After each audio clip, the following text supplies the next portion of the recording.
It's been such a long time since Boston led the way. It's more than a feeling.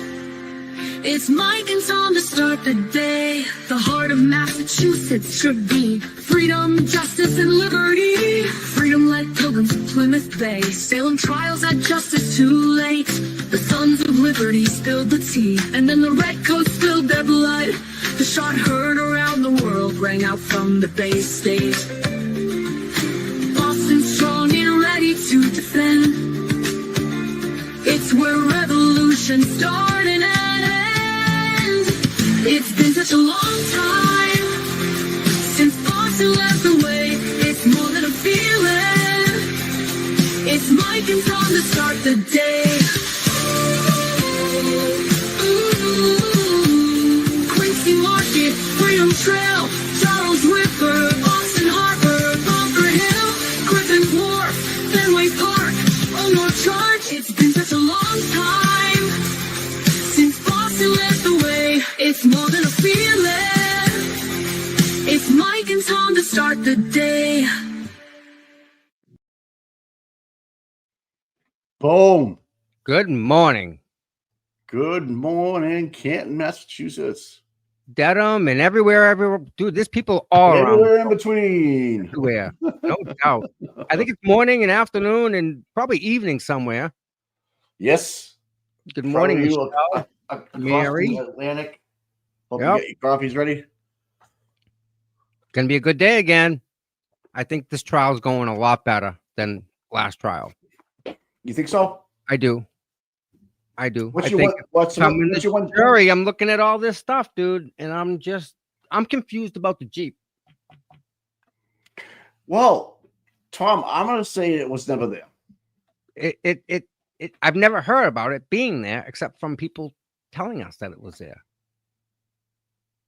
And the driver of it has not yet to say that it was there, but he said it was there last year. The only three people are McCabe, and Higgy. And that's it. No one else has seen it. Not even Julie Bagel, the three in the truck, Karen, nobody. No. Karen would have had to pull up right behind it, go around it, and then park again. And then why is Higgins so adamant about how he remembered parking the vehicle, the van, the Jeep with the plow, and angled it and swept the driveway on his way out? Like, because I think the original story is like where he went beforehand, got his Jeep, how he dropped the drinking and driving thing. He didn't want to get caught with a government vehicle, OUI, and because he went from New York to the hillside or to the cars to the hillside. Did he go back to the Canton PD, get his personal vehicle back to the hillside in the Jeep, then drive out that way? There's a lot of little weird. wasn't he on the phone at 1:30 and he forgot to tell people that? Oh, yeah. Like, he forgot, Mike. He forgot to tell people he was on the phone. He was talking out of his ass. You get it? It was a butt dial, but he was talking out of his ass. To his ear. Can you hear me now? We still got some great witnesses coming up, you know? And then we have another session of the defense calling all the witnesses. But yesterday was kind of weird. O'Hara changes his timeline, not by a minute or two, but like 20 minutes or so, I think, 15 minutes. He changed it, which is a big deal. Then he doesn't know who two people are or three people are that are walking around. He doesn't know who they are. No clue. The one thing that didn't come up yesterday is he never wrote a report and submitted a report. There's nothing, what is it, a 505D or something like that? What do they call it? Yeah. It's when you touch something, you have to memorialize you physically touching and what you did with that item. So as far as I know, there is no report from the CERT team. Wait. The CERT team has to provide a report every time they get called out. They did not write a report. O'Hara did not write a report. Yep. It's funny because the CERT team's over at Dedham targeting the people that are peacefully out there. You hear that? No. Erica and Brandy are both getting summons by the CERT team, not by the cat team, the CERT team. The CERT team are the ones that are, I guess, giving them the rescue. Yeah. They go out and look for bodies and missing people, and they get and here they are getting called to track us. What? We're skirmishing we're walking through the buffer zone, and they're going to give us a ticket. So that's what happened. They walked through the buffer zone, basically. I think Brandy was playing with like the mother and a child, like Yeah. and Hank was walking by, and she I don't know. She said peekaboo to the little kid. Hank took it the wrong way, and that's intimidation of a prosecutor. So if I had seen Hank and I had said anything like peekaboo, I'd be getting a ticket. Wait, so they were inside the buffer zone before it started? I don't know if they were in the buffer. Okay. I don't know if she was in the buffer zone or not.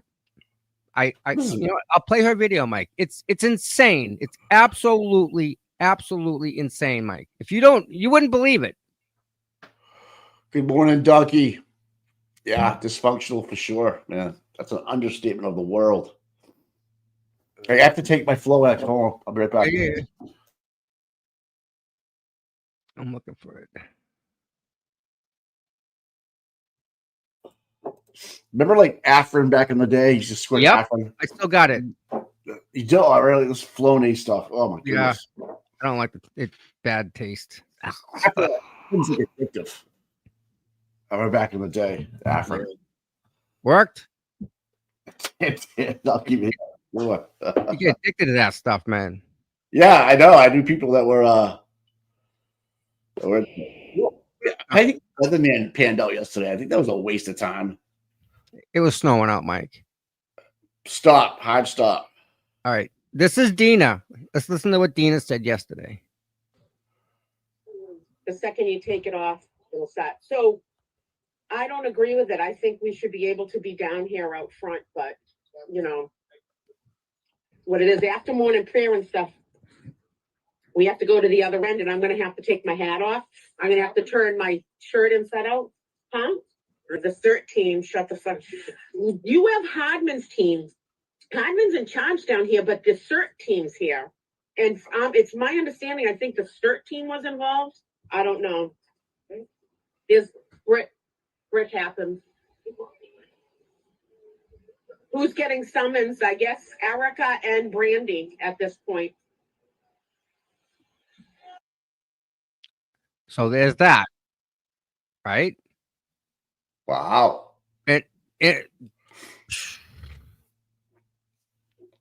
Wow. They are getting testy. Wow. Brandy. Come on, load up.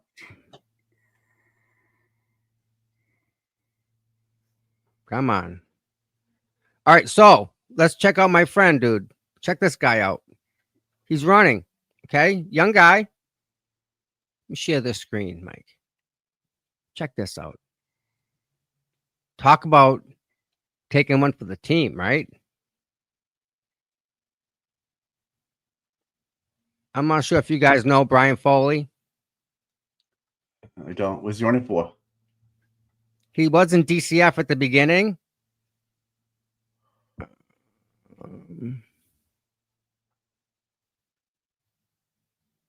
In recovery. Guy's just a young kid. Got it going on, right? What's he running for? Mayor? No. Oh. He's running for, I think, a seat in Boston City Council. Oh, all right. Okay. All right. And this is good. He was recognized for his advocacy and courage to change in Boston.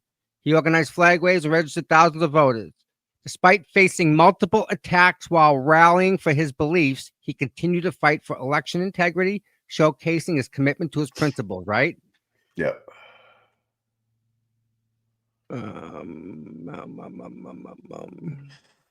He's lost some people in his life. He knows. I mean, he's well-rounded, Mike. He's been through life. He gets it at a young age, right?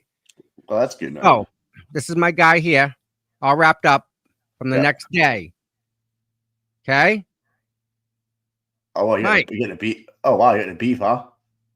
This is the dude that broke into his house, sitting on his couch, bleeding all over the place.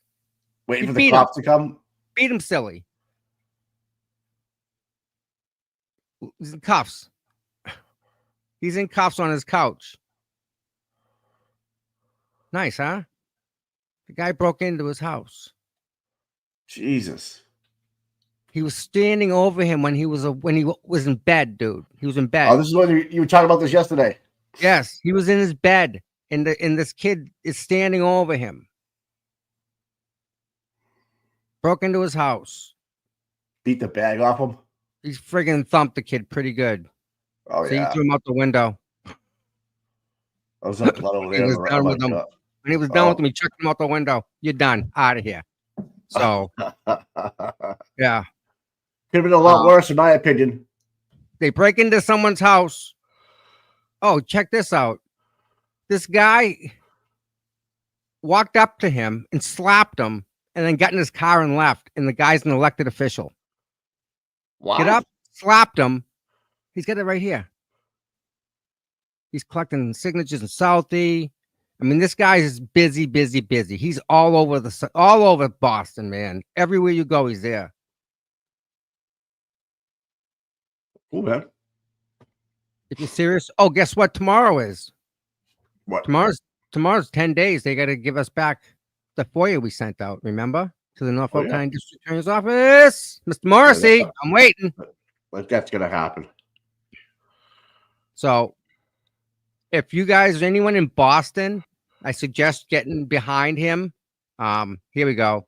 Boston City Council District 2. There you go. Okay. So that's Brian. He's a good guy. I want to call him a kid. Brian. I don't want to. He's not a kid. Yeah. He's a good guy, straight shooter. I mean, he's the guy. He's you, Mike. He's you at Canton, but in Boston. Okay. And he doesn't have any exposure. Like I don't see much of him. So I'm gonna try and help the guy out. And yeah, let's do it. You know. Any update on the nurses over there? Anything going on? I sent an email out yesterday, Mike. All right. Sent. Yeah, I sent an email again. I want to touch base, and it's a one-way trip. I'm not getting nothing. So. Wow. I didn't get anything from the nurses.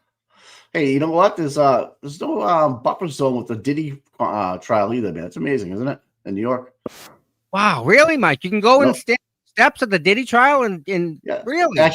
Actually, people are waiting in line to go in to the trial and sit. It's interesting concept in New York.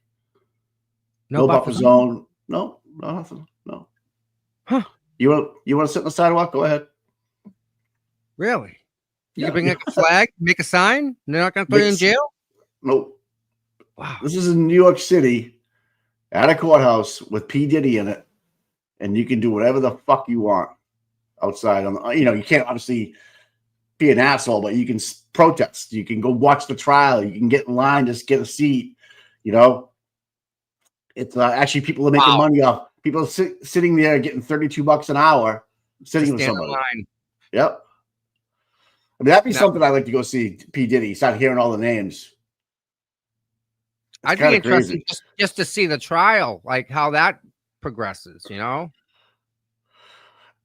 With the feds, dude, if he doesn't cop a plea, something's, the conviction rate is. How does he not? How does he not cop a plea? Come on now. He's dead to rights. He got one bite. Listen, so Farwell has been in jail longer than Diddy, and Diddy's already starting his trial. What's up? Dead to rights. Think about that one. Farwell's been in prison longer than Diddy, and Diddy's already starting his trial, and Farwell keeps on getting pushed back. I wonder what's going on there. Why, Mike? That's one can only speculate. Mike, they got Farwell, the last person to ever see Sandra Birchmore. They got him coming out of the elevator. There's no phone movement after he leaves. They got him, right? Yeah. All of Stoughton Police Department. Stoughton and Canton are like brother and sister. Oh yeah, I can literally drive 3 minutes and I'm in Stoughton. John Conley buys his deli meats. I'll be there in 2 seconds. So people that live in Canton work in Stoughton, and people in Stoughton work in Canton. That's how that works. Yeah. Yeah. In fact, when the first trial was going on, all the McAlberts would leave Canton, go to a Stoughton bar and drink in Stoughton, and not hang out in Canton. Yeah. Oh, no kidding. Oh yeah. Oh yeah. Yeah. Yep. I wanted nothing to do with that. I had wanted nothing to go. I had nothing to do with that. You're out. You're going into fucking enemy zone, and that when you go, but if you want to go see what's going on there, you're gonna be that. I guess it was like a little dirtbag bar. You know, there's a couple like bars in Stoughton or up a back road, and Yeah. you know, an old slit sign hanging outside. That's it. And that's it, Yeah. right? Yep. Yep. It's a throwback town, man. It really is. It needs like an uplift, but just no room. You got this awesome park in the middle of Stoughton, where there's like old cannons and big mortar guns, and what I mean, it's like it's a fuck around and find out town. Hey, you like my new name today? Dumpster slug. Love it. Oh my. Oh goodness gracious.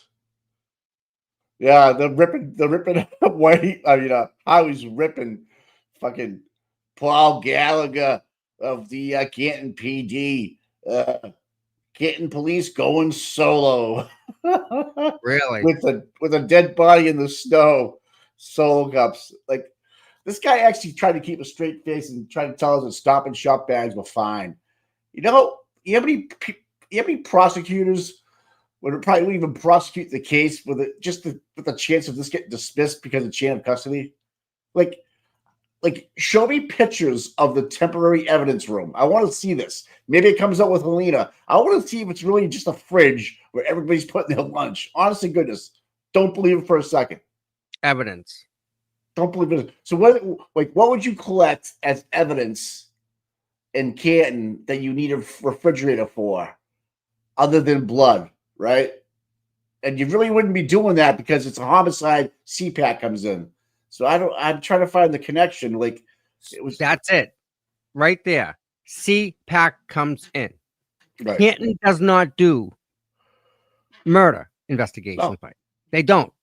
No. They'll do break and entrance, little stuff like that. They will not do that. But they'll cover up a house that gets destroyed by a bunch of kids. They'll cover They get that. paid off. They get paid you. You know that, right? Yeah. In John's fence or the neighbor's fence that got broken with the tow truck that took John's vehicle the next day, which is kind of hard. How do they get the keys, by the way, to move the vehicle? That's my question, guys. How did you get the keys? How did you get the keys to the vehicle? Ball. Probably. I'm just thinking. John's car? Yeah, John's vehicle? No. You don't think he has an extra set of keys? John had always had spare keys. John had a fob, extra fob. It's a new car. Yeah. It has a fob. Yeah. No fob, no move.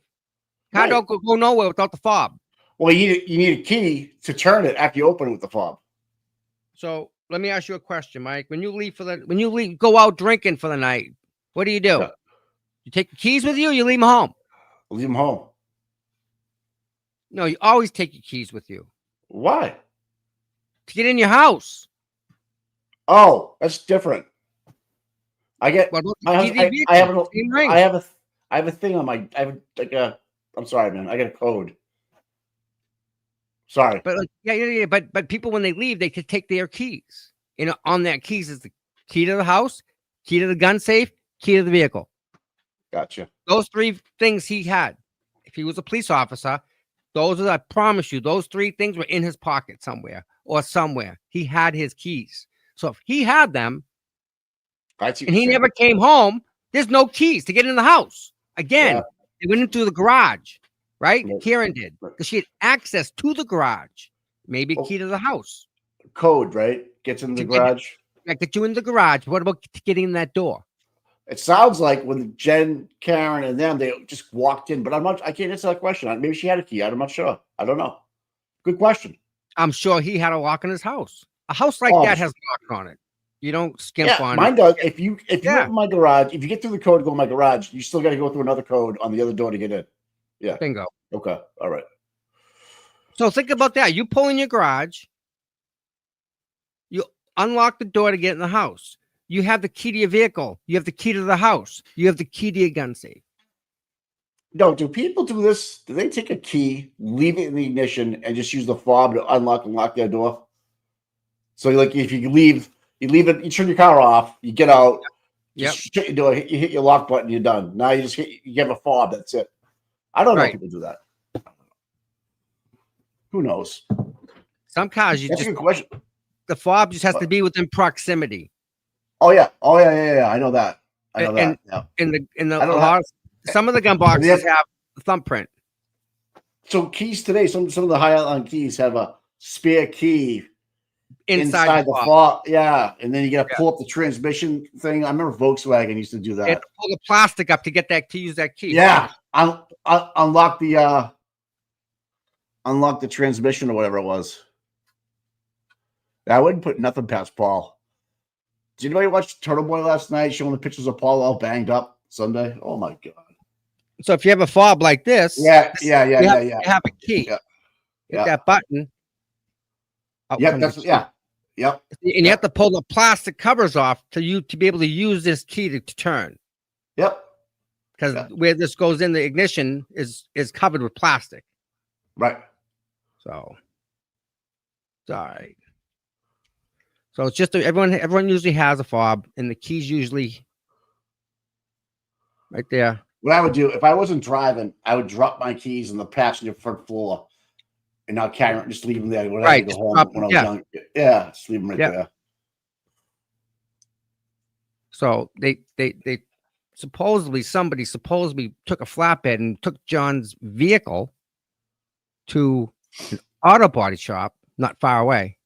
Well, yeah, it's literally a minute drive from his house if it's the one we would think it went to. Why? I don't. My point is, why would they tow it? Why? I don't know. Just, but in general, why? Shit. Yeah. No, it wasn't. They said it wasn't. No. Call. You can't have us. You can't call you shield and sword. Commonwealth said they didn't hit it. Remember? Yeah. Remember Paul? We saw it moving. We saw it. Trooper Paul had that whole demonstration for Paul O'Keefe and his friend after the trial. In his driveway. Then we just got the schematics of it. It wasn't a big deal. They didn't want to recreate it, whatever. I just feel like there's something up the sleeve of the defense. Like they didn't cross Ray again. Just let it go. Which they're a lot smarter than you and me, and especially me, is that they know what's up. Yeah. You know, like to second guess them at this point on round 2, I think I'd just be like, I don't know. Like, okay, you guys know better than me. Obviously, I'm not even thinking about it, but it comes to mind. Like, why wouldn't you ask a question or two? You question the weatherman. Okay. Made him, I don't even know what happened. Like, what did he prove anything? And we got to hear Lally lull me to sleep again. Yeah. I was so tired after that. You know, the guy lives in Hull, Brockton by the sea. Mm-hmm. Just, That's exactly it. It's a great place if you're a boat owner, but man, to get there from here is horrible. Can't. One way in, one way. It's like Winthrop, right? Sucks. Oh, Winthrop is. And they have the Nantasket Beach is so nice, and it's so like Revere Beach, right? It's just like, yeah. Go ahead. What? I used to go to Paragon Park when I was like 5. I remember that place. Paragon Rocky Point. Park. Remember Rocky Point? No. Was that Rhode Island? No, I didn't went there. But I did go to Paragon Park. I remember the song you used to hear in my mother's car, Rhinestone Cowboy. Yep. I remember that.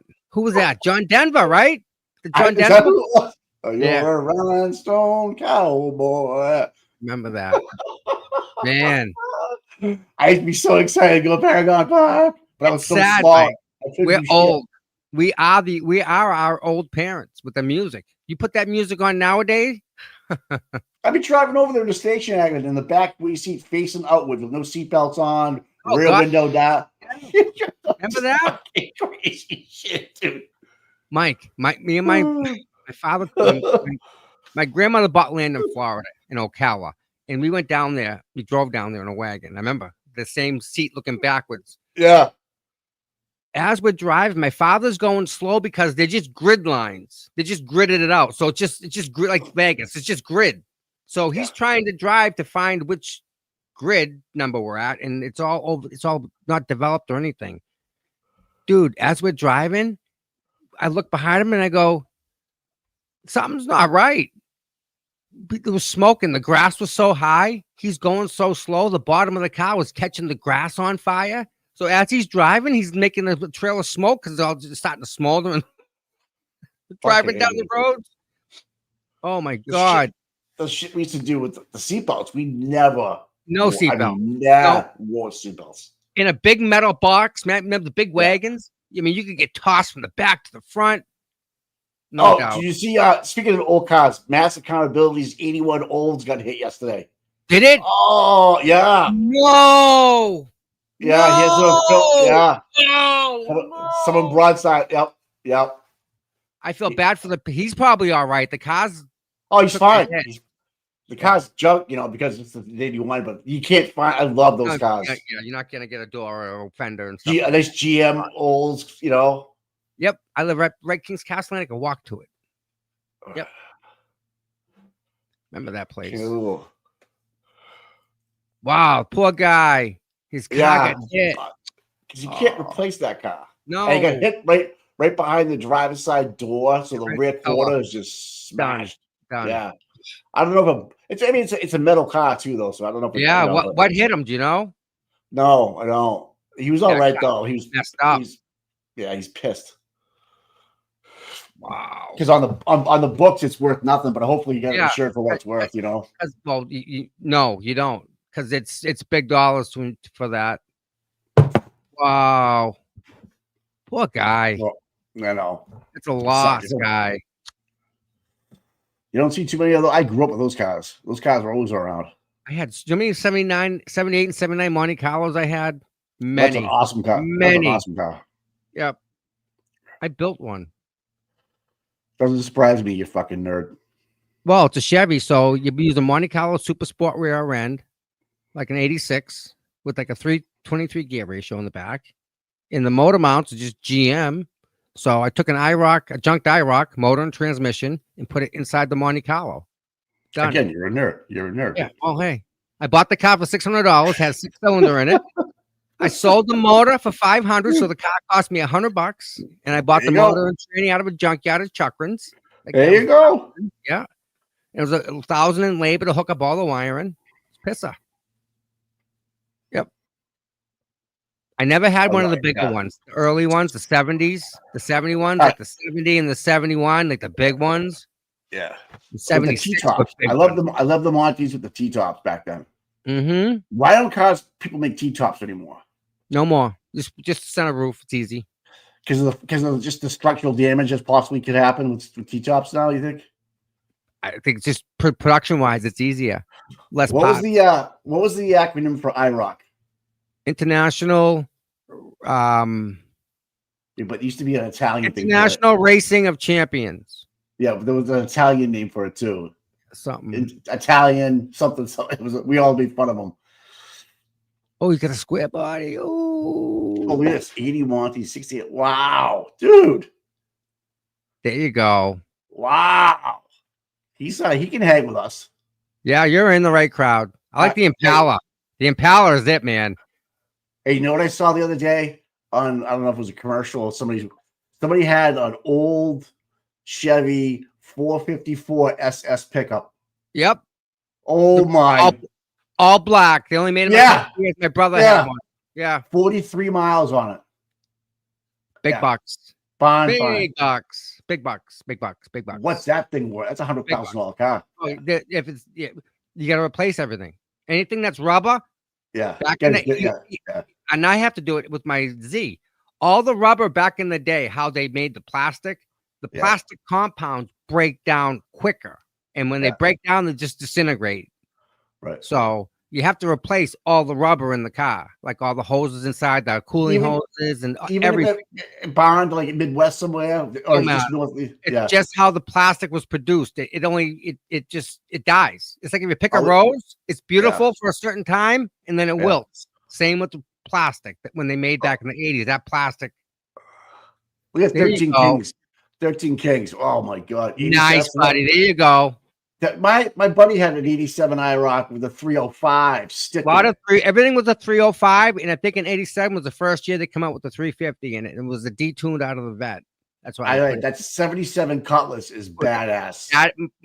Fuck, dude. That's a 350 rocket motor. Yep. Yeah. Anybody selling any of these?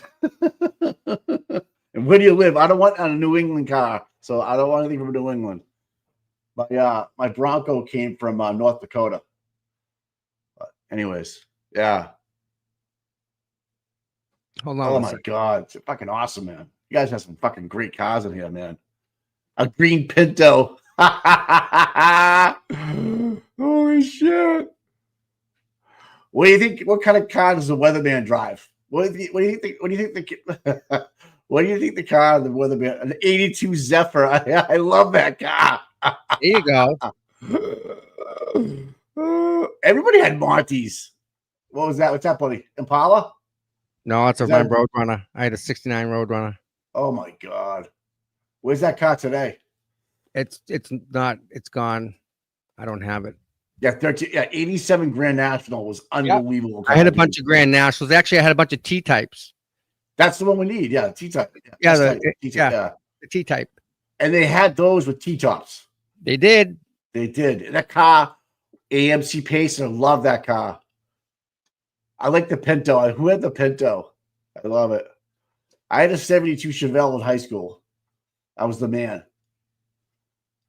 With the air shocks in the back. I could go to and pump my air shocks up and pump them down and stuff. I came from Kansas. One of my relatives was in the Army. Someone brought it home with them. My dad bought it for me in the first car.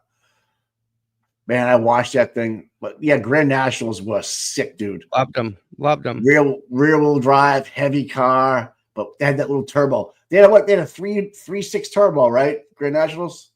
The smaller one. The GNX had the bigger turbo. But it was a turbo, 6-cylinder, right? Yep. Buicks, yeah. Sequential fuel, SFI, sequential fuel injection. Wow. Yeah. 69 Suburban C10. Yeah, the 15. Oh my God. Idaho Sunflower. They only made Mary. Oh my God. They only make so many of a vehicle. So the GNXs, they only made so many of them. So it has GNX 75 cents a gallon back in the day. Wow. Yep. And when you stepped on it, you burned that 75 cents a gallon because you were burning petrol. Bughouse. It was Glenn Campbell with the Rhinestone Cowboy. Glenn Campbell. That's right. Yeah. That's right. Yeah. We all had toys growing up. It was a 3.5. It was a 3.5 liter for the turbo. 3.8 SFI. 3.8. Donkeys. I thought it was 3.5. I thought it was a 3.6, but it was weird. It was a different liter engine on this, but it was a 6-cylinder turbo. And I'm like, wow, that's one of those like turbos for me. I didn't really understand them. I'll see them on. We can talk cars for hours, huh? Holy shit! Yep. You see the new GNX they're coming out with, or they want to do this like a what do they call it, like a prototype of a brand new GTX, like not the old one. They're coming out with a new version of it. I don't know, man. I wish somebody would make a throwback car with like the key start, no bullshit, heavy metal again. I wish someone would do that, but I'm just saying. But no. Yeah. Paul's clip from yeah, right. You get all banged. You get all banged up on Sunday, I guess. He was double fisted, stumbling around Bridgewater for some kind of parade so I don't know, man. I'm not gonna piss on him anymore. Like, you know. All right, who wins next? Hold on. Who wins? The Hellcat powered or the GNX? Hellcat? The new Dodge Hellcat or the GNX? Which one wins? Let's find out. Taking the Buick. Love that. Hellcat might be a little bit heavier. 3,800 pounds, and that may be 4,200. Yeah, this is gonna be this Hellcat's gonna fly, dude. Get a GNX. I take my buddies. Rubber. Comes down to the driver, but you start swerving in that GNX, dude. You're fucked.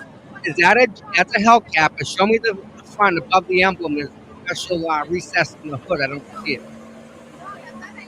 Hear him revving it up right now. Got it. Nice. Holy shit! Okay. All day, baby. All day, baby. Come on. Come on. Get him. Nice. 10-9. Fucking smoked him, dude. 10-9. No. 10-9-6 to 10-9-7.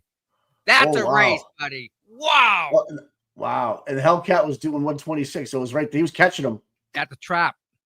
So that was a That's a- driver right there. That's a race right there. Yeah. Yeah, that was fun to watch, man. I could watch those. That's badass. Oh, sidebar. Here we go. Right away. Good morning. Oh, Karen looks good today. Yep. Liza. There we go. Is Paul in the back?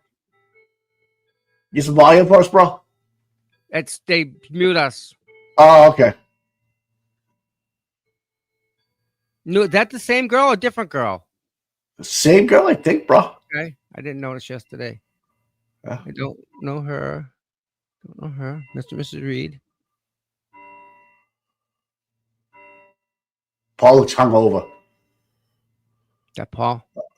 Who's that guy in the left-hand corner again? He's always there. I can never figure out. I who don't he know is. who he is. He changes every day. He looked good yesterday.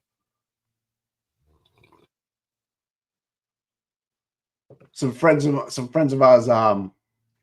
Okay, okay, Donkey. I thought he was pulling up on him, but that was just a quarter mile. We could just talk cars, man. He's got a scat pack. All right, he's my guy.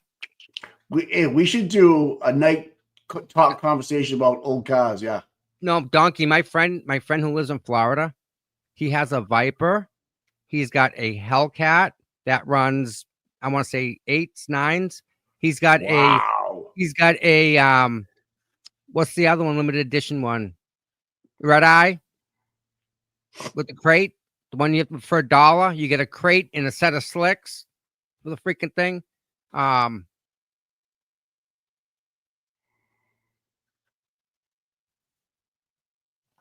right, so let me do this. Hey, Detroit, April from Detroit. It's like every other car is a Hellcat up there.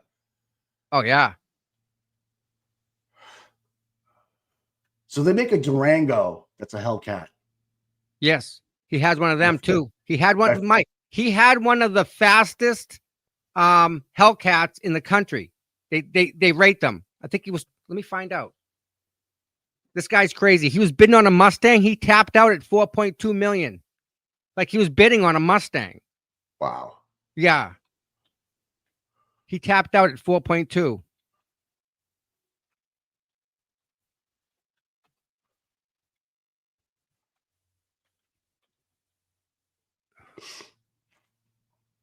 Trackhawk. He had a Trackhawk. That's what it was. The fastest Trackhawk. Trackhawk, right? Okay. That's what it was. There's Gretchen Voss. She's taking pictures of the jury right now.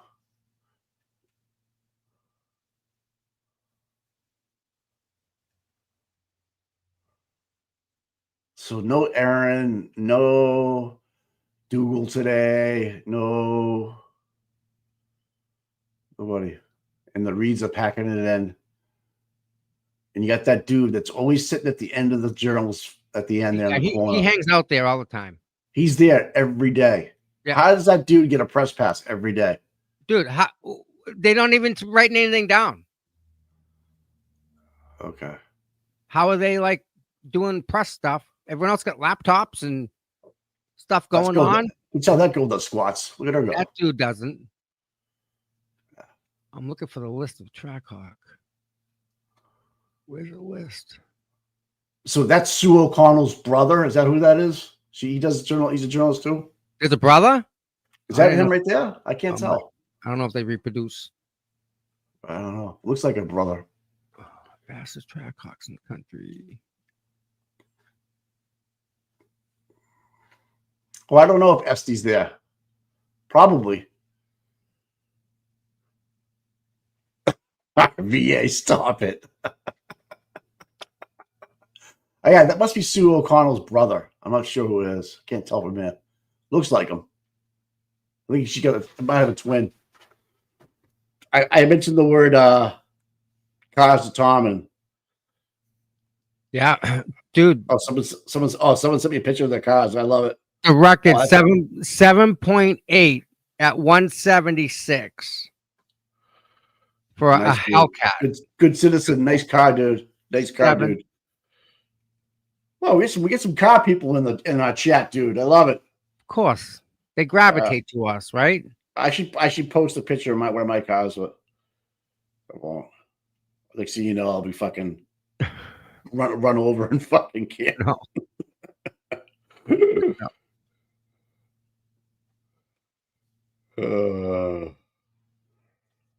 We can talk cars for like forever here.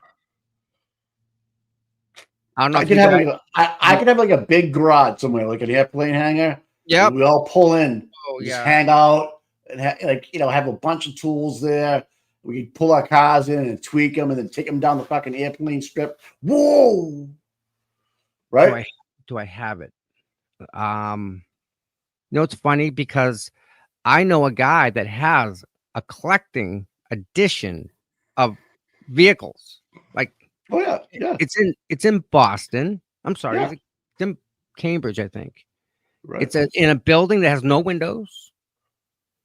The dude owns a freaking shoe company.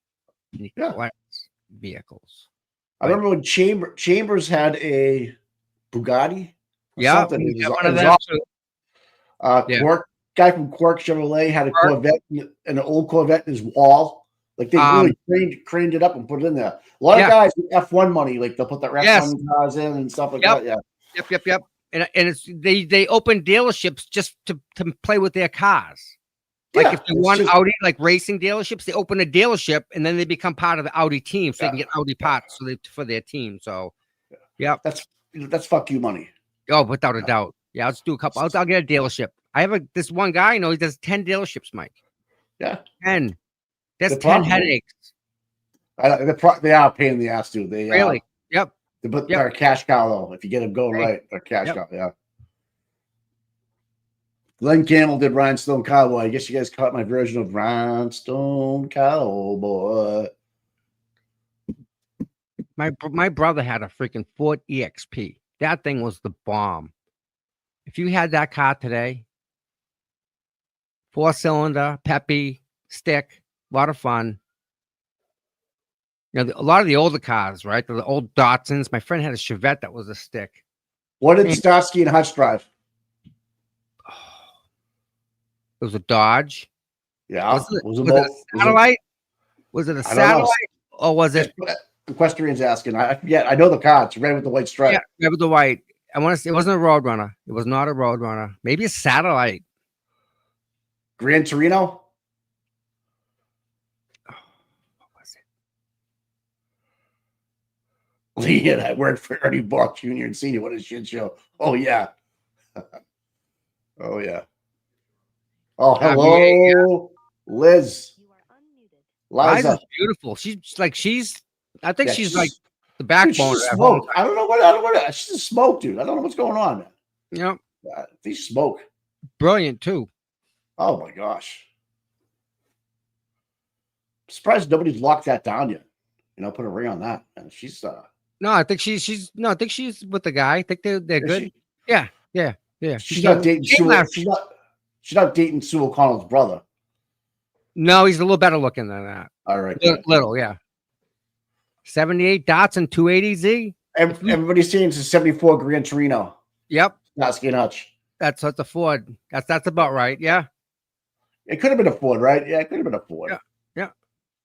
What did the Duke brothers drive? That was a Charger, my friend. 68 Charger. Was it? Yep. Just the 68, good old boys. 69. The only difference is the front marker lights. They're either square for a 69 or You round are for a a 68. you are the biggest fucking car nerd I know, dude. Jesus Well, Christ. 68 You know the is fucking- RSSS and an RSSS. You know the difference between the lights? Are you serious Yes. right now? Yes. Jesus Christ. How many wedgies did you get in school? Honestly. None.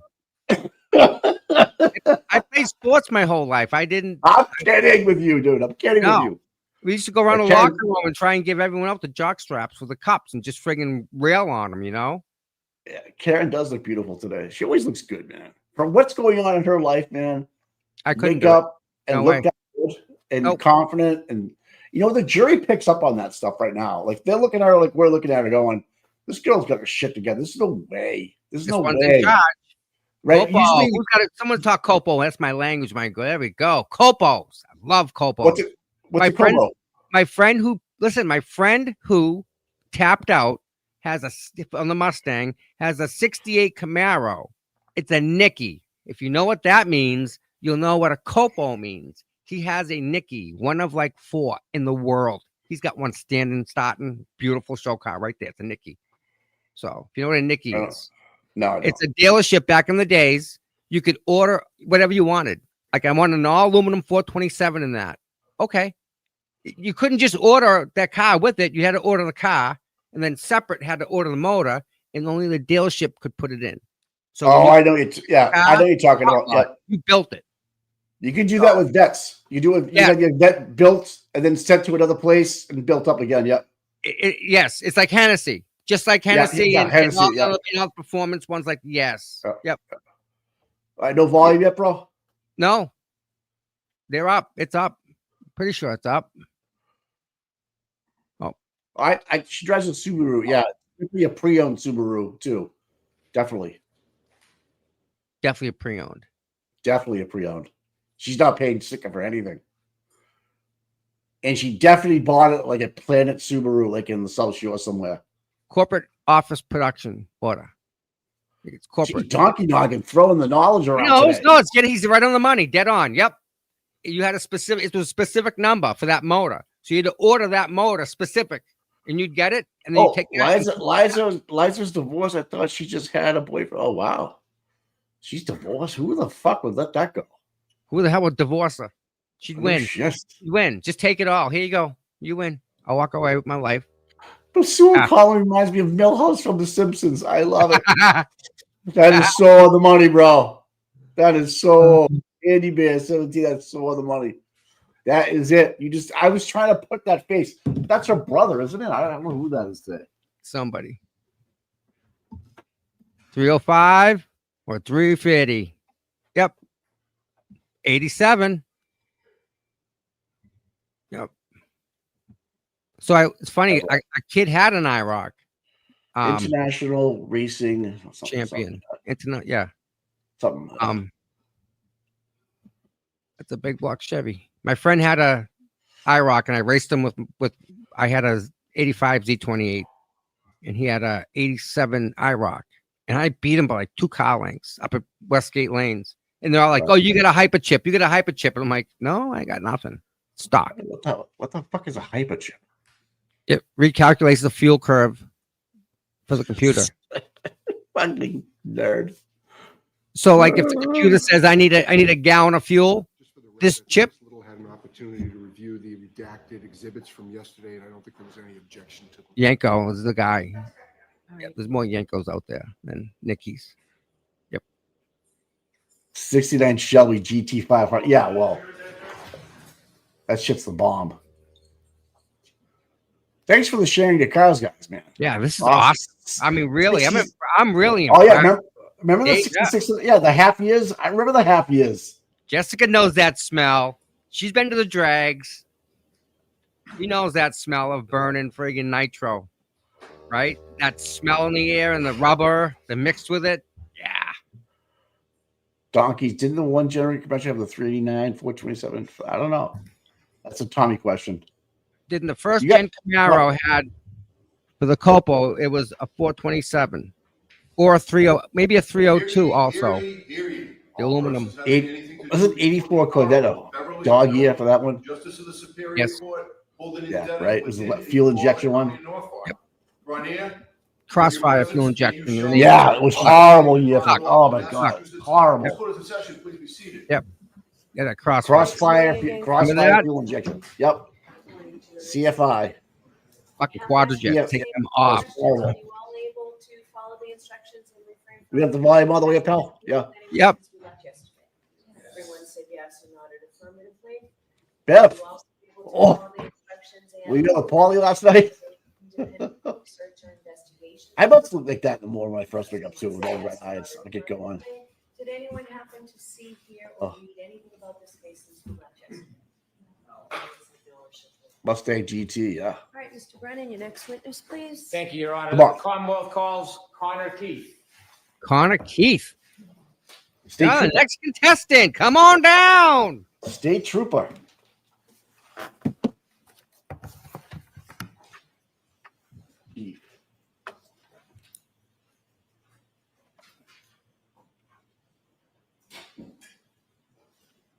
You know what's up. So, chips were the bomb back in the days.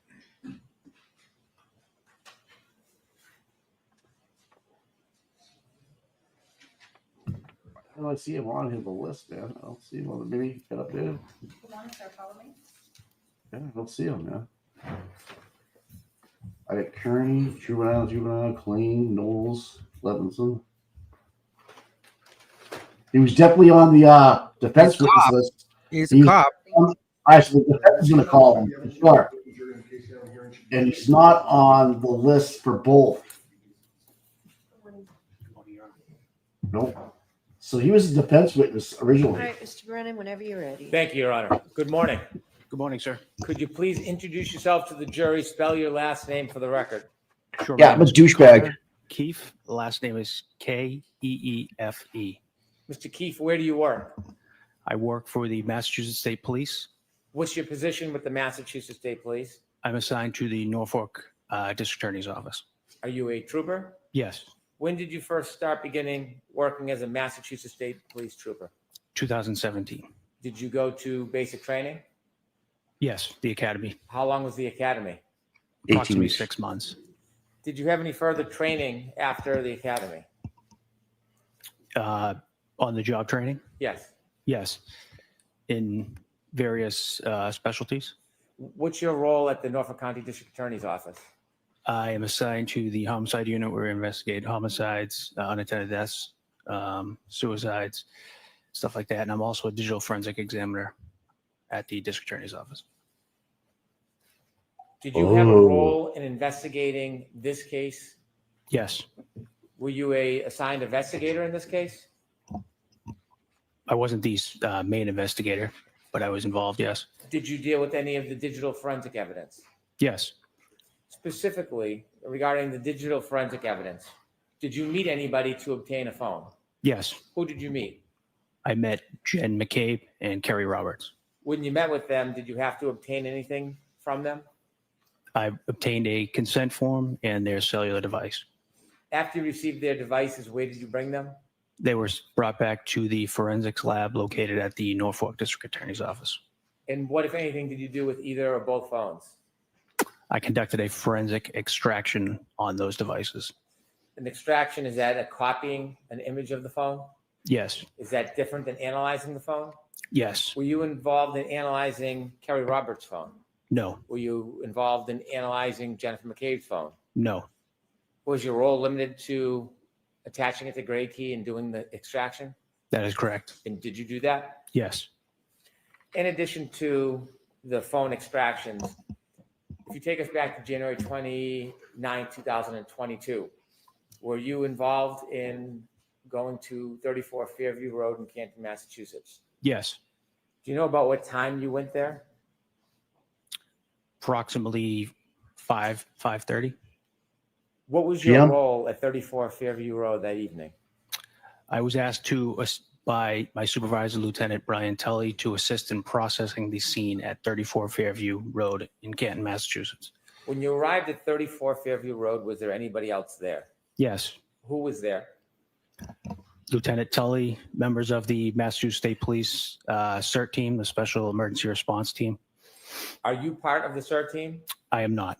Did you see what the CERT team was doing? They were conducting an area search very front of the lawn and the street or road in front of 34 Fairview.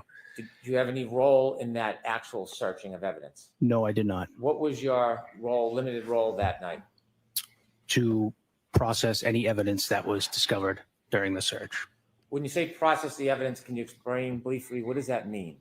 Sure, I was had evidence bags, and if a piece of evidence or an item was found, I would place that item into the evidence bag. And why would you do that? to secure it. How would you become aware if there was a piece of evidence found?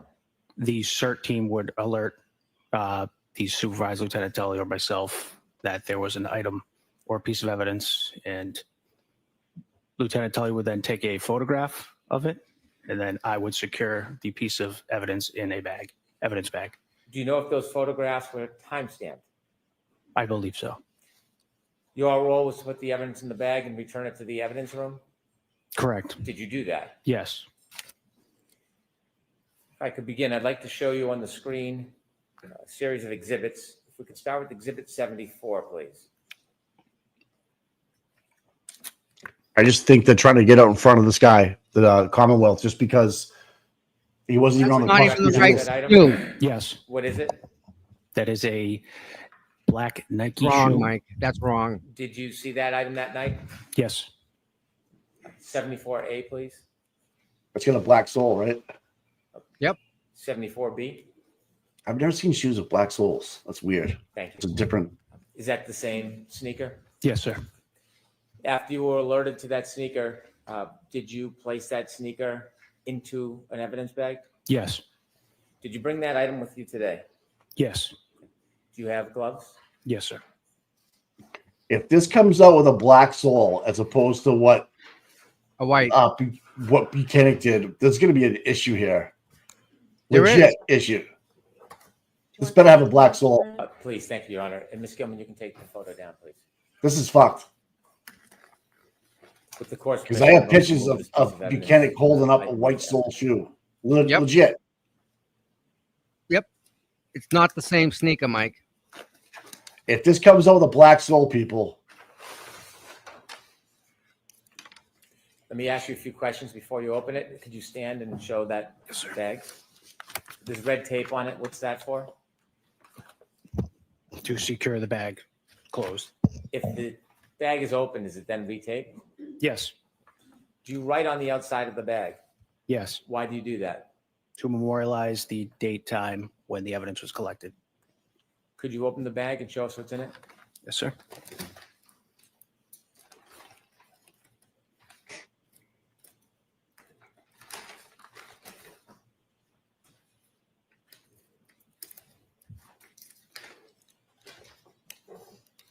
you have to understand too that 34 Fairview was not that far from the Norfolk County District Attorney's office either. They could have went there for supplies. Yep. You know, legit, like it's almost the same distance from where they were from Norfolk County District Attorney's office to Canton PD. Like they're right in between it. You just go right down the road. Blue Hill Labs on your right. I mean, Blue Hill Country Club's on your right. You Right. pull right into the Norfolk County on your left, where Top Golf is, What- or you go the other way. And how far is John's house from there? It's you're better off going to Canton PD. It's on my. We went by it. Remember, it's right by the resi. But it's So what, it's- 10 minutes? Not 5 minutes? Wait, 6 from minutes? Norfolk, from the From Norfolk the County. DA's office. With Yeah. the court Yeah. permission, can he show the Yeah. item? Yes. We'll see which soul this is.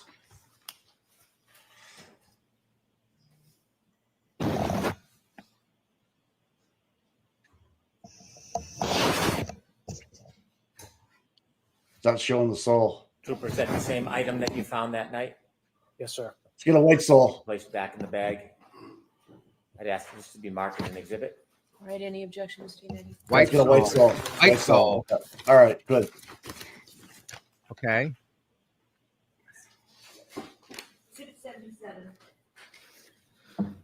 Sir, you mentioned there's writing on the outside of the bag. Yes. What type of information do you write on the bag? Date, time, location, who was collecting it. The time that you write in the bag, is that the specific time the item was found, or does that represent a different time? That could represent a different time. And why would that be?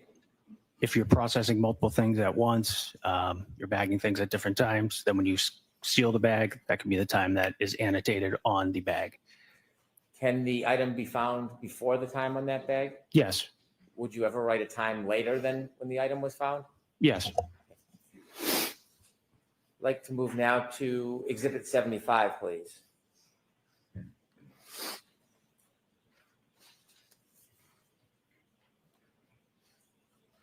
And preferably 75A, please. Do you recognize that item? Yes. Is that one of the items you bagged that night? Yes. And if we could turn to 76A, please. Do you recognize that item? Yes. Is that an item that you bagged that night? Yes. Do you have both of those items with you? Yes, sir. Could you produce those, please? Ms. Gilman, you could take that down, please. Thank you. 570.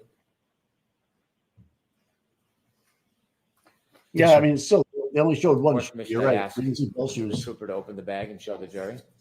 Why did we see both shoes? That's a good question. Right? You know what I mean? Yeah. Why not just put both of them up? Fucking cucks.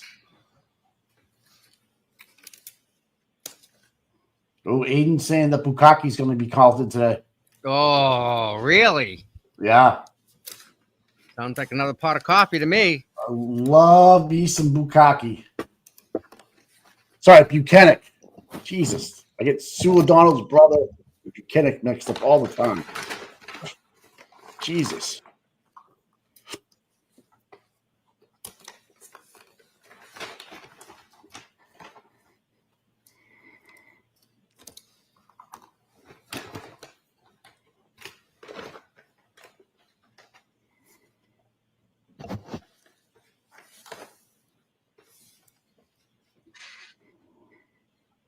Sarah sent me a picture of her red Durango. Nice. Real nice. That did not happen, people. Those two pieces of glasses did not come up. That is Sir, how on those hard is that to items are break, stickers, did people? you put the stickers John on there? would have broke his I did arm, not. people. Do you know where the stickers come from? I do not. Do you know if these What? items are ever sent to anybody other than your evidence locker? Are they ever removed and given to lab personnel and technicians? Yes. Do you know if that was done in this case? Yes, I do. Inside that bag, is there just two pieces or is there another piece in that bag? There's another piece in the bag. When you put the taillight pieces in that bag, how many pieces did you put in the bag? I put 2. Do you know if the other piece in the bag is a piece that broke off, or do you know how that arrived there? I do not. Could you just pull out that other small piece and show the jury as well? They're definitely trying to get in front of this. Hank playing this fucking the long game. I love it.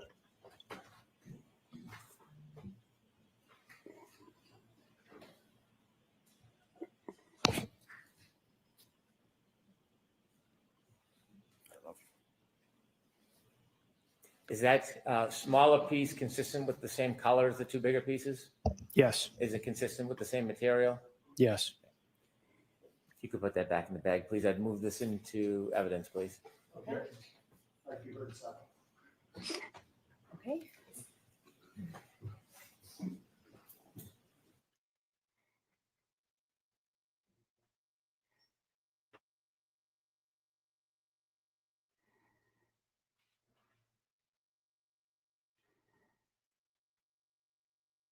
You're taking some good notes there, Gretchen. Gretchen Voss. I'll never buy another Boston magazine because of you. Just so you know that. Sarah, the plate that you have is freaking awesome. Awesome, awesome. Yep. That's it right there, girl. That's a track hawk all day. Love it. Yeah, I don't think they ever sent away for DNA on the back of the taillight. Or they did, they couldn't find nothing. I forget. We have to go back and look, man.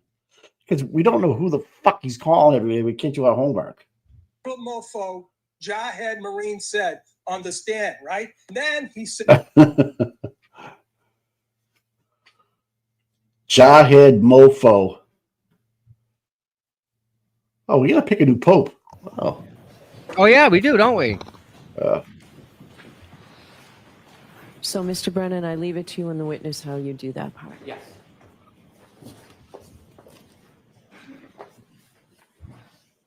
Sir, on the small chip piece, you don't know how it became chipped? I do not. I'd ask you to remove that chip.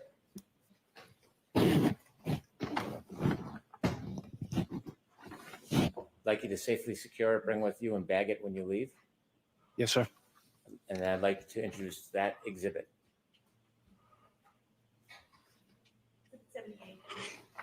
So we're going to mark the little chip. You Ms. would like to Giannetti mark it? asked to Okay. mark that. Yes. Then we're gonna submit that for identification. So the small chip that I Madam asked you to Clerk. secure, Like my question is, Madam how'd Clerk, you if find you the have- small chip? Where's the picture of it to memorialize it in the snow? Right? Yep. Where is it? Okay. You showed one big picture just now of one piece. Where are the other pictures of these pieces before you bagged them? That's kind of. They didn't break off in the bad guy. He didn't label the envelope. He just put Trooper, we the have one more evidence in. bag of items to go through. Yes. Could I have exhibit 73, please? Gail's right. See what they're doing, Gail. You can't do that. Well, they had a sidebar about it. So Sir, if you could look at exhibit 73 on the screen, do you recognize that? Oh, Claire. Yes. And what is Yeah. it? A piece of clear plastic. Is that piece of clear plastic, when you saw it, was it at ground level? Yes, Did you bag that item? I did. When you bagged that item, was there another item along with it in the same bag? Yes. May I approach, Your Honor? Yes.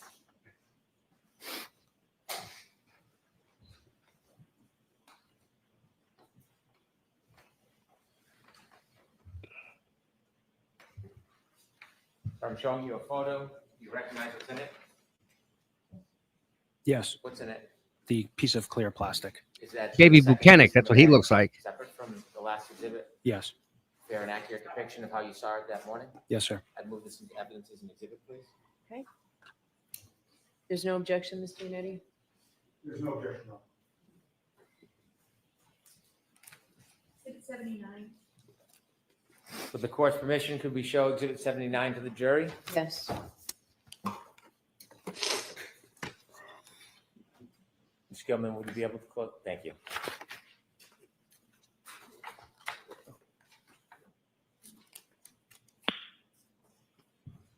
You recognize that item, sir? Yes. And did you bring those two items with you, the past exhibit and this exhibit? Yes. Could you produce those, please?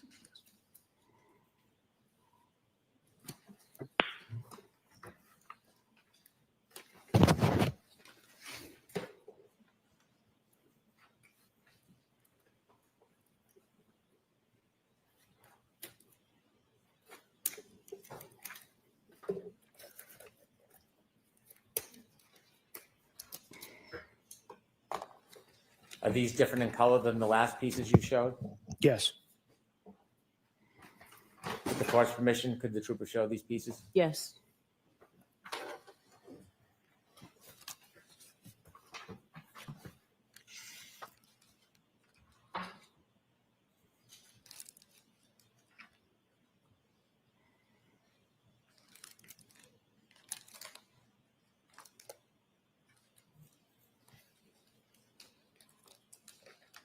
Thank you, trooper. I'd move these items into evidence. No objection, Your Honor. Right.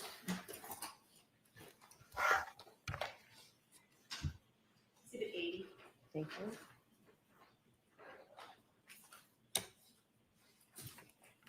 Thank you, Trooper Keefe. Thank you, sir. All right, any questions, Ms. Giannetti? Please, Your Honor, thank you.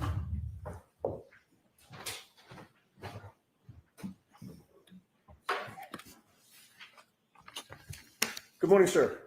Good morning, sir. Trooper Keefe, you testified that you received the cell phone of Jennifer McCabe and of Terry Roberts. Correct. With regard to the cell phone of Jennifer McCabe in particular, you had her sign what is called a consent form, correct? That's correct. What is a consent form? It allows the trooper or law enforcement to, with the owner's consent, we are able to conduct an extraction of the device. Okay. And on that consent form, there is a description of the item itself. Yes.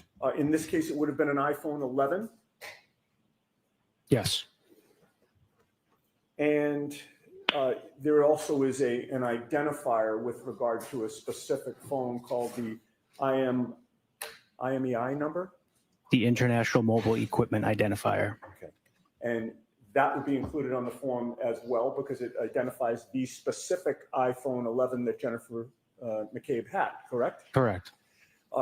The password was provided on that consent form, Yes.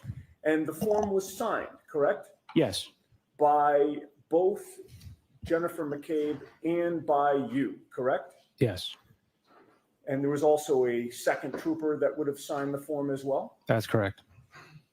With regard to the timing of the signing of that form, Jennifer McCabe dated it February 2nd of 2022.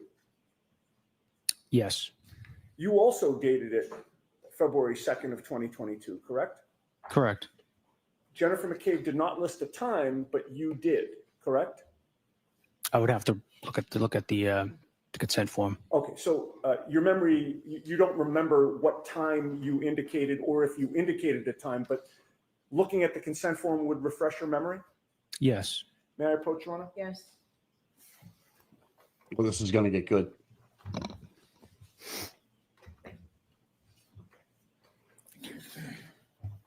Now, I just ask you to read that silently and then look up at me when you're done, Trooper.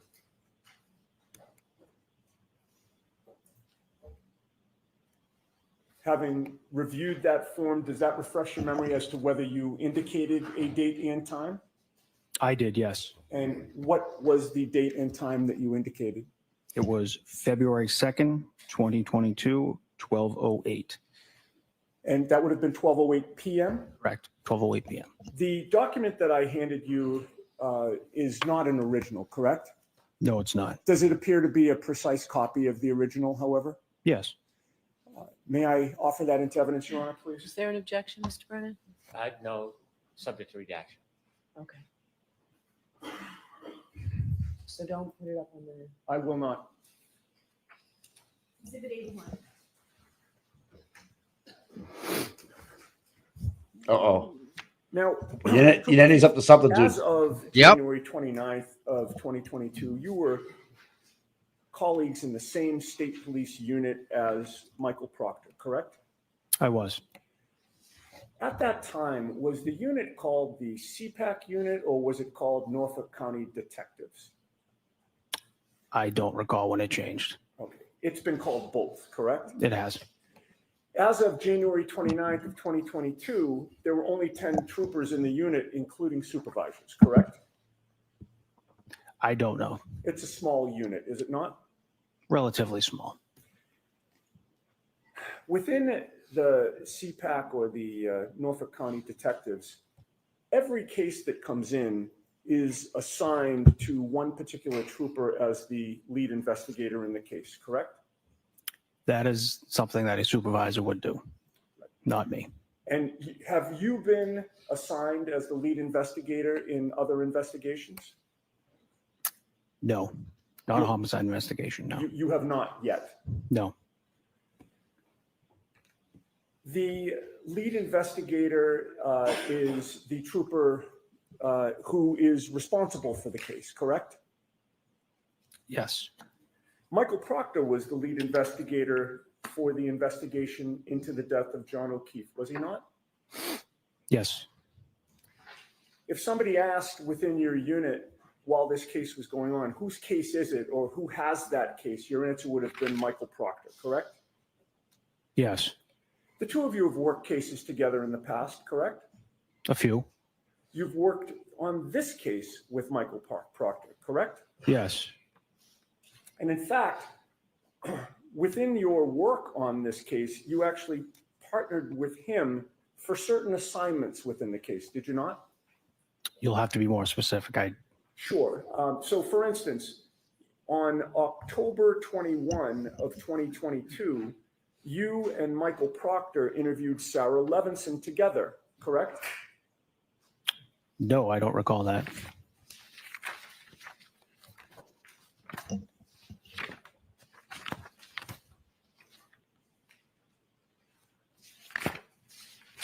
If I may just have a moment, Your Honor.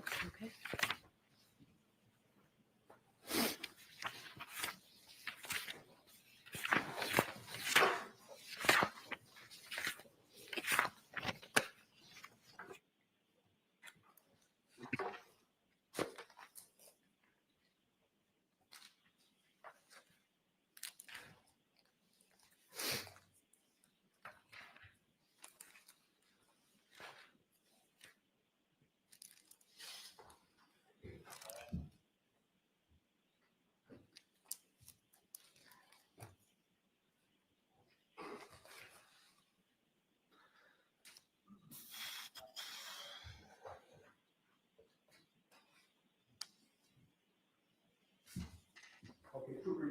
you not remember interviewing Sarah Levinson on October 21 of 2022 at 12:20 p.m. at the Norfolk DA's office? Is that your current testimony? Yes. If you saw a copy of that report, would that refresh your memory? To an extent. May I approach you on it? Yes. Uh-oh. Oops.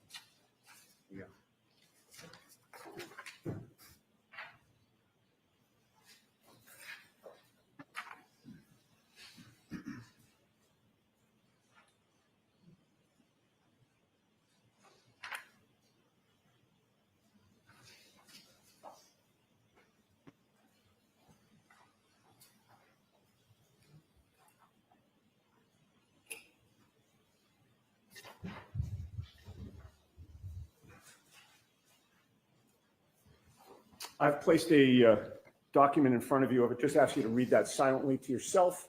Look up at me when you're done.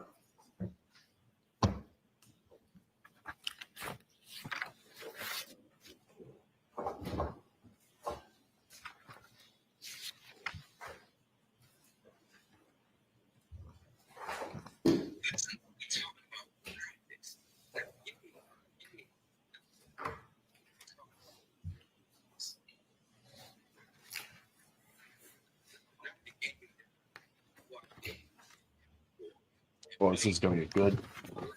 Uh-huh. Wait till Buchanan gets up here. It's over. He's like, oh man, I just Sarah Levinson. I don't remember that name. What? How do Yeah. you forget that? How do you forget that face? Yeah. Really? How do you forget that face? Fucking muppet. Unreal. Right? Seriously, how do you forget that face?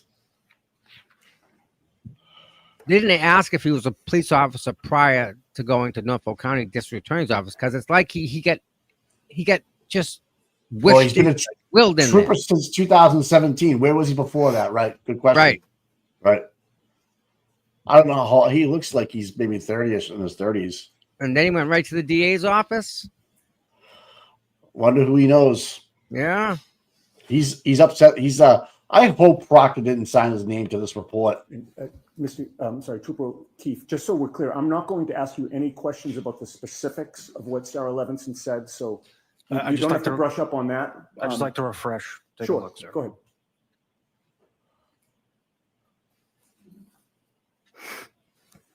He's supposed to make sure you didn't, so you weren't there for this interview.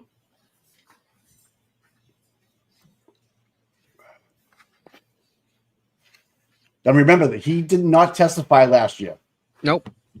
He was First time not seeing involved. this guy. Yeah. Yeah. And he was only on the defense witness list when I had it, which I printed a while ago, but he was not on the prosecution's witness list. Probably because of this reason right now. Memory as to whether or not you participated in an interview of Sarah Levinson with Michael Proctor on October 21st of 2022? Yes, I don't recall the specifics, but So when you say yes, is it your current testimony that your memory is refreshed that you were actually there? yes, And the two of you would have participated in that interview together, correct? yes, But you did not write the report, correct? Wow. no, I did not. Michael Proctor wrote the report, correct? Yes, he did. He was the lead investigator writing the report, correct? Yes, he wrote this report. He chose the language to use in that report, correct? I did not have any input on how he wrote this report. Right. You had no input. You weren't standing over him while he was typing it, correct? Correct. Oh. Other examples of, and actually, let me take that Wow. back from you if you don't mind. His name's on Wow. that. His name's He's on that. pissed. Proctor He's wrote it. pissed. He is pissed. Oh, he looks uncomfortable. Go get him, David. Other examples are the reports on the videos that well, strike that. Let me start by saying this. Asking you this. You retrieved videos from both the Waterfall Bar and Grill and CF McCarthy's, did you not? That's correct. You and Sergeant Buchanan retrieved the videos from CF McCarthy's, correct? Yes. But lead detective or lead investigator Michael Proctor was the one to analyze the video and write a report on it, correct? I would have to see that report, sir. Sure. Yeah, here you go. Dave's not going to ask a question he ever doesn't know the answer to. It's just so you know. When he says that, he's trying to see if he can go off his memory. And then here you go. It's just one step they do just to try to fuck with you. He's doing it too. This guy's like, what a demeanor change, huh? Okay. He's looking around. He does not look happy, man. Massachusetts finest on the stand. He's looking at Hank like, help me out, dude. I didn't sign up for this. You didn't prep me for this. He's a baby Buchanan. Yeah. Yeah. Buchanan, baby Buchanan. Look at his eyebrows. Look at his eyebrows. What? Oh, no. You said what? Look at this. Oh, no. Oh, no. Is the jury looking at me? Oh, no. Oh, look at his hands. Oh. What? He's like, that never happened. Oh, What no. report is he looking at? What report? Do we know? Yeah, the extraction of the Waterfall Bar and Grill, the report of what was on there. Okay. All right. Oh, no. Couldn't happen to a nicer guy. Oopsies. Dumpster slug.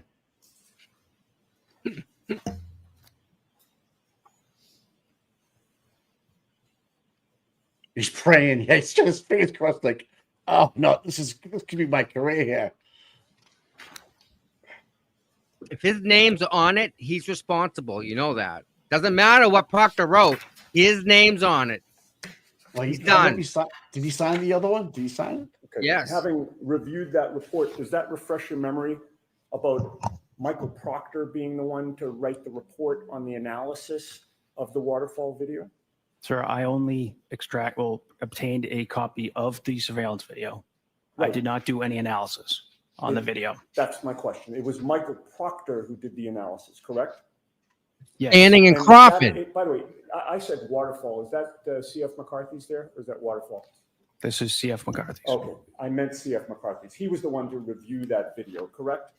Yes, again, I only got a copy of the surveillance video. He's covering for himself right now. With regard to the Waterfall Bar and Grill, that was another circumstance where you and Sergeant Buchanan were the ones to retrieve the video, correct? Yes. But again, lead investigator Michael Proctor was the one to analyze the video and write the report on it, correct?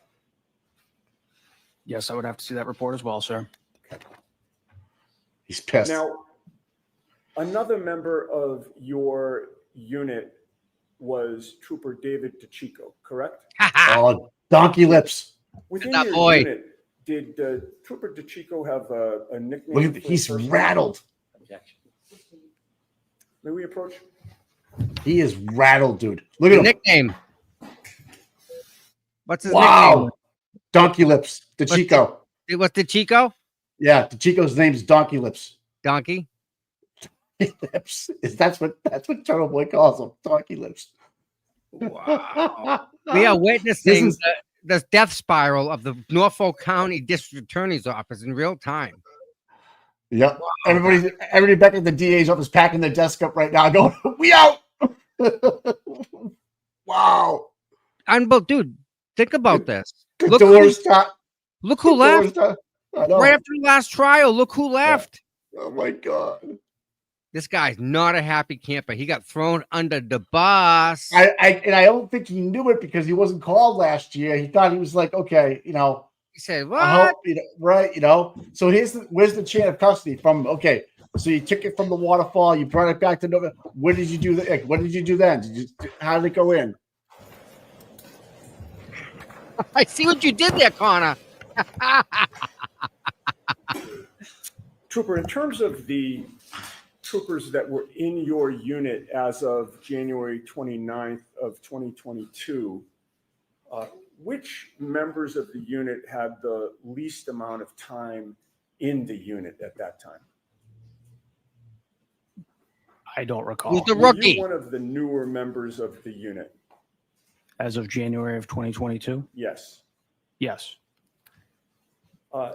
Trooper Michael Proctor had more experience than you did as of January 29th of 2022, correct? He could have. He'd been on the job longer. Okay, well, if he had been on the job longer, then certainly that means that he did have more experience, correct? It depends. You attended the What's he trying to do? autopsy on January 31st of I did. 2022. And with regard to other members of your unit, you were the only one to attend that autopsy? Yes.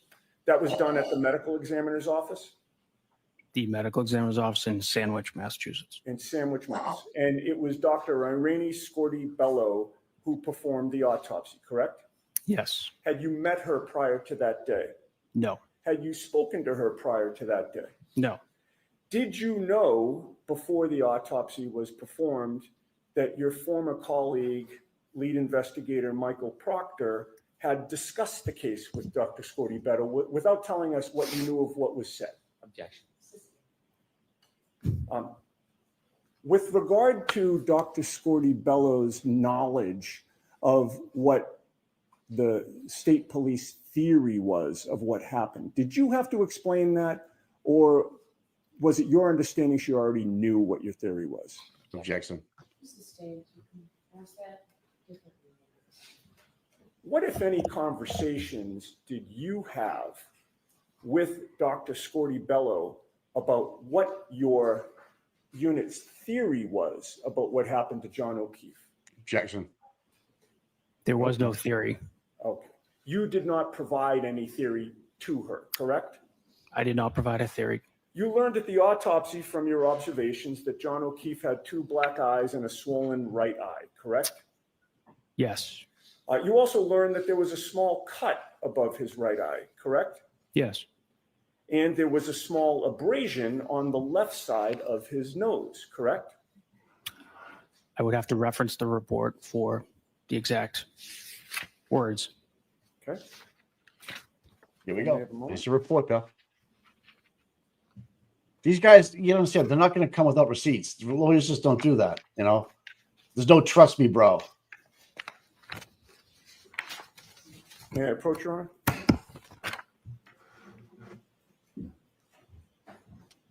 Poor kid. He's probably mad with a couple of young kids at home. This is going to be his legacy. You want this one back? Oh, please, thank you. So I placed another document in front of you. Just take a look, read it silently to yourself, and look up at me when you're done. Yeah, he's turning pink. Look at him. Look at him. Oh, Wow. look at that face. Like, Wow. And oh, I direct Proctor. your attention to the second page for the question I just asked you. Oh man, Proctor, what'd you do to me?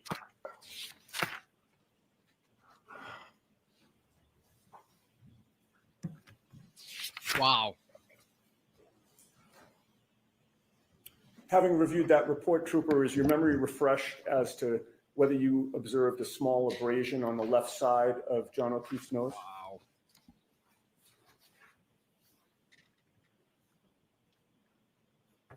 Yes. Now, was this the first autopsy that you had attended, or had you attended ones in the past? I cannot recall. It could have been the first one? Most likely not. You never forget your first one. When you're attending an autopsy as a member of the CPAC unit or the Norfolk Detectives Unit, you are expecting that the medical examiner is going to examine the body, correct? Yes. And you're there to witness that examination, correct? Yes. At the end of the examination, you are expecting that there will be a determination as to cause and manner of death, correct? Not. In this case, when the autopsy ended, you left the medical examiner's office, correct? Yes. When you left, your understanding was that the cause and manner of death was still undetermined, correct? Objection. You knew when you left that Dr. Scorti-Bello had seen the scratches or bites or injuries to John O'Keefe's arms, correct? Objection. You knew when you left that in your presence, Dr. Scorti-Bello had seen the injuries to John O'Keefe's arm. Object to the line of question. May we approach? Okay. Jurors, feel free to stand up. This kid's getting smoked.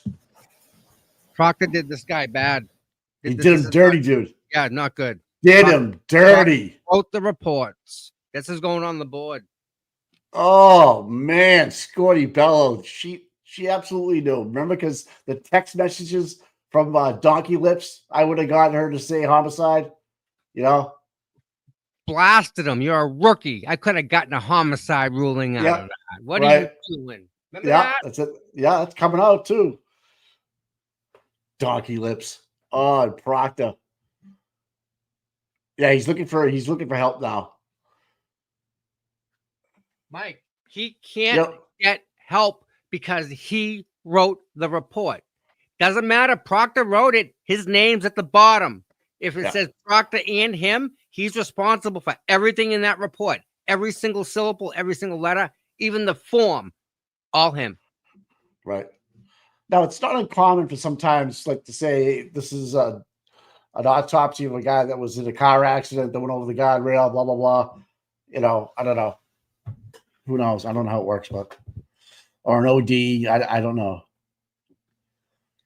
Mike, this guy's praying a couple Hail Marys. Proctor wrote the reports, and this dude signed them. He's just going along with the crowd, Mike. That's all he's doing. Because guess what? No, his no boss, doubt, dude. There you go. That is corruption. Yeah. Not doing what's right, and he knows it now. This guy. I bet you they're gonna have a throwdown. I bet you they're gonna meet up and have a throwdown. Oh God, that would be something to see, huh? Right. Proctor screwed this guy's career. Oh yeah. If this guy gets caught, he's gonna go on the Giglio list or the other list. And Brady list there. And anytime he testifies, it's NFG. Seriously. Mike, this guy's job is investigating. When you do that, like, you memorialize everything you do for 8 hours during the day when you go for a shift. Like, this happened. I was involved with this. I touched this. I witnessed this.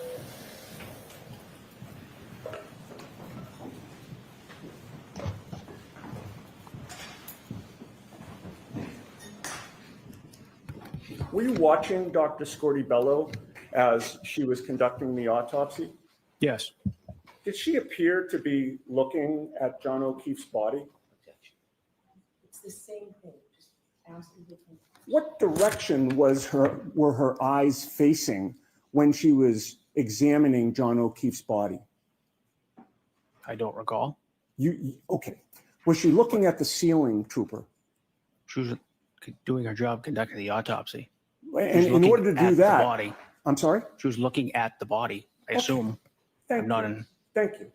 And looking at the body, you saw her looking at the body, correct? Yes. And looking at the body included an arm, correct? Yes. And it was at the arm was not covered up during the autopsy, correct? No. It was open for you to see, correct? Yep. Yes. And you saw the injuries to John O'Keefe's arm, correct? Yes. You didn't see any bruising on his arm, correct? Here we go. I don't recall. You didn't notice any obvious broken bones, did you? I'm not a medical expert.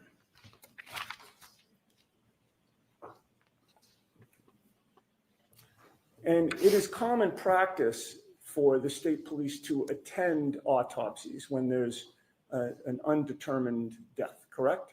Yes. It is not at all common for the defense to attend an autopsy, correct? I've never experienced that. Right. And there was no defense attorney or defense expert at the autopsy of John O'Keefe, correct? Not when I was there. You were there, correct? Yes.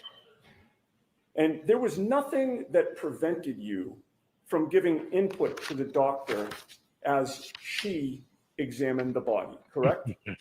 We don't give input. We give the facts that we know so far in the case. Okay. Well, giving the facts is giving input, is it not? It's not input. Wow! Did you talk to Dr. Scortibello during the autopsy? Yes. Rookie. And you gave her information, if you don't want to call it input, correct? Yes. And at the end of it, you left without her ruling it a homicide, correct? I have nothing further.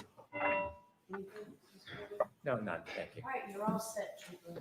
Oh man, smoked. Like that one. Bring them all up. Let's go. He seems All- such a. If it's all going to be like that, bring them all. He doesn't seem credible at all now. He looks pissed at Proctor. Absolutely agree. He looks pissed at Proctor. All right, we're going to take a break. The lawyers and I have some work that we have to do, so it's a little bit longer break than we normally take, and it's a little bit earlier, but we did get coffee for you, so we'll take a recess now for the next half hour, maybe. I want council to stay. Oh, here we go. What's going on now? She's having a little What? non-juror. It didn't go the way she wanted it. Now she's got to go and change the rules here. He just completely reduced his credibility to nothing. Yes. Wow. Half-hour break, Mike. What? Well, that's all right. What time is it? It's only 10 o'clock. It will be going an hour or so. Oh my God. Let me see if I can pull up some. No, she's going to have a hearing here with the lawyers. So I want to talk a little bit more about what we talked about at sidebar. And I read the decision from Maryland, just cursory while we were waiting for the witness. And that was a March decision. And I can't stress enough that this should have been brought up before today. So I'll hear you about your concerns, Mr. Alessi. I'll hear the Commonwealth's response, then I'll go finish reading everything else you gave me. So what are your concerns about Jessica Hyde? I don't know if she's Dr. Hyde or what, but I remember she testified the last trial, so you have transcripts. Understood, Your Honor. I first want to just get the evidentiary basis. This is straightforward judicial notice. There are two separate decisions which require two separate. One's a Massachusetts case, so that's easy enough. Okay, so and that's a shall. It's an SJC case, so yes. Yes. Okay. So now to the Maryland case. So that's governed by federal, Massachusetts Rule 39A. And that is records of courts of other states or of the United States. The Act provision is the records and judicial proceedings. And of course, a court is judicial proceedings of a court of another state or of the United States shall be competent evidence in this Commonwealth if authenticated by the attestation of the clerk or other officer who has charge of the records of such court under its seal. So I have with me, Your Honor, that State v. Herrera, Maryland case. I have the certified copy with me from the clerk. All right, so we can mark that for identification. Thank you, Your Honor. May I approach? Yes. CC for ID. Okay, thank you. So,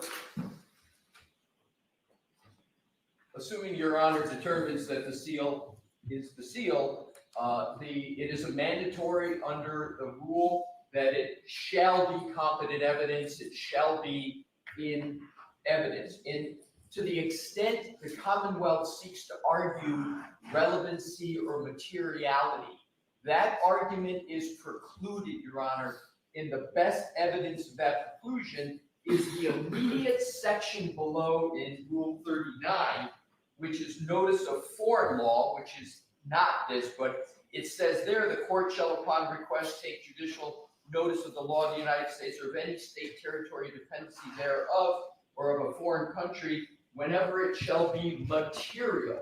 So the drafters of this rule knew how to put in a qualification or condition when they introduced materiality in B, but they didn't do it in A.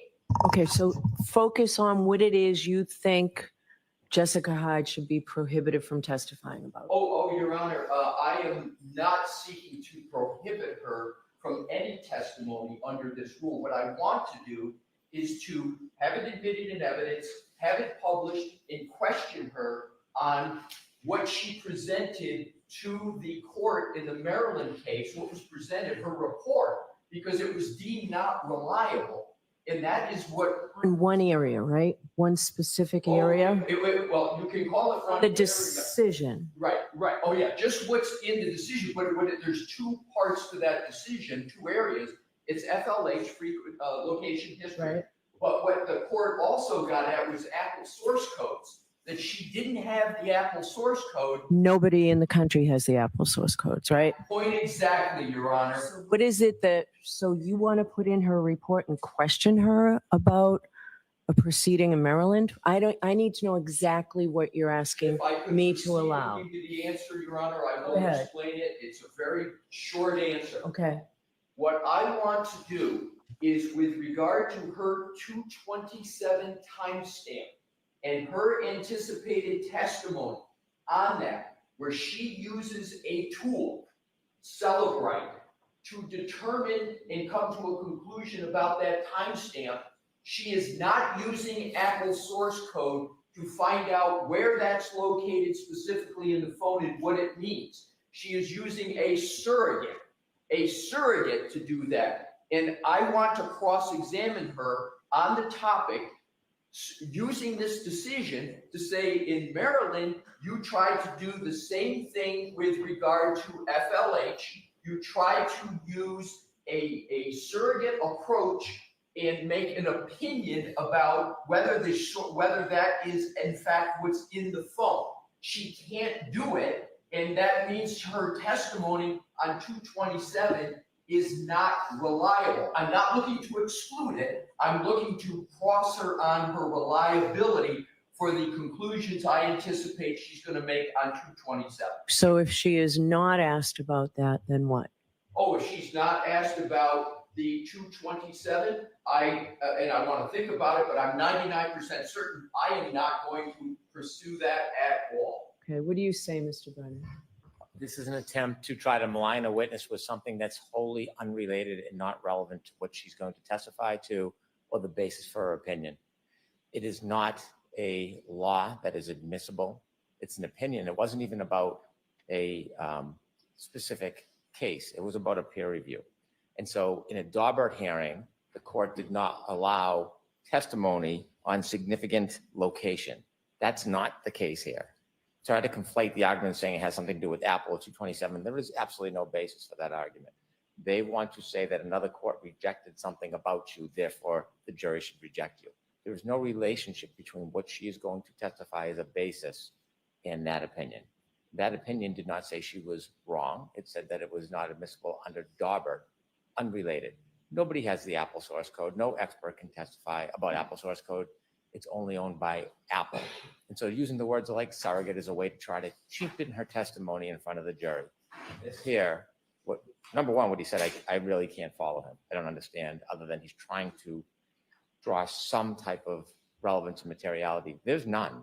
There's none. This is not a denouncement. She hasn't been found incredible. There's nothing about her methodology that has been rejected by a court.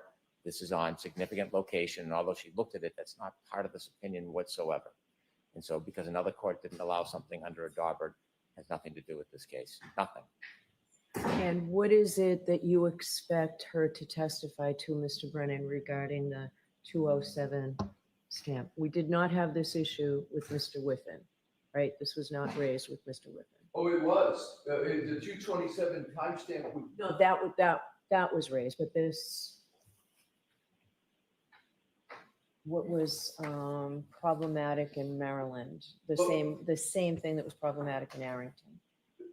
That's correct, Your Honor. It wasn't raised because Mr. Whiffen has not been advertised with regard to Apple source codes. And if I could, Your Honor. Okay. Mr. Brennan has made a relevance argument. He keeps anticipating my cross, which he has incorrect, by saying it's not relevant. That doesn't go to the admissibility in my cross.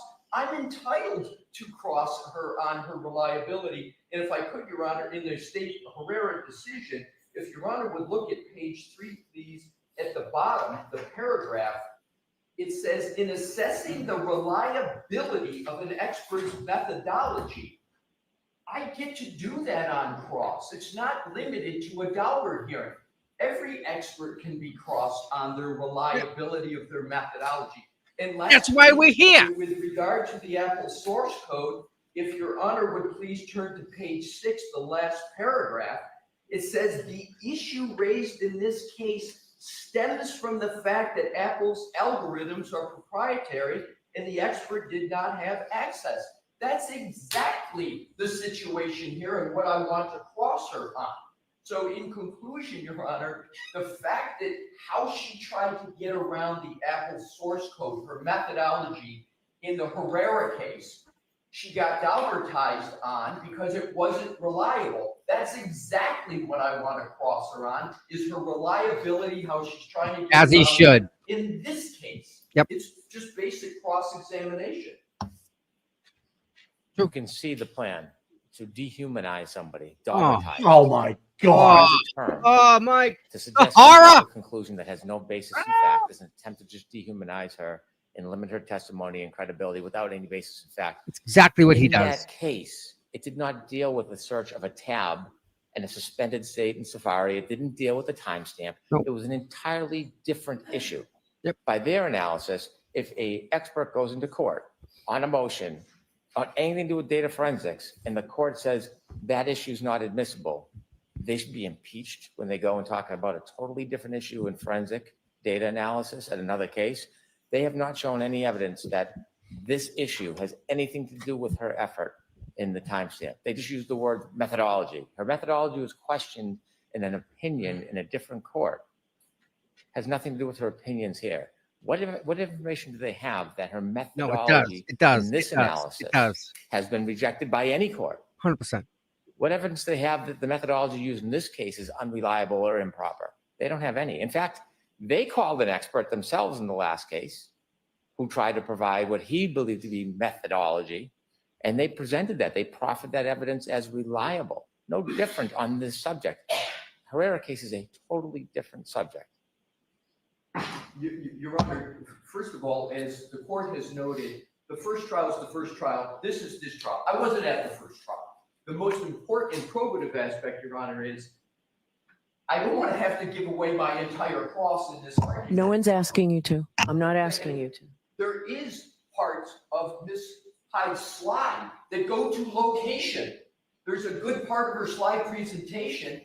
I don't want to depart from the 227. Karen. Karen's like, yes, give it to him. Yep. Is on location. It is with regard to health data steps. So there are certainly aspects directly relevant. Here's the issue with the 227. I think AJ's getting ready for Buchanan.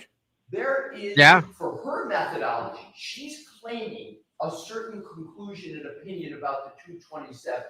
There is no peer review.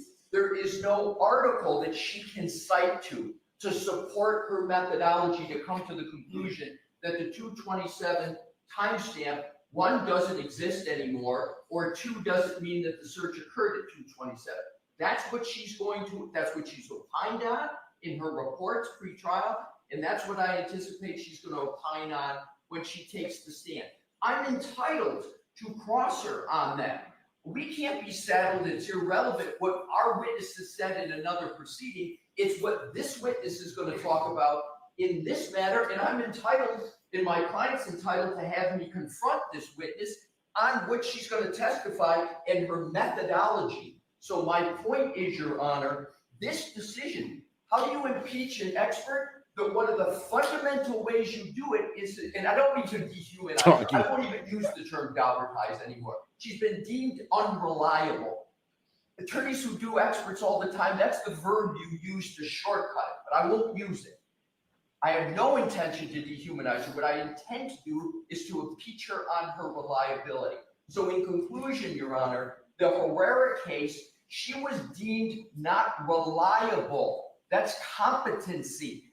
You, and any expert that's been deemed that, you get to attack that. If the Commonwealth believes the case is not relevant, if Ms. Hyde believes it's not relevant, let Ms. Hyde defend that on the stand. Let Mr. Brennan make that point on redirect. But I can't have my client's constitutional right to confront her on the very subject matter she's going to testify on by anticipating what I'm going to provide for cross. I've given it, and I respectfully submit, Your Honor, this is basic cross of an expert witness, particularly when their methodology on data forensics has been deemed not reliable by a court.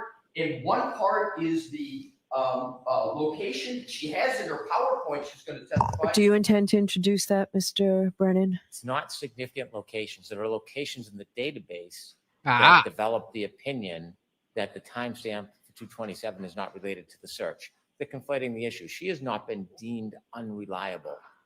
It is the issue of the significant location. Hank, what are you afraid of, dude? What are you afraid of, Hank? What is your problem? The Yeah. truth. That she's an He's afraid of the unreliable expert. truth. And this is how they're going to distort it. Invoking the Constitution and invoking the client's rights has nothing to do with the Oh, analysis. Jesus. That this is a totally separate subject, or an opinion simply wasn't let in a different court out of this jurisdiction. It wasn't this opinion. It wasn't this methodology for the opinions that she's going to offer in this case. And so if you look at the case, it is a totally different related report, different related item. It's as if a reconstruction expert went into a court and attempted to give an opinion about a medical diagnosis, and the court wouldn't allow that medical diagnosis in. In another court, in another jurisdiction, they would not be able to be cross-examined that in some court, there was an opinion they offered that was deemed inadmissible, unless they were talking about the very same methodology and the very same point. This has nothing to do with her opinion whatsoever. It's just an attempt to try to endorse the defense's attempt to suggest she's not credible by stop hiding it, behind the dude. shield of a different judge and distorting the fact that it's two different methodologies, it's two different issues. One last word. Go ahead. Thank you, Your Honor. He just said credibility. This isn't a credibility issue. This is a reliability. This is the essence of what experts do. You have to show that your methodology is reliable. It's a red herring to bring up credibility. The court opinion. And this is the equivalent of a Superior Court opinion, right? It's not an appellate decision. It is, Your Honor. It is the equivalent. I respectfully don't think that the level of the court is at all relevant. Any court, unless you get it overturned on appeal, then this would be a different matter. But this is a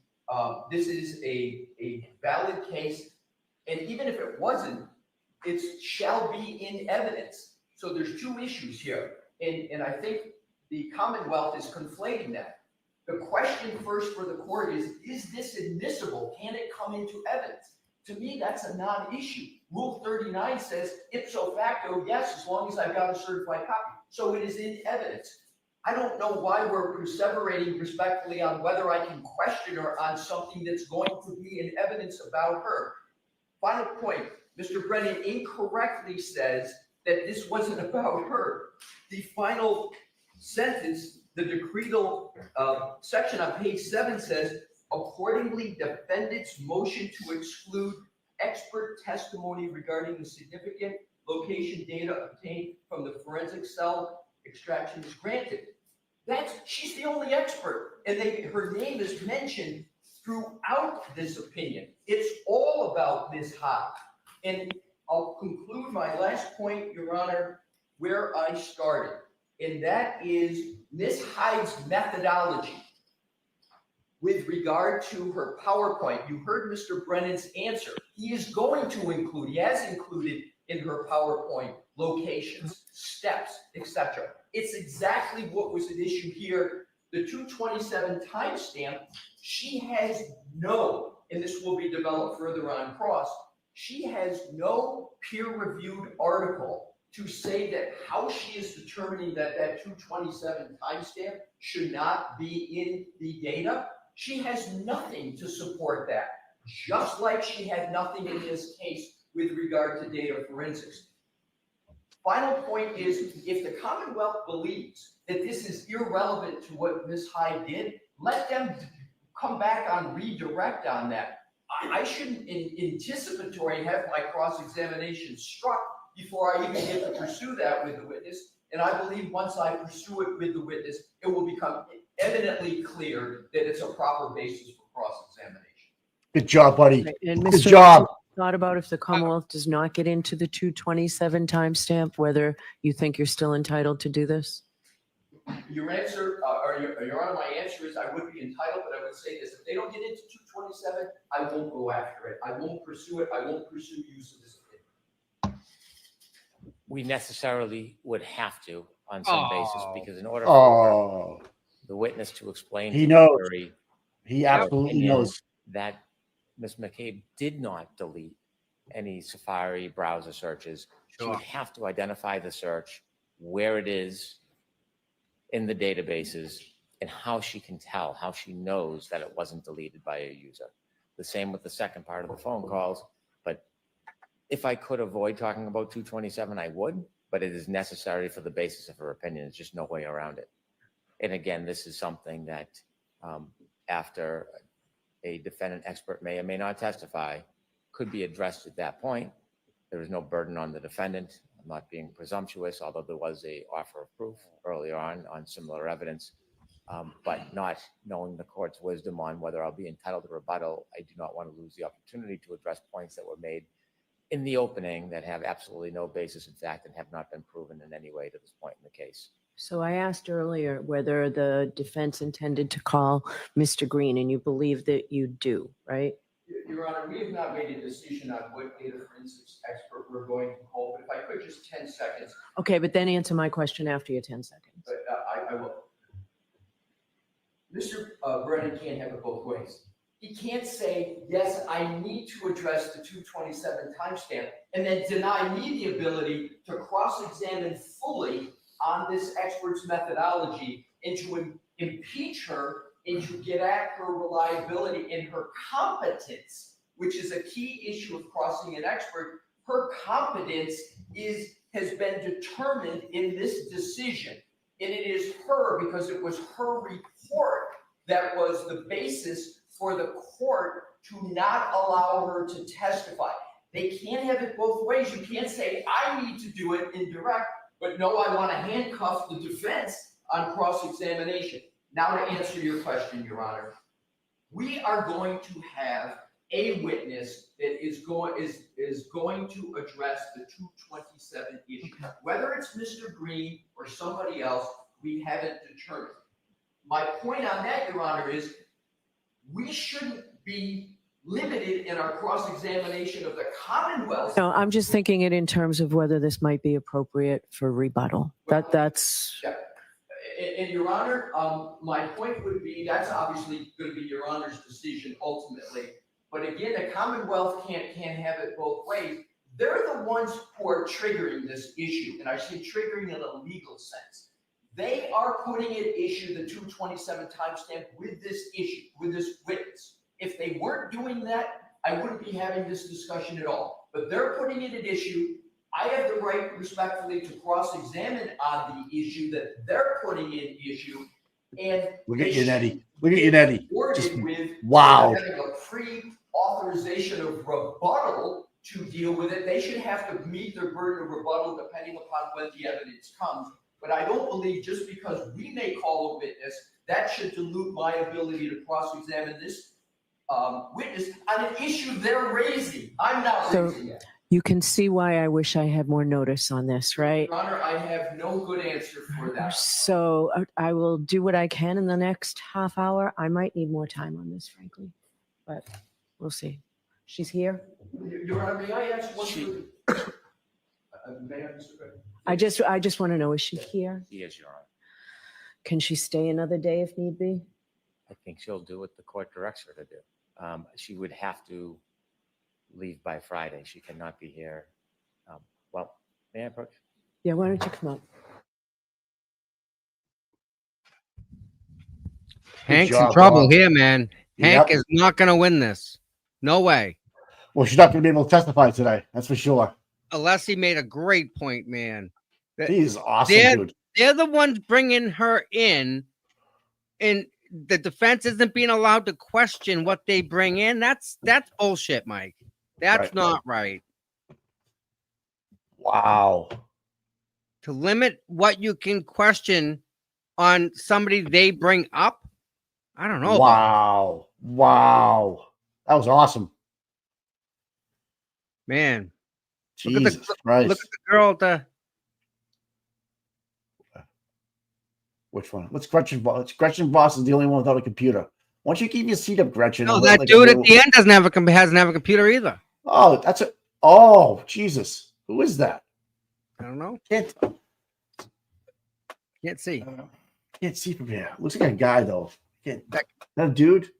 Guy with the white shirt, got a twin. Oh.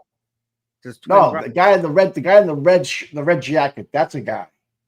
That's a girl. It's guy, girl, guy. I don't know. Guy, girl, guy. Right? Is that how it goes? Guy, girl. I can't. Oh. Tell. And there's that 5 guy. He's a putz. The guy He's next to not a him. girl. The guy next to him's a yum yum. He said yum yum. Man, them two guys And right then there. Gretchen Voss. Yeah, she's doing nothing. And the only one in there, is that Jess at the end? I think that's Jess. She's Jess the only one Machado? giving us real stuff out of it. Yeah, I think that's Jess Machado. Oh, good. We're getting some information out. This is good. Yeah, yeah. Jess is there, so we're all right. She just won a big award, man. Like Yeah, journalist. you see that? Yep, she did great.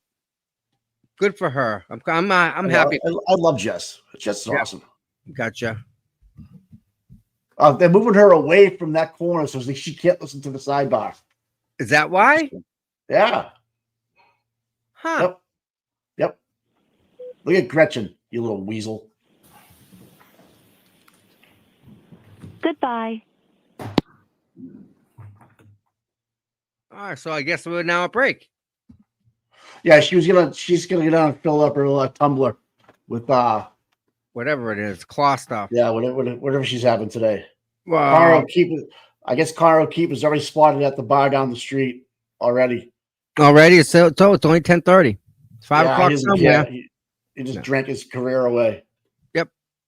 Oh, that trooper, man. Ah, man, he made the board, Mike. I feel bad. I don't feel bad for him, but I feel like he got sucker punched. Proctor wrote the report and he signed it, Mike. Yep. So this is Michael Welsh, very defensive. Keith knows there's something inaccurate about the report Proctor wrote about the C.M. McCarthy video. Thanks, Muggy. And he did all the reports, didn't he? Well, he pulled the data, but didn't write the reports. He just pulled the information. Right. He went and got the actual extraction. Then he gave it to Proctor. Bear Proctor there, former Trooper Proctor.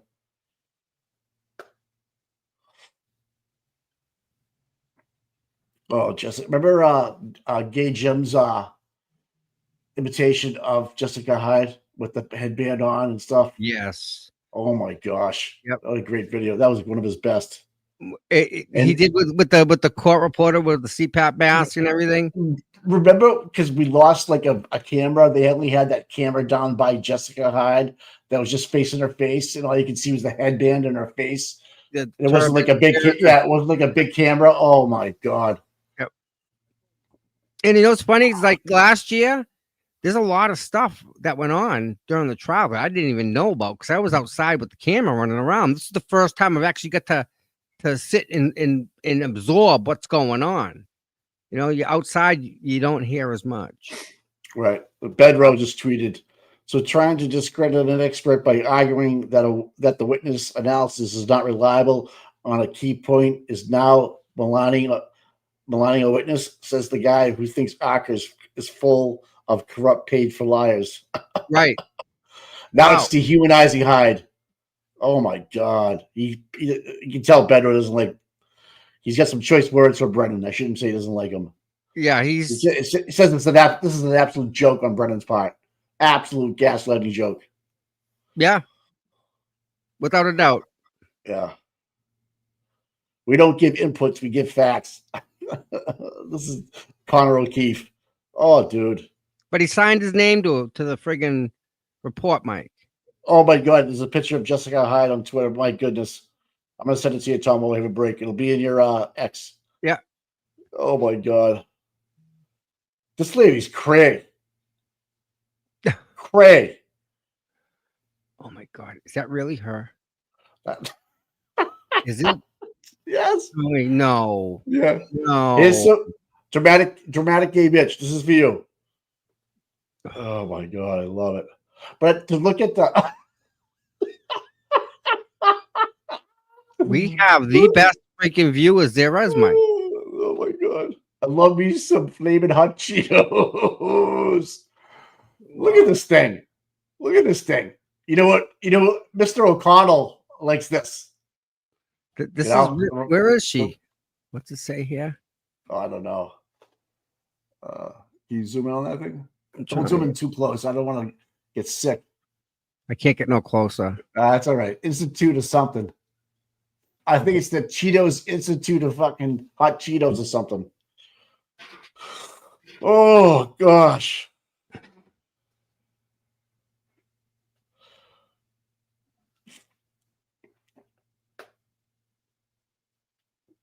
National Computer Forensics Institute.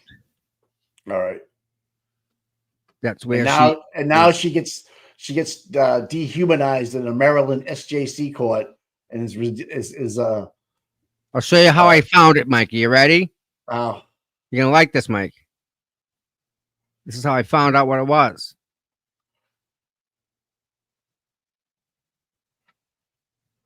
Was it National Lampoons? What's that right there in the middle of her? Is that her stomach? That's the fupa. Is that Julie Bagel's mother? What is that? It's a frontal bum. It's okay. Frontal bum. Yeah, she got a frontal bum. National Computer of Cheetos Institute. Okay. Oh my God, she was a paid ex. Oh my God, imagine getting paid for this. No. Nope. I can get rid of that one. God, I got. Oh, She got a man, that's muffin. gross. She got a whole tin. She got a Aiden six-pack Carney. muffin. Yeah, sources tell me that we'll be hearing from Jessica Hyde, the Commonwealth's hand-picked digital forensic expert, who was there to allegedly debunk Jennifer McCabe's Google search. How long was down the call? Hey, reported it actually says she actually says McCabe Googled that. So a report says one thing, and her words say another.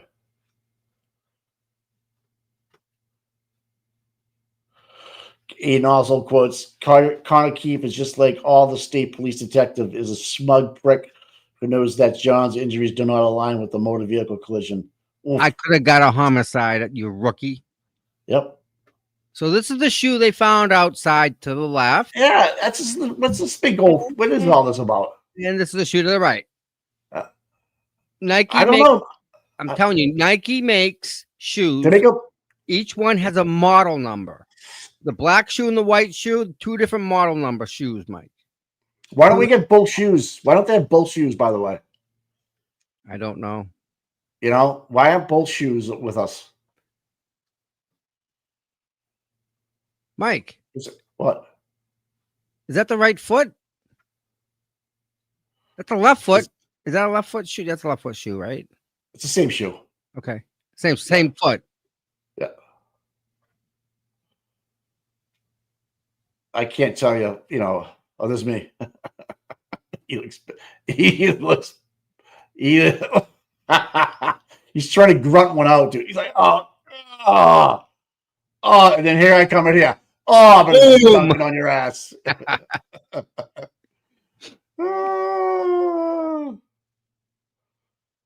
Fucking ass clowns. Yep.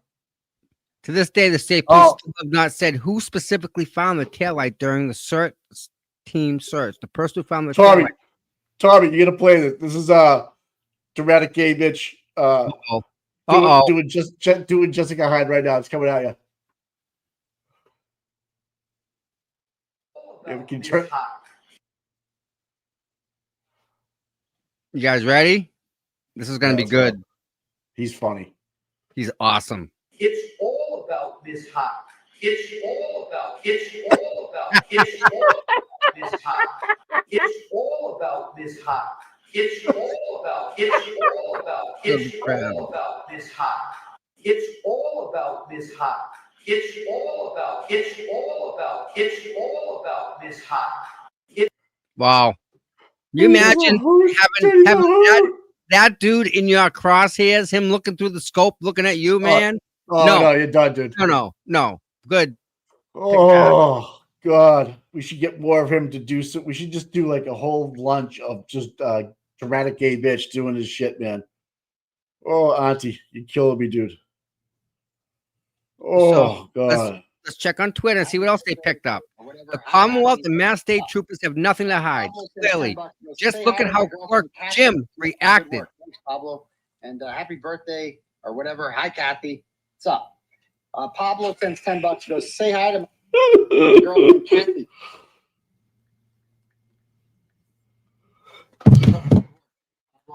And, Oh birthday God. or whatever. Killing me on Twitter. Watch Jim.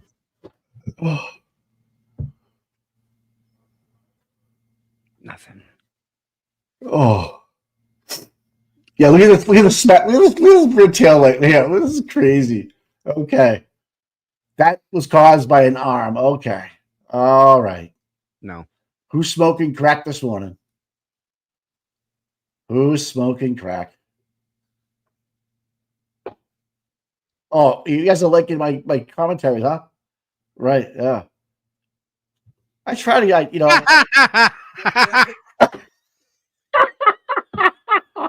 It's spot on. It's spot on. I saw this one. Look at that. Oh my God. Oh, just think for the rest of your life. Anytime someone Googles that, this is what they're gonna find. This is fucking crazy, man. Oh my God. Fucking dude. Fuck me. Oh, I'm gonna send you something else too about Jarhead Marine. Is just Jarhead Marine. So yeah, Michael Welch. Yep. Yeah, he's ready to go. This guy. He ain't playing. I this love guy's it. yeah. He did 60 days, man, on the like do you like ladies?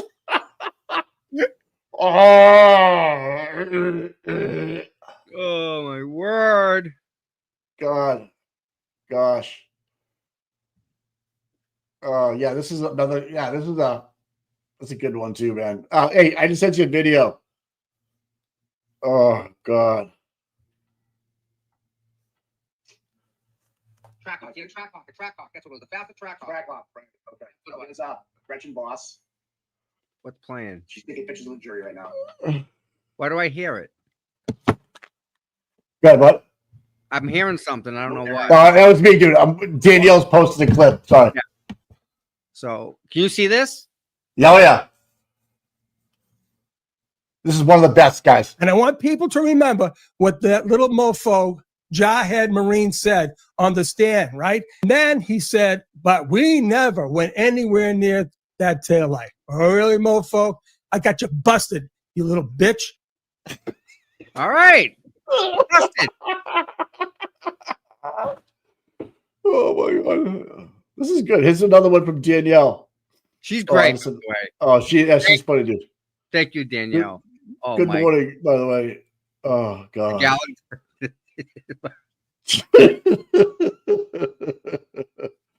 This is ridiculous. Let me share this. Oh my God. Gosh. Jesus Christ. That's friggin' awesome.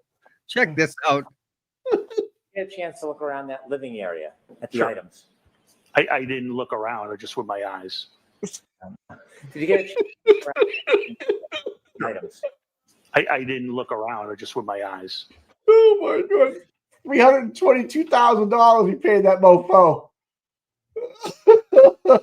Did you get a chance to look around that living area at the Sure. items? I didn't look around, or just with my eyes.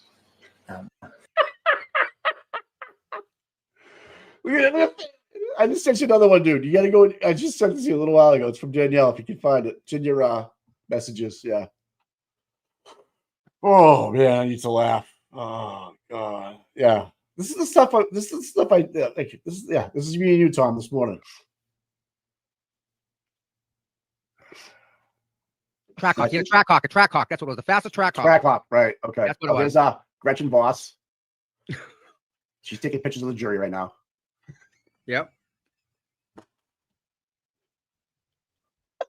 So no Aaron, no Dougal today, no nobody.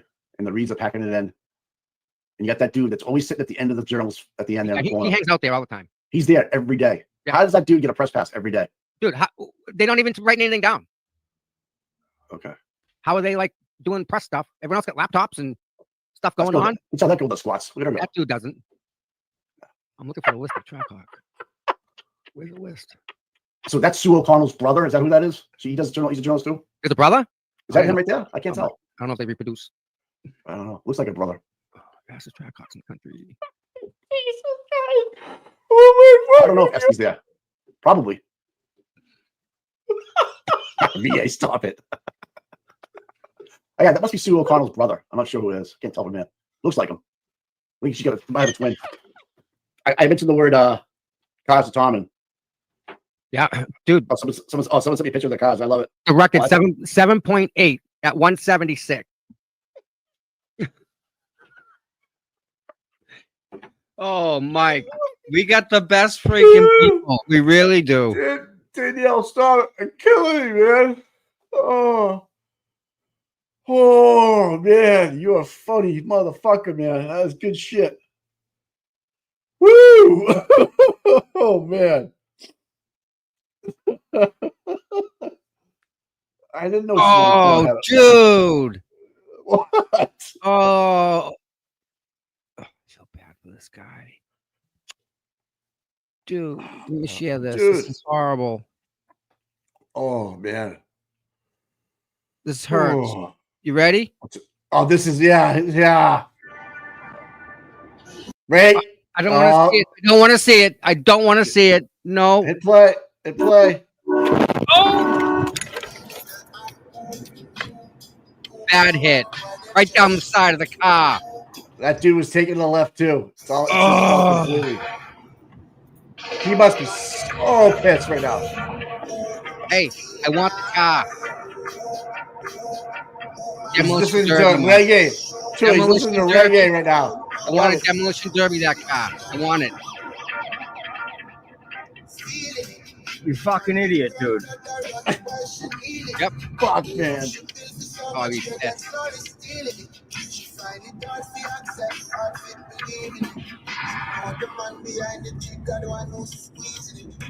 Fucking idiot. I wonder what kind of driver it was.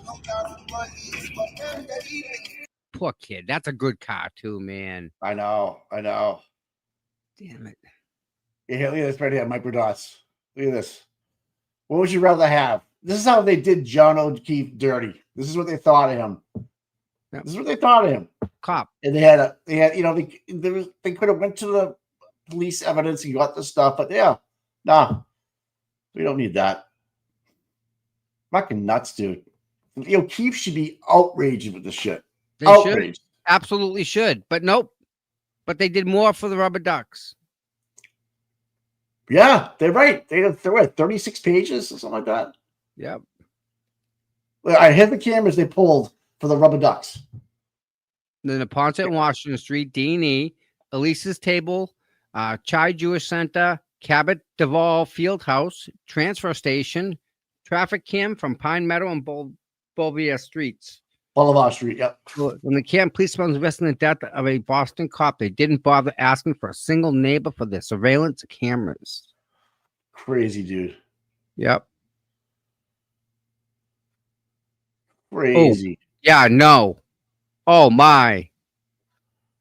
Look at 50 cal? 2,150 grains, 1 inch in diameter. This is a Campbell soup can, and this is the 4-bore. It's going to be putting out upwards of 200 pounds of felt recoil. Yeah, no. That's I'm an elephant good. shooter. I'm good. That's an elephant gun right there. Here we go. You do this once and that's it. Here we Lean into go. it. Lean into it more. He's You're into gonna hurt. it. Oh! Yeah, no. Oh! Wow. I'm good. Oh my. Oh my. You broke it off the wood. It broke the 2x4. Yeah. You. These Yeah, most look good with that, man. Love me some hot Cheetos. I just want to see what else comes up here, man. Wait till she I swear, the whole outfit. The outfit matches the red. You don't think that there's a correlation here, Mike? Mike, correlation? Correlation? What's the next one after her? It's the Canton Major from last night. Yeah, that's Whitey. He Yeah, that's Whitey. Yep. Yep. And disinformation. So how dare you sit on that board and accuse someone else? Yeah, I'm looking at you, Chris. Yeah. Of misinformation and disinformation when you yourself spread it on a daily basis. You should be ashamed of yourself. You do not do this town any service with your actions. I hold a sign on a weekly basis that requests your resignation. Why don't you do the town a favor and honor that?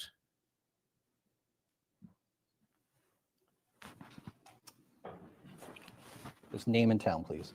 Can you hear me? Yes, I can hear you. I don't know.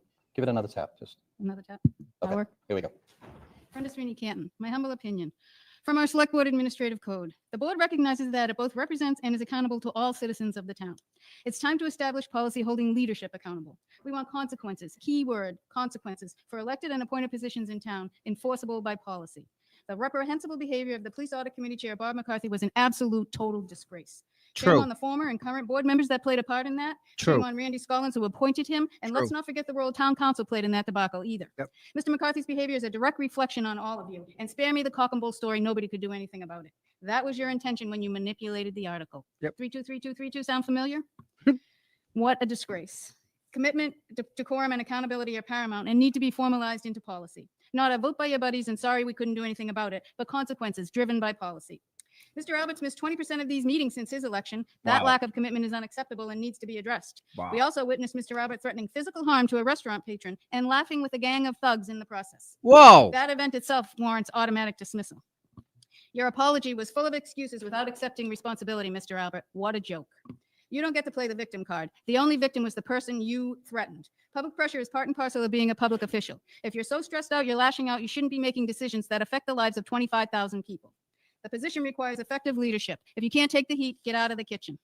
We're protesting in Canton Center for Mr. Albert's resignation until he's gone, one way or the other. His support system's crumbling with Theodore and Conley gone. Helena has one foot out the door, and don't bother looking to Mr. Loughran for help. He's the next failed leader on our bucket list. There's been decades of intimidation while leadership did absolutely nothing. The power of our voice and our vote says those days are gone. We're not your kids, we're not your employees, and we're not your subjects. We're the citizens that pay for this room, this building, and every single item on every single agenda in this town. Open meeting law demands respect. This board is accountable to the citizens and has a duty to implement formal policy requiring accountability with consequences for all town officials ASAP.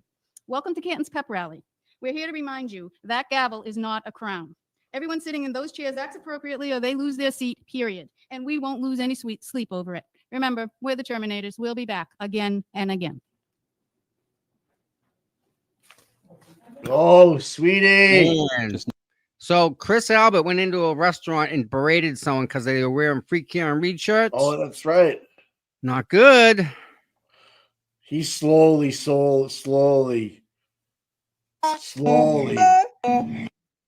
Oh, loses his mind.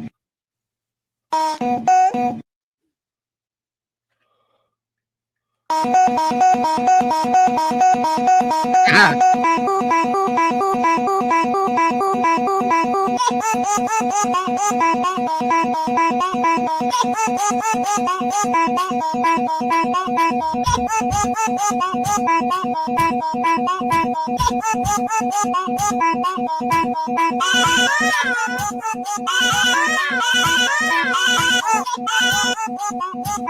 right.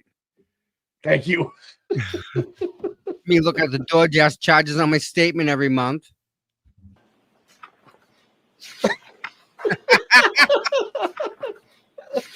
Whoa. Oh man. This poor guy's gonna get lambasted. Yeah, I feel bad. Yeah. Kathy, keep up the good work. Thanks, Pablo. And happy birthday or whatever. Hi, Kathy. What's up? Pablo sends $10 and goes, say hi to my girlfriend, Kathy. Keep up the good work. Thanks, Pablo. And happy birthday or whatever. Hi, Kathy. Oh my God. Oh man, you guys are good, man. People are picking up on the shoes. Brian's got that.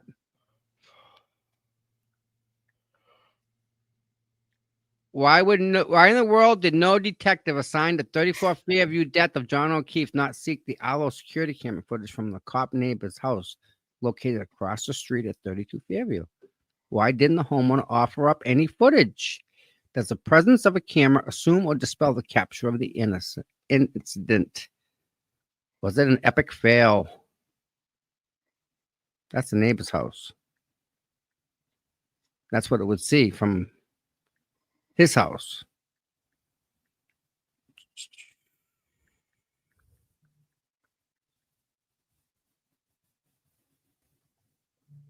Everyone in the trial is getting tiny eyes from now on. Oh my God, man. Man. Oh, fuck. Oh, no. Civilians were able to walk freely through the unsecured scene right here and right past offices. Oh, yeah. Yep. Nice, huh? These guys, I'm telling you, man.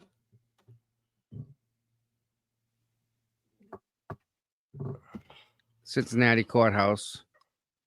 No. Oh. Joey Bag of Donuts. Going solo, yeah. Howie Carr. With a dead body in the snow. I should read that later on at lunch. Oh, yeah. Hey, Cherry, what's up? Cherry's here. Good morning, Cherry. Is the fan back on yet? Yep, fan's going. All right. What else we got here? Yeah, justice for Sandra Birchmore.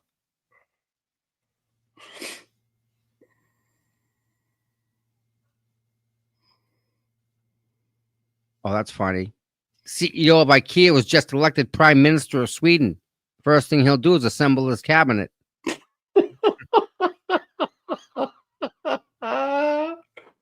Oh my God. Oh God.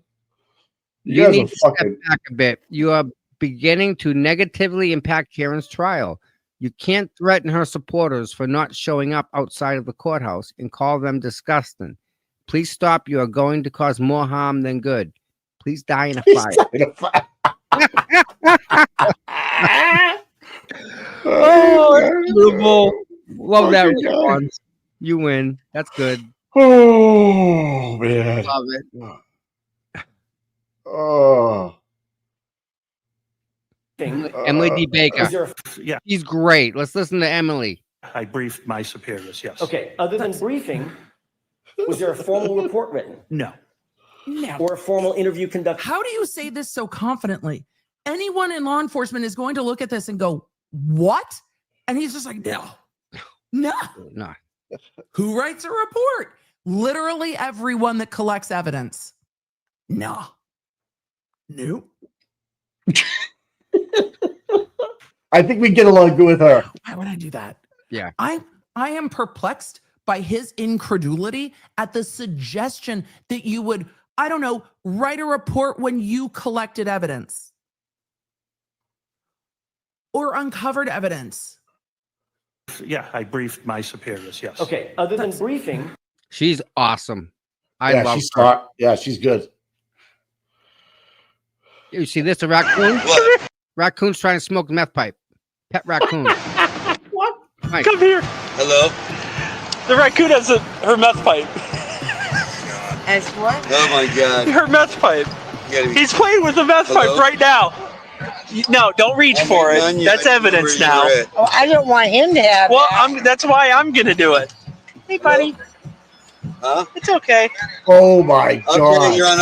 He'll be here in 2 minutes. I'm right across from my house. Is that what that Okay, is? man. Yeah. Okay. This is what she's smoking meth in. Okay. The raccoon's playing with her meth pipe. All right. Oh, there's no. He's trying to smoke it. All right. Look it again. Look it. Thanks. There's no way. All right. Enough fun. Raccoon smoking meth. Oh my gosh. What was that in Canton? Yeah, that's Canton right there. That's Marina Bay for sure. that's old Berkey's boat. Yep. All right, guys. Well, they got her out at least. All right. We're gonna go out and solve the cold case mystery. Oh, okay, here we go. We found her. Is that the happy face killer? Yeah. That's it's no easy. This mic right off the back. Oh yeah, you be gone. Yeah, it happens all the time. Yep. Gallagher, I don't know that Proctor was the lead investigator. Great work, guy. Come on. It's so small, Mike. Wow. Oh my God. Oh my God. There's so much good stuff out here. Oh, Bettero's going to be on the Grace Curley show at 105 today, guys. Oh, really? Bettero. Yeah. I'm glad he's speaking. Like, if he's not here, he's getting out there and doing other things, to keep eyeballs and ears listening to this in a professional platform. Not to say Mike Crawford wasn't doing an awesome job, but to hear Bettero is kind of cool too. Yeah, I like him. Yeah, and again, Nan is just like Bedro, right? Yeah. I wish her the best. Get a big prayer going on for her family and stuff, Yes, much prayers. Yep. Get do what you gotta do.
Oh my God. Love it. Thank you. Is that Auntie Deb? Yeah. Yes. Yep. He's amazing. Dramatic gay bitch. I'm telling you, man. He's good.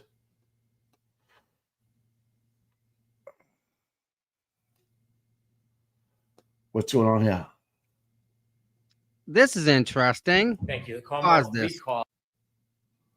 This Emma Effer is a plant by Morrissey, not just for Karen Reed either. Watch him consider what Hank announced, then twist his neck, then low-key nod. Don't believe a district clerk could be a DA plant? Hold my Lone Star beer. That's from Gillies. And see the article. Calls Nick Garino. Your Honor, I'll inform this will be the last recall for Mr. Garino. Thank you.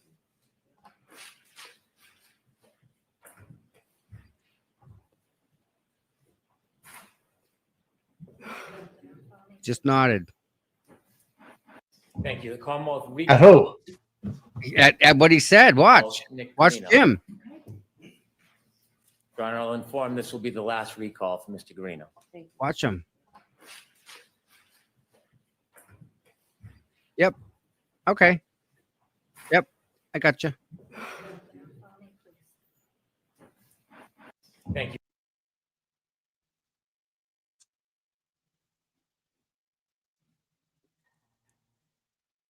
Yeah. Where's the Epstein files? Where's the list? Remember that list that was coming out? Way too much money behind that, man. Yeah. That's not true. It's easy to what? God. Hanky.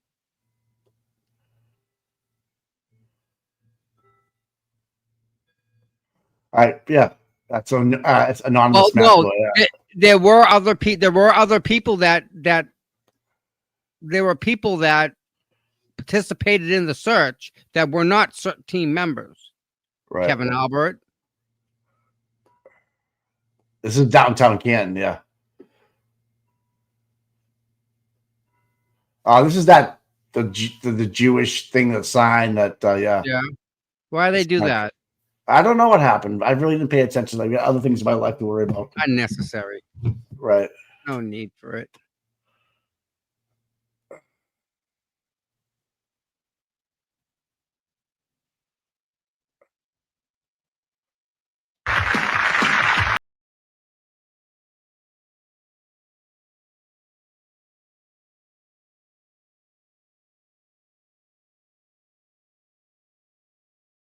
We moved it. What's this?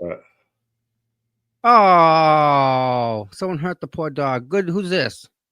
Neil Harbison. Thank you for making a difference. In there you go.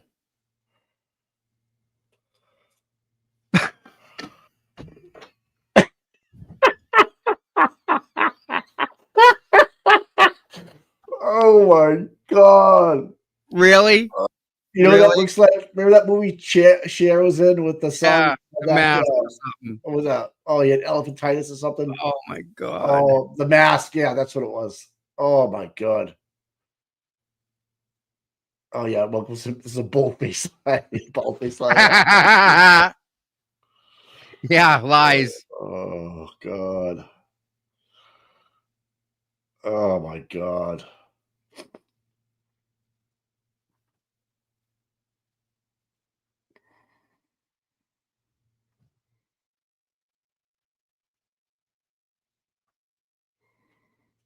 Ooh. Jessica Hyde. Yeah, this is me. Julie Bagel. She's wearing pink underwear at least. Wait. Oof. She ran onto the field for a free beer and Yeah. she got taken down. Yeah.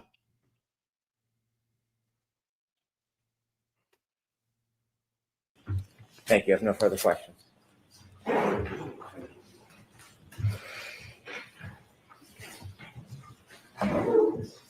Nice. That's confidence right there, huh?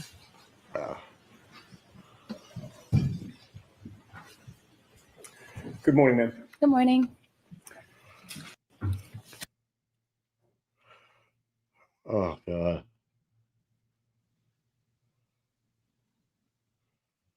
Oh, this is so funny. All right, I'll be right back. All right. Yeah, bud. All right. 116 miles an hour. Yeah, no.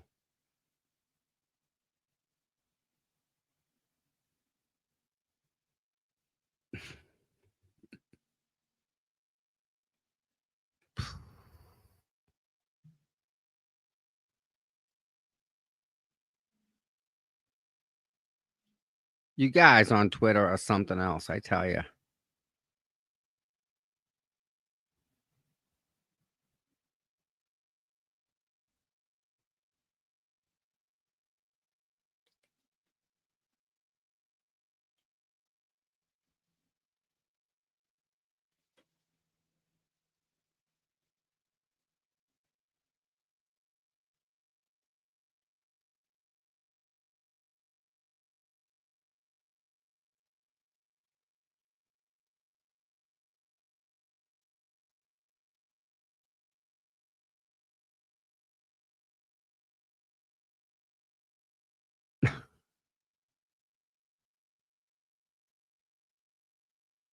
Yeah, she didn't do good over there. Dog on the surfboard. You know, and he's just the man. Gotta give it up to him. He's doing this for free, people. Like, legit. He came on here to help Karen and nothing else. Not bad, huh? Not too bad. Got the fan back on. Close that out. I don't need that. I need this. Boom. So, I hear we have, yeah.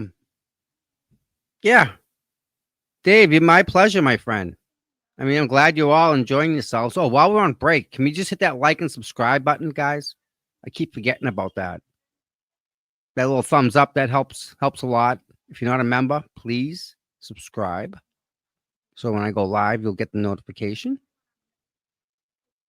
It is a long break. And wait till lunch happens. I think maybe at lunch we'll turn the phone lines on. What do you think? You guys want to turn the phone lines on at lunch? Talk? It's up to you guys. Yep. We've been on break today longer than we've been testifying. Ain't that something else? Yep. 760 people watching the fan right now. Man.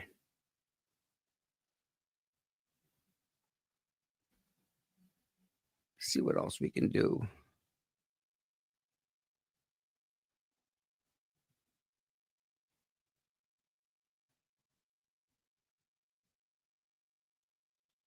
What's this?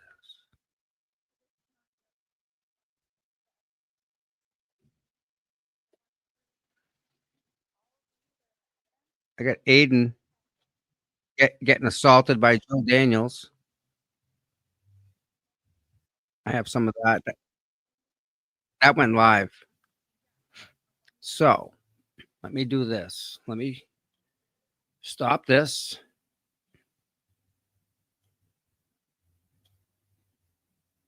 This is when Aiden got assaulted in Canton.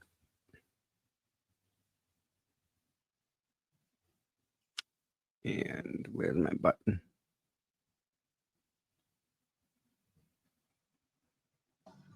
And then in terms of gym, I know we have plenty of. Yeah. What let me see the gym room. It's like at the very beginning. He's gonna come back.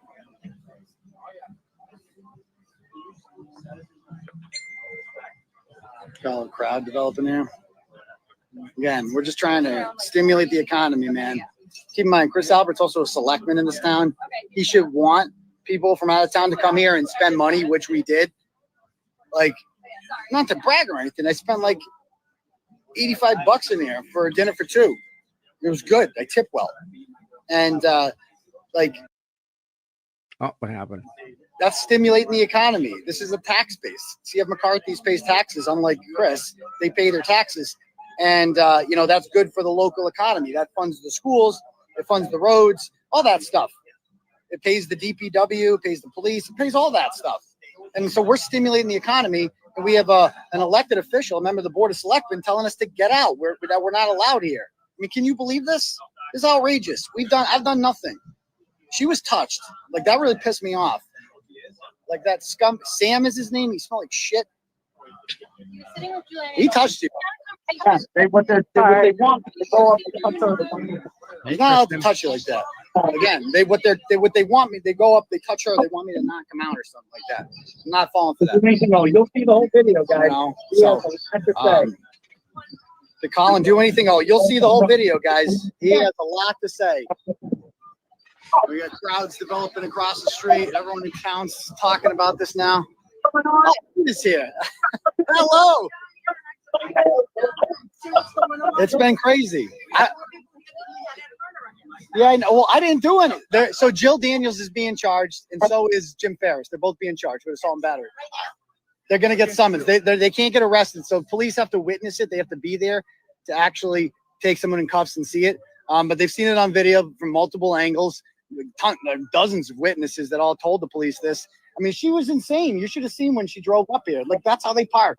She jumps out of that car like a mad. Can you hear me? How's it going? How are you? Yep. She jumps out of the car How are you? like a lunatic. I just don't know how to turn the camera around so that you're not staring at me the entire time. To be on the side, on the right hand side. On the right hand side. Yep. On the side of the, on the right hand side of the screen. Is there an arrow? No. In the circle, there's nothing. I'm just going to turn the phone around. Okay.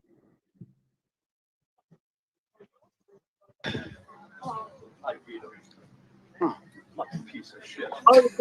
We got Rita here too.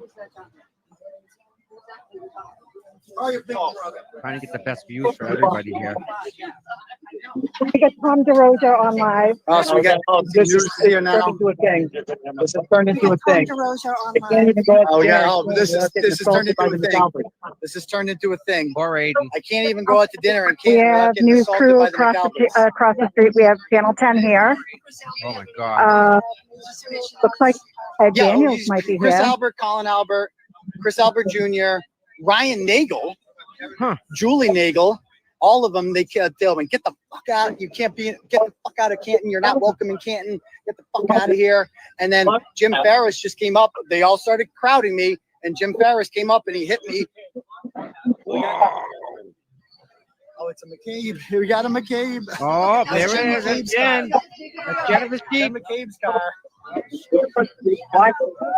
Yeah, we're attracting a crowd. I think that's just Jenny. Oh, great. The news is here. Like, bro, what is happening right now? I can't even This is my Sunday night out to dinner. And this is like how I can't even go out. I can't even go out to eat a meal of food without everything. We got kids showing up now. Kids on bikes. Oh, thank you very much. I appreciate it. Again, I'm just trying to eat dinner. There's Jim Ferris. Jim's there. There's Jim. So Jim is here. So Jim assaulted me first. He hit the camera out of my hands. Hit he hit my hand. I was holding the camera. Knocked the camera out. It was in the middle of the road. And he's like telling me he's Sorry, they better do something to them, or it's gonna just get I just keep filming. The next thing you know, this person drives up, some chick that looks like Courtney Proctor, I don't know who it is, some McAlbert, drives up here, double parks, Jill Daniels jumps out of shotgun like a lunatic, like an absolute lunatic, and just comes at me and steals the phone. Right? And I'm like, what she wants me to do, is she wants to provoke like me to be like, try to grab it from her. And then she's gonna be like, that's assault, because that's what the fake on Christmas Eve. Like, she, 20 minutes to get here. Just and I'm to like, let can you I know, I get had that to back? call them. They want you to be I like, had to call them. I don't do that. I had to call the police You take my twice shit, to get them I'm to gonna come ask for here. it back. I'm not taking it back out of your hand. You take my shit, I'm gonna ask for it back. Took the police 20 minutes And so to get that's here. assault, what she did. And she held on to my phone for about 2 minutes. And now, called the police twice. now look what they've done. This is what Chris Albert does to the town of Canton. This is what your selectman is doing to the town of Canton. Can you believe that? An elected official. And this is how.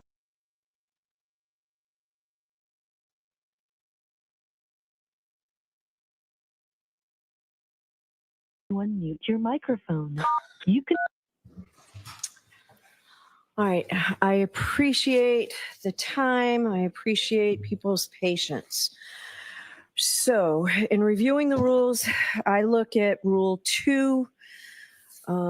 So, Mass Rule of Criminal Procedure, Rule 2, purpose and construction. And so, upon reflection and consideration, it says these rules are intended to provide for the just determination of every criminal proceeding.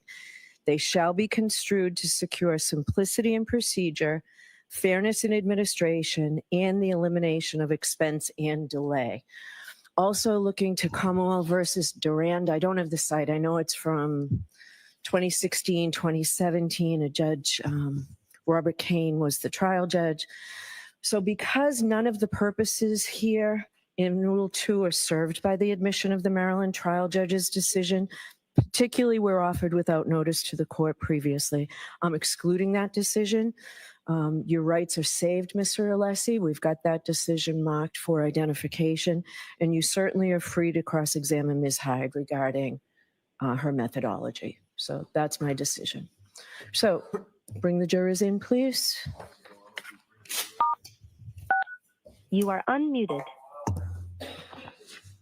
Christy, do you want this under that? He's gonna eviscerate her. So she's gonna be allowed to testify to the 227. Okay. Who is it again, Mike? Jessica Hyde. I just heard the ruling, so. All right. So, but is there something that they're not going to bring up, or they are going to bring up the 227? That she's allowed to. Okay. And then, but unless he's going to be able to cross her at anything. Good. Yep.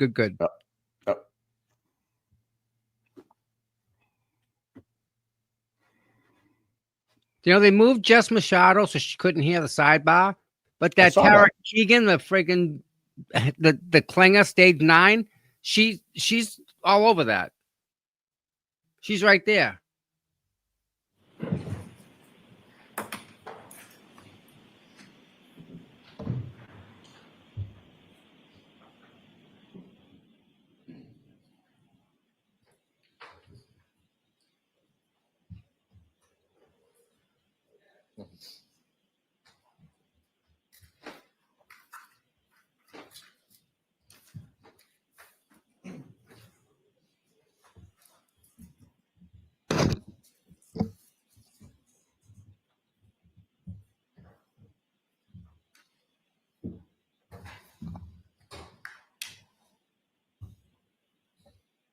Put it back in session. You may be seated. Jurors, I appreciate your patience. So your next witness, Mr. Brennan. The Commonwealth calls Jessica Hyde.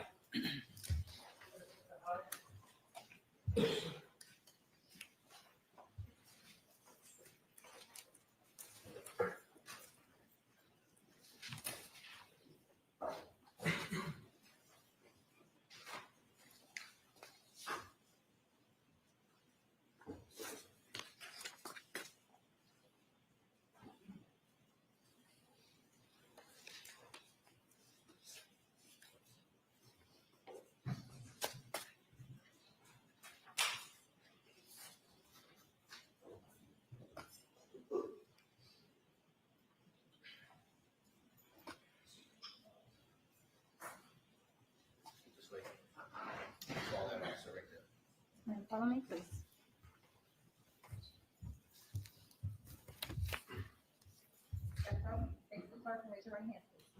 You solemnly swear the evidence given to the court and jury in the case now and hearing the truth, the whole truth, and nothing but the truth, so help you God. Yes, I do. Good morning. Good morning. Good morning, Your Honor. All right, Mr. Brennan, whenever you're ready. Thank you. Good afternoon. Good afternoon. Could you please introduce yourself to the jury and spell your last name for the record? My name is Jessica Hyde, Jessica space HYDE. What do you do for a living? I'm a digital forensics examiner. I'm also an associate. I'm also an adjunct professor at George Mason University, where I teach mobile device forensics in their graduate program. I also own a digital forensics company that does training, services, and research. In addition to teaching at Georgetown University, do you teach in other ways? Correction, I teach at George Mason University, I'm not sorry. Georgetown. But thank you. I also teach, my company writes and develops training courses.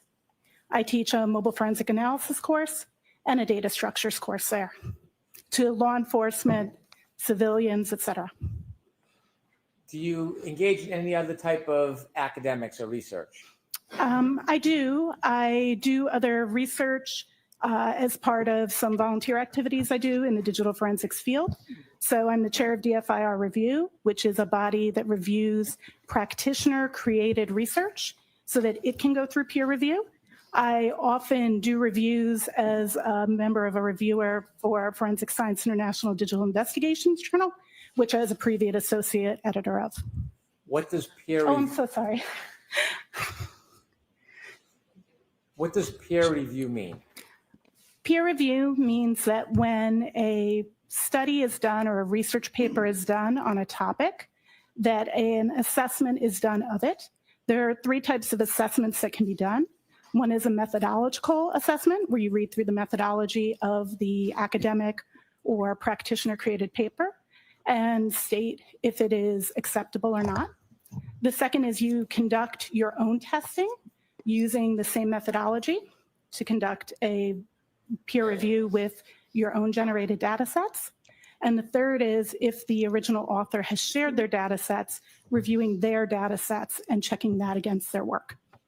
So if you read the comment with Nan, so they're not going to be able I've had to 2 peer-reviewed journals. make her unreliable. I've had We're an not going to be able to article bring that that up. was peer-reviewed and published in Forensic Science International Digital Investigations regarding the standardization of file classification of recovered items. The layman's term of that would be talking about what deleted means.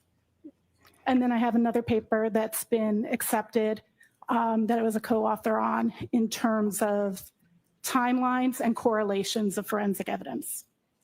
You mentioned you work in forensic data analysis. Generally, what does that mean? It means that I look at evidence of digital forensics devices, be them mobile phones, computers, Internet of Things devices, and do analysis to provide meaning and context to the data that's recovered from them, as well as performing data recovery of those same computer-related devices. Did you have any specific education or training to learn about forensic data? Absolutely. I have professional training both from courses I've taken, as well as I have a master's in digital forensics from George Mason University, a master's degree in that. I've taken multiple courses, advanced mobile analysis, iOS forensics courses from SANS, computer forensics courses from SANS. I have multiple certifications. I hold the GIAC GCFE, which is the GIAC Certified Forensics Examiner. I also hold the NWC 3CFE, which is a Certified Forensics Examiner. Do you, through your company, teach other forensic examiners how to study forensic data? Correct. I teach government agencies, both federal and state and local, how to do digital forensic analysis, as well as private sector digital forensics examiners. How do you teach private digital forensic examiners? What's the method? I've developed an online virtual course that we teach virtual live, so I'm always there when I'm teaching, but I also have a team of instructors. So for example, the mobile forensic analysis course that I developed right now this week is being taught to a police department in Texas right this moment. Forensic data analysis seems like a broad field. Is there certain parts that you focus in? I personally specialize in mobile phones and Internet of Things devices. I want you to just give us some very basic, very general and brief background. When you're looking at a forensic device and you're analyzing it, do you rely on any tools? That is a really interesting question. Reliance on tools is not precisely what we do. We utilize tools to extract data from a device, and then we utilize a variety of tools to attempt to parse results from those devices. But the forensics examiner has to take the additional step to both understand, validate, and provide meaning to those results. Is there any shortcomings or dangers in simply relying on a forensic tool for a result or an opinion? There is absolutely a danger in just relying on parsed results. When an algorithm is used to determine what data is stored as, it doesn't tell you what that data means, and that's where you need a forensics examiner. Tools don't necessarily understand how the data got there and what causes the data to exist, and that takes deeper and further human analysis, as well as, if you think about it, if on your phone you can go to the Google Play Store or the App Store, and you can actually download millions of apps. There's like 6 million apps between the two stores. Digital forensics tools maybe support generously 1,000 applications. So in order to be able to parse and understand the data from applications that the tools don't know how to support, you need a forensics examiner who knows how to dig into that data, conduct testing, and determine the meaning of the data. Were you asked by the Norfolk County District Attorney's Office to look at and analyze a phone that was related to a person by the name of Jennifer McCabe? Yes, with a very, very specific scope to a specific date range. Were you asked during that scope and date range to analyze it and provide an opinion about whether there were any user-initiated deletions of any web searches or Safari-type searches? Yes, I was asked to look for deletions of Safari searches within the scope of the time frame that was dictated by the purpose of the exam. Were you asked to look at the phone device and determine whether or not there were any user-initiated deletions of phone calls on the device? Yes, I was asked to look for deletions of phone calls in that same date range. And did you do both of those tasks? Yes, that's correct. Did you ultimately have opinions on both of those issues? I do have opinions on both of those issues. That's correct. And in engaging in the efforts to answer those two questions, did you necessarily have to review and analyze a web history that included searches on January 29th, 2022 at 2:27 a.m.? I did analyze web searches that occurred at 2:29 a.m. on local time here in Norfolk on January 29th, 2022 from the device I was provided. Yes, not the device, forensic image for clarity. So before we get to the two opinions that you were asked to consider or what your opinions were after analyzing the data, I want to begin by giving the background and having you share with us your analysis and your observations and opinions about the search on Safari relative to the 227 time frame. Before we begin that, let me just ask you one question. Did you do anything to ensure the integrity of the data that you were looking at? Upon receiving the forensic image, the first thing I did was I did what's called a hash of the image. So a hash is an algorithmic representation of a file. So a forensic image, all the data from the phone, it comes in one file that can then be extracted and have the rest of the data. That singular file that's really received, there's actually three, but focusing on the one that has all of the data, that archive file, you can run what's called a hash algorithm against it. There's actually multiple hash algorithms, and I hashed it, and then I validated that hash to the document that was provided along with the image file that contained the hashes that were contained in. Those hash values matched. Now, just for clarity, if you change one bit in a file, it will not have the same hash. So the hash provides integrity, and having used both hashes, which are available in that report, and ran two different algorithms, they both matched. Additionally, I reviewed the PDF that was received for signs of alteration. The PDF that comes with a Gray Key report is not signed by Adobe Acrobat. However, I was able to take that PDF and then examine it just like I would a phone. So I'm using the same techniques on the phone. Using a tool called EXIF tool, I was able to learn a lot about the creation of that particular PDF. And what I was able to learn about it was that it was created by, it's labeled it as being produced by Grayshift using a particular code-based application to create the PDF called PYF PDF, standing for Python Framework PDF. It is on, it's a program that you can download, and developers who create tools like Magnet Forensics, who owns the Gray Key, utilize that script, which is why it says it's produced by it, to create the actual PDF. That's what the evidence there in the data tells me. The hand gestures are killing me. It contains a time of when that is created, and that time This lady's was, killing me.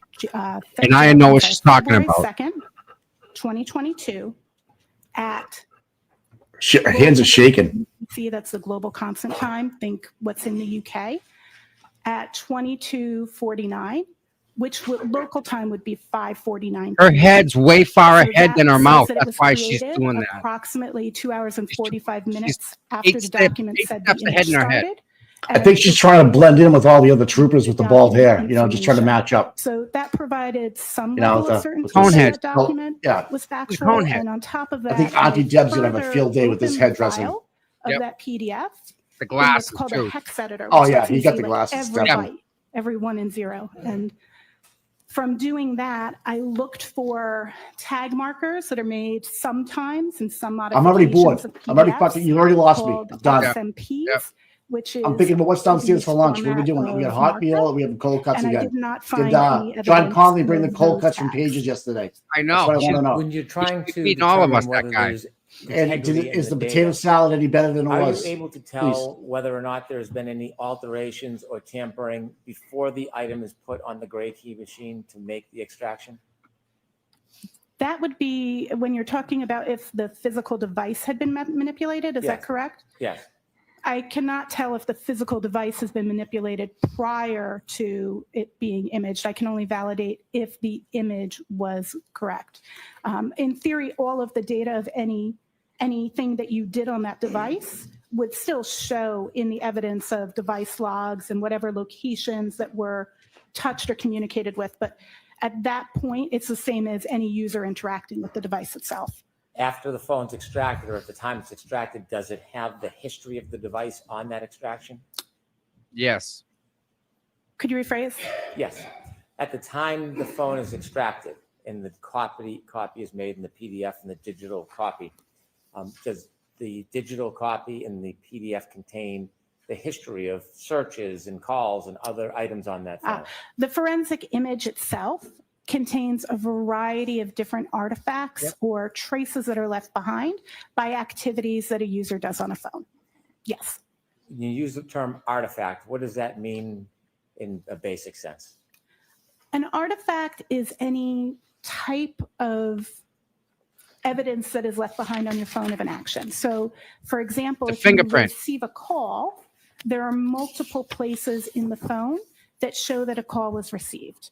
That can be in the call log, that could be in a notification, that could be in a unified log that tracks the activity that the phone's doing. There's multiple locations, and each one of those residue of the fact that the call came in, that's what I would refer to as an artifact. I'll give So you you can that. have an artifact not just about a call, about a web search, about taking a photo, any action. Anything you take do on the your phone is logged. may create an artifact. Yes. Before we get into those two questions about any alleged deletions from Safari, a Google search or an internet search, Nice. and any alleged deletions of phone calls, I want to start with your explanation or your sharing how the timestamp works relative to that search beginning at 2:27 a.m. on January 29th, 2022. So for clarity, there's more than one search that happens actually at 2:27. There is some activity that's looking at, and I don't want to mispronounce the name of the town. I'll try Hockomock Sports, looking at activities for the sporting events at that school system, I assume, or county location. There is a timestamp for the search Haas Long to Die in Cold. However, that timestamp isn't about active searches. It's about the time that a tab was either opened or moved to the background. Right. So Haas Long to Die in Cold Yep. is the most current search Mhm. in the tab that you opened at that was opened at 2:27. So if you're using your phone and you go to your browser, you have some choices. You can just open an existing tab or you can open a new tab. A new tab was opened at 2:27 a.m. Sure was. And that search was done there. Another tab Done. actually at 2:27 was moved to the background. And Done. its last search at the time it was moved to the background was for, I believe it's Raining Men, the YouTube video. So those two searches both exist as what's called browser state searches. but that's browser state isn't about the time that it was searched. It's about the time that the Yeah. browser tab that you opened. But either browser went to the state doesn't background, equate to that. or No. if it's never been moved to the background, the current search. Yes. So the time in the instance of the It's Raining Men video Old. is the time that that video was moved to the background and the new tab took over. Correct. That's the tab that's Which active. is the one she typed. And that It's tab, the last search done in that tab is How's Long to Die in the Cold, because that database holds the One current record. search. It constantly gets updated, and the time that the tab was either opened if it's the first time it's opened, or moved to the background if it's an existing tab. Done. Put together an exhibit that would help explain some of I the different did. I did databases. put Guilty. together an exhibit that would show that. Have a nice day. 227 happened. Next. What is she? Is she Muslim? What is this? Listen, she's our hero. She just confirmed 227 happened. Oh, That's she's what she Amish. just She's said. She's Amish. She's Amish. And That's the what Bill's it the is. barn I do. when she's This done. is table 1 from the first report I created on this case on the phone that I was told was for Jen McCabe. Yeah, she's gonna be Amish. That will help you explain. It So will. she searched, 227. Yeah, that's what we just Did. heard. She Doc. just said yes. What? She makes good furniture. Go back to she's not Muslim, but she's Amish. She's right. She's gotta be Amish, yeah. She related to that guy, Sue? I think they're looking at each other from across the room. I think we get a love connection. Hey, what year's your Subaru? I drive a 2022. Really? You want to play rock, paper, scissors? Oh my God. Oh, fuck. She just said that the search happened at 227. Someone just snip that and play that. We got it. Done. Next. She just confirmed what we all have been saying. Right. I think she's Amish. We're going to find out. I think she's Amish. I don't know. Listen, we'll bring anybody on. She's an Amish deadhead. Yes. I think I saw her in Vegas, man. I think she's at Dead and Company.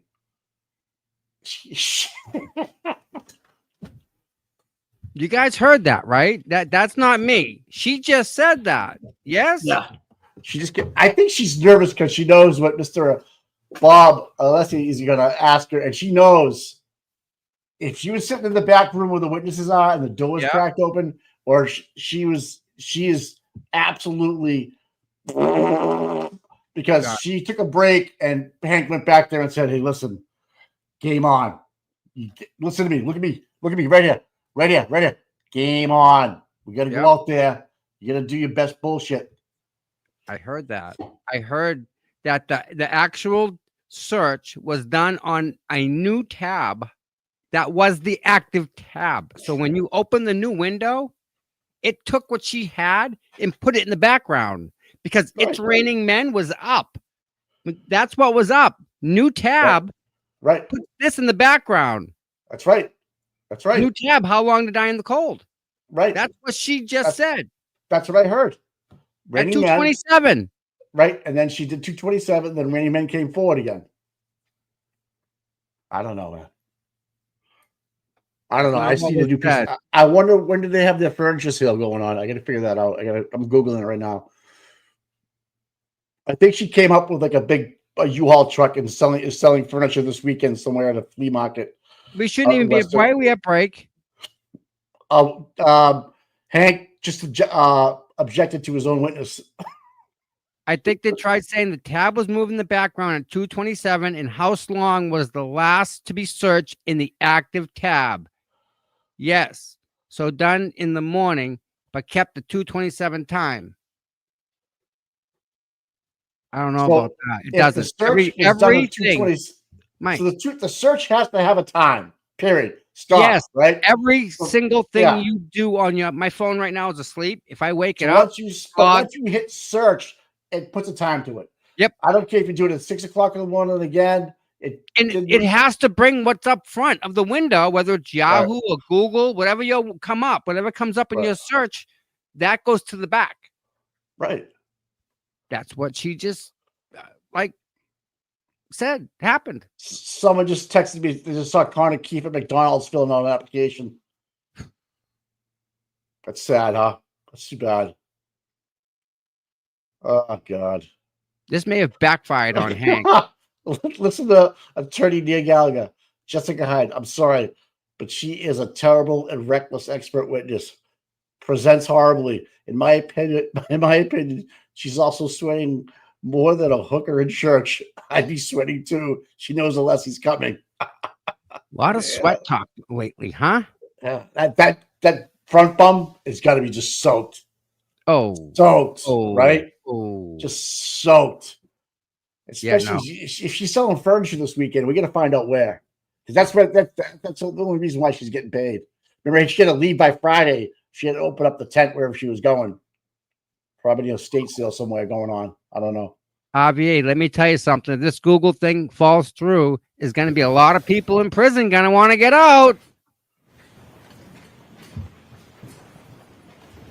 She's got swamp ass. That's exactly what I heard. Yeah, I heard that, man.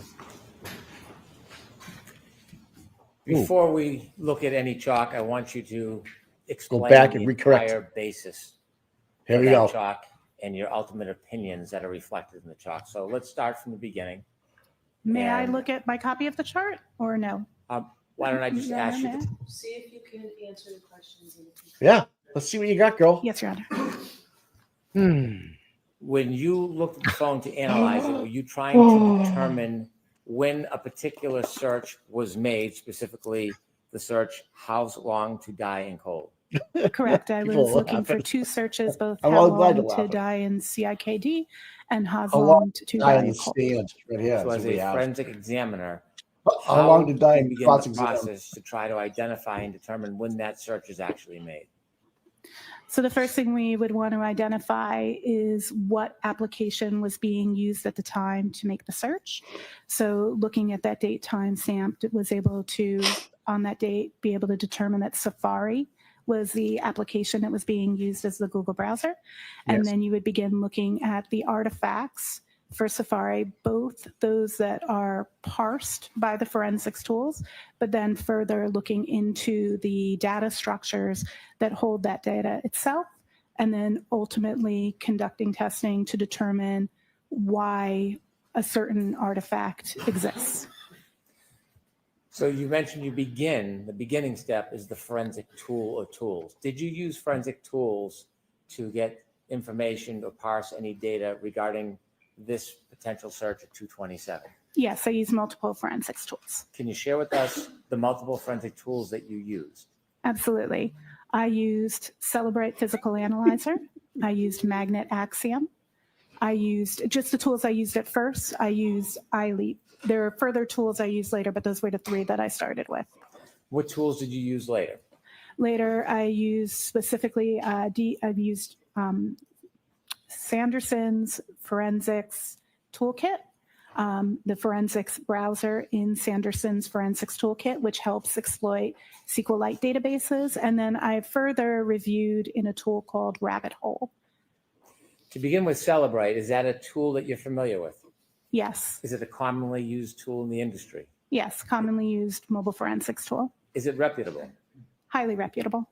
Why did you use Celebrate? I use Celebrate because on any mobile exam, I'm going to validate what is captured by Celebrate and Magnet Axiom because they have the most robust parsing of what is in my tool arsenal. Someone And please then I order would me a head also wrap too. follow I'll up do it. with iLeap closely behind because iLeap has a lot of artifacts that aren't supported by either of those tools. Using a variety of tools is going to give you different coverage, and each tool has a different perspective on how they view and display data. You said you also used Magnet What the- Axiom. That is correct. Is that a leading forensic tool as well? Yes, that is also a leading forensics tool. Are you familiar with on that here? company? I'm very familiar with Magnet Forensics. I was actually their director of forensics for 5 years, then continued to consult for them for an additional 2 years under my company Hexordia, and my company continues to be a reseller of Magnet's products. You mentioned different tools may present information a different way, do I got those that out tools there. change the Thank underlying God. data at all? That's a great question. So when we're talking about the results that a tool shows, the tools maintain the integrity of that original forensic image. And that's actually something we verify as we continue through our exams to make sure that the underlying data hasn't been changed. There are some tools, I did use some other tools, I apologize. I also used ArtX and Mushy. But I'm sorry, ArtX is capital A, lowercase rt, capital E, lowercase x, and then Mushy is M-U-S-H-Y. You're welcome. I'm sorry, can you repeat the question? I got this, the spelling threw me off. I mentioned, or I asked you about using multiple tools and whether or not the use of different tools changes the actual underlying data. So the actual underlying data is always maintained, and we do validate that. Some tools allow you to see parsed results and then allow you to dig deeper into looking at the actual files and data structures. Those would be tools like Cellebrite, Physical Analyzer, and Magnet Axiom. Some tools show you the parsed results and tell you where they got them, like iLeap. It shows you the parsed results and tells you the file location, and then you would open that up in an external tool. And then some of the tools I used are not tools that parse the results, but are tools that allow me to manually look at the data structures. So they directly allow me to look at the data structures. And all of the tools I use in this instance are tools that do not change the underlying data. Nothing changes the Is data. it important or critical to go beyond the tools presentations and actually analyze the data yourself? It is absolutely critical. Actually, in the NIST Scientific Foundations paper from the National Institute of Science and Technology that states the foundations of digital forensic science, it states that it is the examiner's duty to not only verify and validate tool results, but also to provide meaning to forensics parsed results. Does software update regularly? The software updates all the time. Typically, we get an update about once a month. And to be honest, it's not enough to keep up with how many new apps are developed and how many new phones come out and how many of your applications get updates, new features, for example, maybe in Instagram or Facebook. So the tools update very, very regularly. When you use the Cellebrite tool to analyze the 227 search, did the search How Long to Die in the Cold have a timestamp on it? There are actually multiple artifacts for How Long to Die in Cold. Remember earlier we defined an artifact and we spoke about it was one of the types of traces. So there are multiple traces. Yes or no question? How Long to Die in Cold. Only one of them is associated with the 227 timestamp, but there are other instances of evidence of that was parsed by Cellebrite. Is there What does that mean? What the fuck was that? I rely simply on the software when looking at a Hold on a search second. like this, How Long to Die. What the fuck was that? Seeing the 227. It looks at numerous fingerprints. Absolutely. The reflection of a There's fingerprint. really Imagine. scary danger that an examiner who has not dug into the artifact and tested to see what it means may assume erroneously that 227 timestamp is the time that what is there is searched.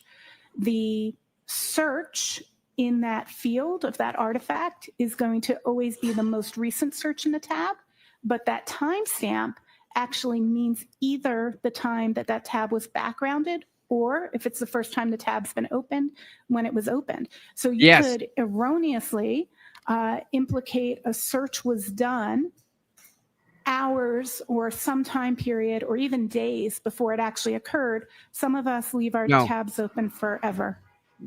Doesn't In matter. your teaching, No. examiners and students, do you teach about this specific concern and concept?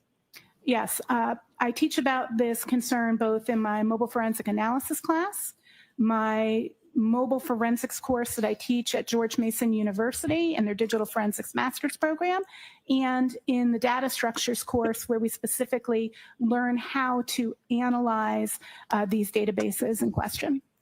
In your experience, how common does an untrained examiner make this mistake?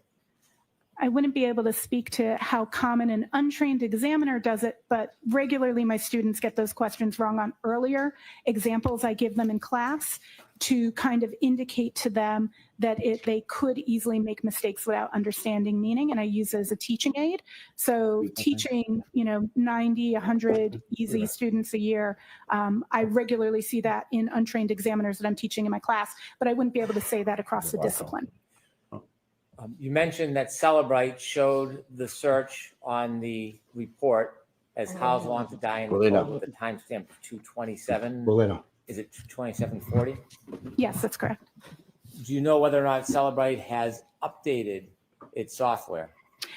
In May, Celebrate of last year, Celebrate made an update to their software actually to remove this artifact because of its ambiguity and the risk that an examiner may overstate or misstate what it is. I'm lost. Is this ambiguity reflected in other types of software? Could you rephrase, please? Sure. For example, when you did a report in Axiom, did it have similar reflection in the report? Objection, Your Honor. Ask it differently. Did you run a report regarding this time frame through Axiom software? I did process the image through Axiom, yes. When you did that, was it the same or a different result? Axiom and Celebrate really show their data very, very differently. So very, very differently. Celebrate takes a perspective of alerting people to possible deletions by annotating either a question mark or a red X next to artifacts that come from different areas. Magnet instead marks if the artifact was parsed or carved. I feel like now I need to explain to you parsed or carved. So parsed means that the data was where it was expected to be found, and the algorithm was able to cleanly see that this is there. Carve means that it had to run that algorithm against the data structure as a whole and found it as a partial result. So it carved it out when it found it. Instead of it just sitting there exactly where it was expected to be, and shows you both the results. So it'll show all of the results of, in this instance, the sessions, tab sessions, but the data browser DB, the tab state, it's going to, instead of telling you this has a red X, it'll instead say it was carved. So it's a different presentation of the same data. So I want to talk about deletions in a little bit, but I want to get back to the 227 search. Sure. So when you produced or you looked at the report for Celebrite and it showed this timestamp as well as the phrase, "How's Long to Die in the Cold," where did you look? How did you make an analysis to determine whether or not that search was actually made at 227 or another time? What was your next steps for us? So in looking at that timestamp, the first thing I did was actually go and look at what literature exists on the artifact, if anybody had reviewed this artifact before. I also created my own data set and tested how we could get what that timestamp means. So if I make a search in a tab and then I make another search in the tab, which timestamp is it? If I make a search in a tab and then open a different tab, what changes? I also looked at the documentation in the artifact reference guide for Axiom, which does state, it describes that timestamp as the time in which the tab is backgrounded. And it gives a stipulation that in certain circumstances, the timestamp can be earlier than the search. Did you specifically look at fucking lost? No idea. No, she's right. databases or But I don't know. It's like gibberish to me, just so you know. So layman terms, right? analysis of when I'm a juror. Of when the You search know, happens half as a of whole, them, at absolutely. least half of them. So there are I know. multiple Yeah. databases that I looked at that show search information for Safari. So I looked at the plist, mobile Safari plist. I looked at the browser state database. I looked for the history database. I also looked at the Knowledge CDB. The Knowledge CDB is a little bit different. That isn't a database for Safari. It's a database for all of Apple, so it can predict your behavior. So it takes in information that Apple wants to take in, including browser history. Okay. And it saves that information so it can make predictive information. I also looked at the caches in the Safari, which is the things that Safari is trying to make quick reference to. This would include suggested terms for commonly searched items. When a URL or a search through Safari is typed in, or if it connects, does it leave a trace in different parts of the computer or the phone? Yeah, so when you actually do any search, you're going to leave traces. Now, it does depend if you are in private browsing or non-private browsing. So non-private browsing is what most of us use regularly. Private browsing might be what you elect to use.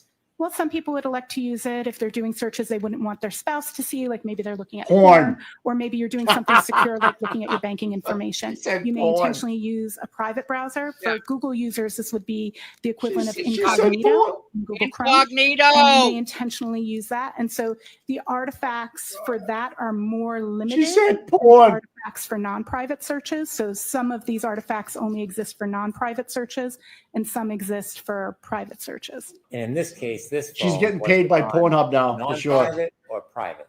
So specifically the two searches we're talking about, how's long to die in cold and how long to die in CIKLD, excuse my differentiation there. Both of those searches were done in non-private browsing.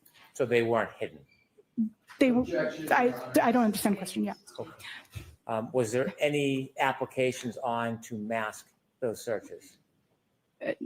Not to the best of my knowledge. I did not see any. We began with the 22740 timestamp. The next recording on that tab, do you recall what time that was?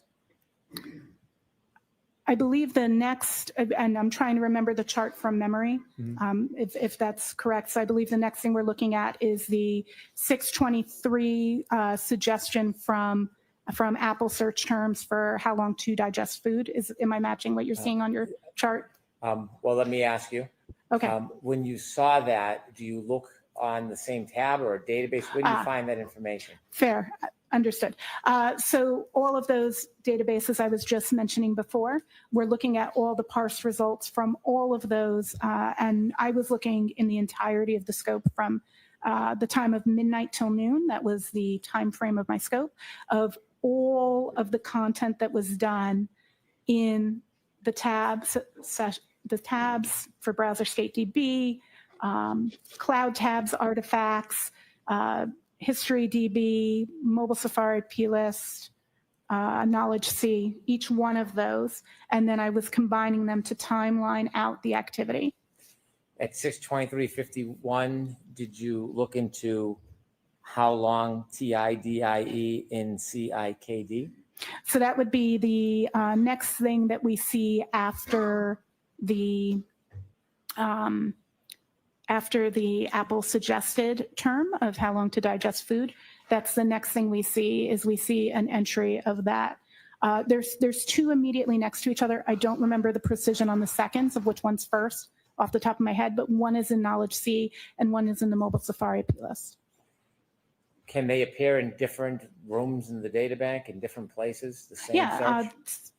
Searches appear in many different places. They can leave traces, such as that Knowledge CDB. I love that Apple calls that knowledge. It's like what it's trying to learn.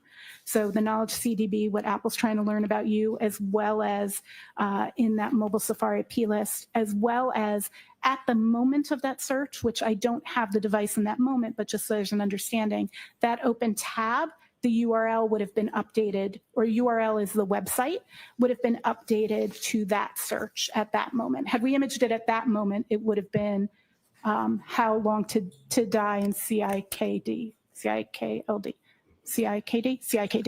And finally, at 62447, did you identify any artifacts with that search that appears at with the timestamp of 2/27/40, did you find the same? Correct. At 6:24, we have 2 timestamps in the same 2 locations for Hoslong to die in cold, the Knowledge C and the Mobile Safari PLS. So based on your analysis in that issue, did you come to an opinion whether or not the phrase "how's long to die in cold" was actually searched at 2:27 a.m. on January 29, 2022? There are no artifacts. So the answer is yes or no? Can you repeat the question, Yes. please? And so based on your analysis of the phone and the data using all of those softwares, did you come to an opinion whether or not the phrase "how's long to die in cold" was searched at that timestamp tab of 2/27/40? Yes. Yes, I came to an opinion. And what is your opinion? Yes. Rephrase the question as to the opinion. I'm sorry? I'll see you at sidewalks, Mr. Leslie. Thank you, Your Honor. Yes. The answer is yes. It'll always be yes. And what does that mean? That means that Karen Reed couldn't have done it. Oh, Gretchen Jen. Voss looks like a horse, doesn't she? Look like a horse face. Look at her face. Jen, Thanks, Jen, man. Jen. Look at her face. Look at her face. Oh yeah. Oh, yeah. Paul, give me a little rub down there, Paul. Where's David Traub when I need him? My shoulders. I are know, killing me. huh? What's up, Jess? Jess looking good. The only real reporter up there.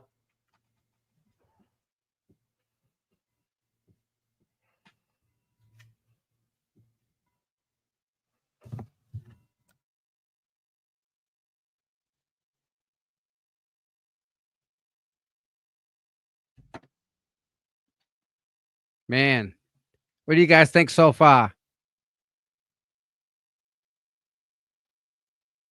I love it. I am like so she's confused with All word right. salad. Mike, here you What? go. What? You get a toddler running around and he's touching everything. And he leaves his fingerprints on the stove, on the cabinets. Everywhere there's glass, there's fingerprints.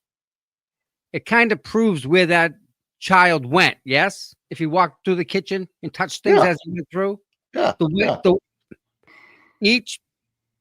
Each fingerprint that he left gets put in a different spot, but it's still the same person. Okay. And what he's saying is, well, if I looked at the left side of the kitchen, I wouldn't know the fingerprints on the right if they meant anything or if they're going in a different direction. We don't know anything about, we know they're there. We can see them. Right. We haven't looked at them. The ones on the left Right. side saying he's going down the left-hand side. And when I Right. looked at the right-hand side, the fingerprints were also walking in the same direction. So yes, somebody walked from here through the kitchen, touched stuff on their way, and each Gotcha. piece is on glass. It's on the refrigerator. It's on the window. It's on the door. It's each piece is each fingerprint. Okay. Well, why can't she just explain it like that? Because she's it's not my way isn't the accurate way. You should become a professional consultant. First of all, you should talk about cars. What Don't cars? even First of go all, there. Don't even want to go there. So when I Yes, sir. started computers, there was no internet. They actually, I'm sorry, I'm wrong. There was. It was actually in a lab. They were trying to just be able to send data from one computer to another. So me and my little brother, we each built a computer with like 1 meg sticks of memory.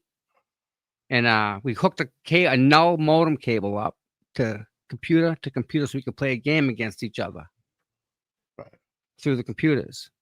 And then there were these websites that people were putting up, and they were BBS boards, bulletin boards, and people would just dial in to that computer, and you'd be able to read what was on that person's board, what they typed on it.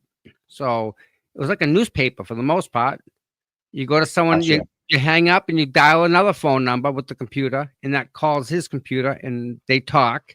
And on the screen is what that guy puts on his bulletin board.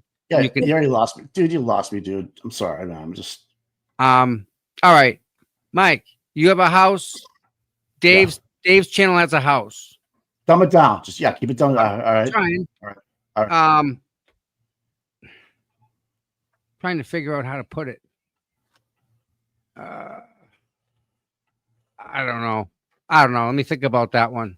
All right. Yeah, get back to me on that. I'll be watching the trial. Yeah, but no, what she said is true. And what I said, how I say it isn't the path that file takes. It's what I say is how the file gets there, not the specific directions on how to get there. And that's what she's doing. So, all right. Do you think she makes furniture in her spare time on the weekends with her girlfriend, or does that just not come into play anymore? You know, Mike, she does an online course, right? She's teaching something. I don't know what she's teaching, because if she's teaching what she just spewed out of her mouth, I'm not buying what she's selling. Well, listen to this, guy. There are people out there that are like her. Like, really? That's a geek to me, or nerd to me. Okay. Right? That her knowledge, right? So there are people out there. I met the guy that made Windows 2000. Him and his friends would come over to his house and hang out and drink and just try and crash Windows. And if they did, they'd get a prize or something. These are other people like her would go to this guy's house and try and crash or break into Windows 2000 that he would make. And he designed it. He wrote the code to it for Microsoft. Like, he had the keys to the kingdom. You know how they talk about the source code? This guy, Clive, I met him. He wrote the source code for Windows 2000 for Microsoft. Okay. So, like, he wrote the instructions. That was everything on the screen, everything you saw. So, like, he knows how it works. What she's doing is she's interpreting how your cell phone talks to the internet. That's all she's interpreting. That's her job. What happened? Can we answer this question? Make it real simple. Did she Google 227? Yes. Okay. And she's just trying to word salad around it right now with these. That's all Hank's doing. All right. Okay. Because there's no fingerprint, Mike. There's no fingerprints on the floor. Gotcha. That's what Hank's saying. Look, there's no fingerprints here. I gotcha. There shouldn't be. All right. Okay. Because the kid walked. Does it make sense? Like, yeah. There's no fingerprints on the floor or on the ceiling. Right. Or on the clock. Light switch hasn't been touched. Gotcha. So it's just each time you do a search, every single piece. She's a former Marine, somebody said. She must have been was she a cook? What was going on?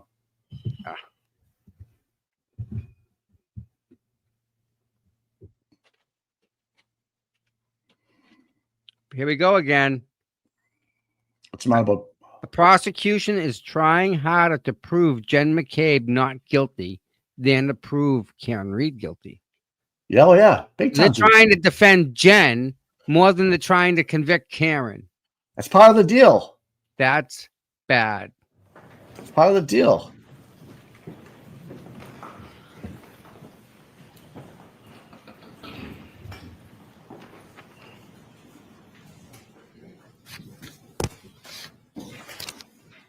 You've explained to us the analysis you engage in and the process you engaged in. In forensic data analysis, is there a methodology that you use, not just looking at the printout of the programs, a methodology you use that is accepted in the industry for experts to analyze this data and come to your opinion? Absolutely. Beyond looking at what was in it's a yes or no question. Results, I further looked at those databases independently and conducted testing of the artifacts. And in addition to what you did, can you share with us how and why this methodology is accepted in your practice as forensic analyst? This methodology is accepted by NIST and by organizations like the Scientific Working Group of Digital Evidence. I'm intimately familiar as both a member of the Scientific Working Group on Digital Evidence, who helps work towards the building and development of these consensus-based documents of procedures to be followed in digital forensics analysis, and as a member of the National Institute of Science and Technology, NIST, Organizational Scientific Area Committees, OSAC, Digital Evidence Subcommittee, where we also produce guidelines such as the data set guidelines for generation of the guidelines for data set generation, which is how you do your actual testing and creation of data sets. And I was also a part of the subcommittee that drafted that. So I'm intimately familiar with the accepted policies and procedures because I am also a member of the groups that help author these, as well as review them and look and use them. God, I can't, Are Jerry. there I can't. articles and guidance in the industry about this particular practice of analysis? For analysis, just for clarification, you're talking about for analysis of Safari artifacts, of mobile forensics, of browser state DB, just for clarity on the question. Let's work our way through it. How Sure. about through Safari? For Safari, there are multiple different blogs that talk about Safari, as well as Blogs. I have Okay. analysis of Safari through classes I took, such as SANS 4508, which is their, 518, SANS 4518, which is the Mac and iOS analysis course, which I took. How about the specific guidance regarding searching the different databases for artifacts? In terms of methodology for digging into databases, Yes. is that correct? There are multiple, I've taken courses throughout my master's program, courses on how to analyze digital forensics artifacts, including mobile device forensics, throughout my GIAC certifications. I've taken multiple instructor-led courses on how to do these, as well specifically that cover mobile Safari history in mobile forensics at GMU in his master's program as part of the SANS 4518 class. And in terms of data structures, I've taken study on how to analyze databases like SQLite and PLIS are covered in those courses. There are books on study on this methodology. There are multiple books on digital forensics, many of which I've read, and including books specifically on analysis of SQLite databases, such as Sanderson's SQLite Forensics, which is probably the most authoritative because not only was it written by Sanderson, who makes a tool, it was tech edited by 3 renowned forensics examiners, as well as Dr. Richard Hipp, who created SQLite itself. The methodology, the technique you use to look past the reports and actually look at the data to make your determination and arrive at your opinions. Is that methodology regularly accepted within the forensic data community? Absolutely. Again, using the methodology from the consensus-based documents from the community, from the Scientific Working Group Digital Evidence on best practices for analysis, as well as specifically for the SQLite databases I was looking at. I do that deeply verifying and in accordance with the understandings from Sanderson's book. Now, you share with us that you had an opinion regarding the timestamp and whether that it was applicable to the search term "How's long to die in cold." That is correct. Now, I want to ask you, to a reasonable degree of forensic data, scientific certainty, what is your opinion about whether the phrase "How's long to die in cold" was made at the time of the timestamp 2/27/40? It's the last time, Mr. President, on this issue, okay?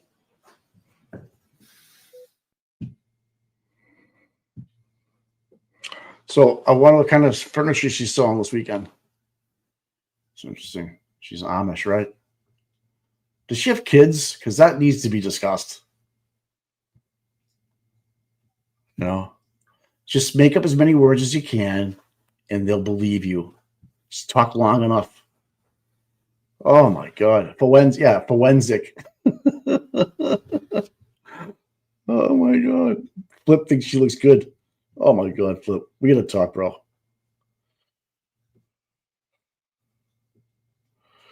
Oh gosh. Oh. All right. Oh. All right, what She's definitely not everyone's favorite here. Oh no, she's getting crushed, dude. Poor girl. Well, I think she knows what's coming, and I think Brendan obviously knows it's coming. So he's trying to get ahead of the question a little bit. Maybe I don't. That's all I can figure out because I'm lost, dude. I don't even know what she's. I don't even know what she's saying right now. Means it's just blah blah blah. Google nothing in my brain right now. You mean nothing to me. I know people are like, hey, pay attention. I can't, dude. Can't pay attention to this lady. I want to know what John Conley brought for cold cuts today. Is what I want to know. Mike, if I'm trying to get you to say a word, that's what Hank's trying to do. He's trying. He's trying to get her to say something, and she's trying to find a way to make it work. It's not happening, unfortunately. It can't because the phone's just like a computer. It's factual. It's specific. Gail said Hank keeps trying to sneak some kind of question that Alessi is catching every time, and Ben is pissed. Okay, just like you said, he's Brendan's trying to get us to say a couple of words, and Alessi's objecting to the question. As he should. All right. Okay. Because once she answers his question, it's kind of set in stone, even if she's wrong. And I think that's where they're having this disagreement with the sidebars and stuff. Make sense? I think. I don't know. People, I mean, are you with me on this stuff? I don't know, man. Yeah, Proctor did say last time, guys. Like I think her cup's getting empty, and she's like, "I need a fucking drink bad. This guy's driving me crazy." This is what she does for a living. Can you imagine that? Oh God! Every day, and she's got somebody's life on the line, and she's acting this way. I mean, you would think she'd be a little bit more courteous in the ways that things are done in her courtroom, but she's letting Hank Brennan just run the show. Run the show. Go ahead.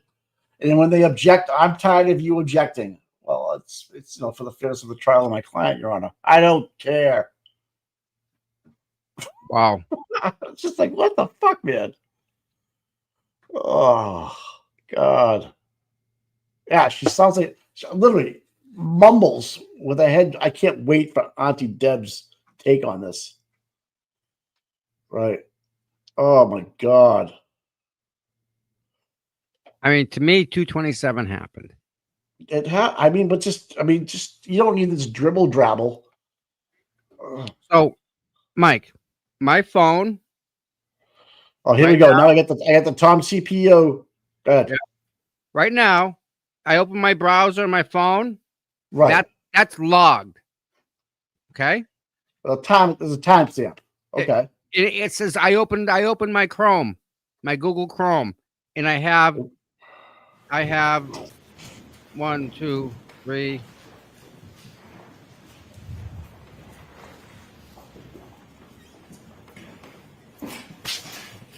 All right, go right ahead, Mr. Brennan. I'm now going to ask you for your first opinion. So you shared that you have an opinion about whether that timestamp 227:40 was, whether or not that was the time the search "How Long to Die in the Cold" occurred. Can you tell us, to a reasonable degree of scientific certainty, your opinion about whether that search, "How Long to Die in the Cold," occurred at 2:27:40 a.m. on January 29th, 2022? Okay, the objections are overruled. What I can state to a scientific degree of certainty is that that search occurred at 6:24 a.m. and was the last search in the tab that had been opened at 2:27. Do you have Yes. an opinion Yes, to a true. degree of scientific certainty whether there was any other searches similar to "How Long to Die in the Cold" that evening on that tab? I'm going to allow it. Yes. May I first inquire, you meant morning, I I'm sorry, assume? that morning, yes. Just clarifying, I did not look at evening searches. And can you repeat? I apologize. I disrupted my own train Do of you have thought. an opinion to a reasonable degree of scientific certainty whether there were any other searches on that tab before the final search at 6/24/47, house long to die in cold? Yes. Overruled. Just ensuring that I have the question correct. Please. You're asking if This is it. what else occurred in that tab prior? Yes. That I cannot say with a clear degree of certainty. Did you develop a chalk that I I showed you did. earlier? Yes. Like to approach? Yes. Again, I show you. Same document, you recognize it? Yes. What is it? It is the exhibit that I created that was labeled Table 1 in the first report I had delivered. And does that provide information that will assist us in understanding your opinion? Yes. And move subject to redaction? I can't go in now. I can't. Your Honor, I have no issue with regard to the redaction aspect, but consistent with my prior objections, I would object to that. Okay, I'm going to allow this into evidence. You're right to say it. Thank you, Your Honor. Madam Clerk, 82? Thank you. With the court's permission, I'd like to show Exhibit 82 to the jury. Okay?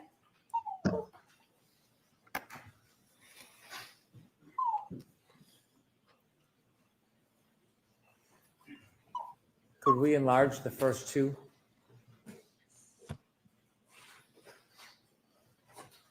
And we're going to need to get the right column in if we can, please. Thank you. Ms. Hyde, can you see it from there? I can. Thank you. If you can walk us through how this exhibit assists us in understanding your explanation and the basis for your opinion. This exhibit shows the Safari artifacts and artifacts of Google searches in Safari related to the two searches in question, How Long to Die in CILKD and How's Long to Die in Cold, that occurred on the morning of November 29th, 2022 on the device under examination. If I look at this chart and I see in the top left, it says 2:27:40 a.m. And then under the search term, it says, How's Long to Die in Cold. How do I understand your opinion that that search didn't happen at 2:27:40? This document is showing you the data that is the parsed result. The source of that artifact that you see in the last column is a little bit cut off, the browser state db-wall file. That database does store how the data is stored, the search term How's Long to Die in Cold with an associated Mac Absolute Epoch timestamp that translates to 2:27 a.m. Right. That is what is physically stored. That does not annotate the meaning of that artifact. That was determined through testing following the NIST OSAC data generation guidelines for testing.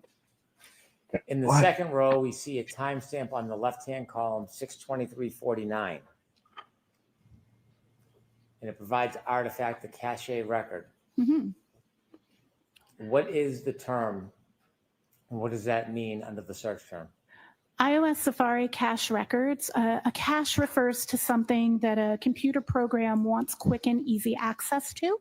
When we search on our phones, anything, a lot of times, be it in Google or in Safari, depending on what type of phone you own, it'll suggest what it thinks you're going to type in, right? So you can click it. It's trying to be helpful. In this instance, at 6:23:49, we have a cache record that indicates that Apple suggested the phrase, how long does it take to digest food? And then under that, 6:23:51, it appears it says a recent web search, and the spelling is changed. How long? TIDIEINCIKD.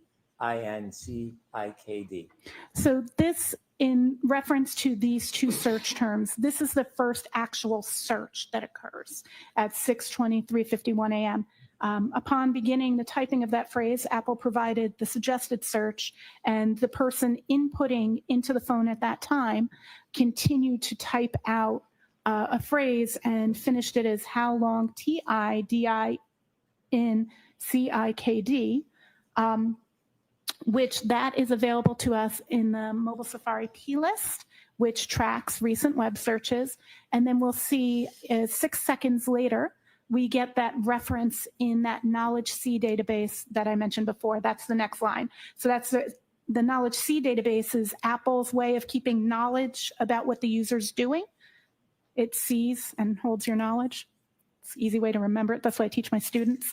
So that Knowledge CDB tracks a lot of things for predictive purposes. And so 6 seconds later, it's logging that same search. So that search is being tracked in 2 places. And so one search can be left as artifacts in different locations on the database? Correct. There can be multiple traces or artifacts of the same user action in different places on a mobile device. And if we go down to the bottom, the last column, at 624:47, we again see house long to die in cold. And if you look in the first column, it's the same phrase. Is that a coincidence that it appears at the bottom at 624:47 and also appears up at 227:40? As mentioned before, through testing of the artifact for Browser State DB, that artifact will hold the most recent search that happened in the tab. So it is logical that HOS long to die in cold was searched at 624:18, tracked in that Mobile Safari P-List, repeated in Knowledge C. Knowledge made its tracking in Knowledge CDB, and then that table for Browser State DB, which again has the time that the tab was opened or the last time it was backgrounded, and updated just the website that was visited. So the website, that is why we get that 227 time. That's actually, as far as the data storage is, the first thing I have in there, because I want to put it in chronological time order for exhibit purposes, is actually the last thing to happen because it's the update to what's in the tab. You offered that the house long to die in cold is the last thing to happen. Do you have an opinion to a reasonable degree of scientific certainty the time when that search was made? Objection, Your Honor. To a reasonable degree of certainty, I can say that Ha's long to die in cold was searched at approximately 6:24 a.m. Now, moving on from the 227 search, there are 2 other issues that you were asked to analyze. We talked about them at the beginning. Let's begin with whether or not you looked at the data and analyzed the data and came to any opinions about whether that phrase, how long to die in cold, was user deleted on that device. So there's 2 really key elements as to if that was user deleted. If the question is, did I come to opinion? Yes. And can you explain how you came to an opinion that we'll ultimately share with the jury? The first line in that exhibit, the ending of that, if you remember, it said browser state.db-wall. That's important. So we'll talk about that in a second. But the first thing I want to bring up is kind of how the database works, because I didn't just look at the tool result. I extracted that database and I did a deeper analysis on it using Sanderson's tool, because that information was in that -wall file. So when a SQLite database, which is a specific way of storing, very, very common on mobile phones, actually one of the most common, when that database stores data, it has 2 versions. The most recent version and the version in use here uses what's called a write-ahead log. So before data is committed, it is written to a write-ahead log. I'll kind of explain it. So let's say we're in a restaurant and we're sitting at a table and we're ordering food. Our table is the table. Data is going to come to the table, and that's going to be our food. So when we order food, let's say we've got a chicken sandwich, a burger, and a pizza coming to the table. The chicken sandwich, the burger, and the pizza, the kitchen puts it in What the fuck are we watching right now? It's the write-ahead log. The server grabs it from there. It's where data sits before it goes to the table. Just like your food goes to that serving station before your server brings it to your table. Server brings it to the table. That table's got its burger, its chicken, and its pizza. Another table orders waffles and pancakes. They think it's breakfast. The waffles and pancakes are made by the kitchen. They're put on the serving area. Waitress comes over. This pizza has pepperoni. I don't eat pepperoni. Can you send it back? Waitress picks up that pepperoni and sends it back. That's a deletion. Pepperoni pizza was just removed from the table, right? We're deleting it. We're moving. We said it's not what we wanted. The waitress is removing it. She brings it back to that serving area. At that moment, that serving area has the deleted pizza, but also the waffles and pancakes that are waiting to go out to the table. That's how a write-ahead log works. Any changes that are happening sit in the write-ahead log until the database is closed, and then when it's reopened, all those changes are made, both additions and deletions. So often when a phone is imaged, when we make a forensic image, the applications are still open, so we have those WAL files.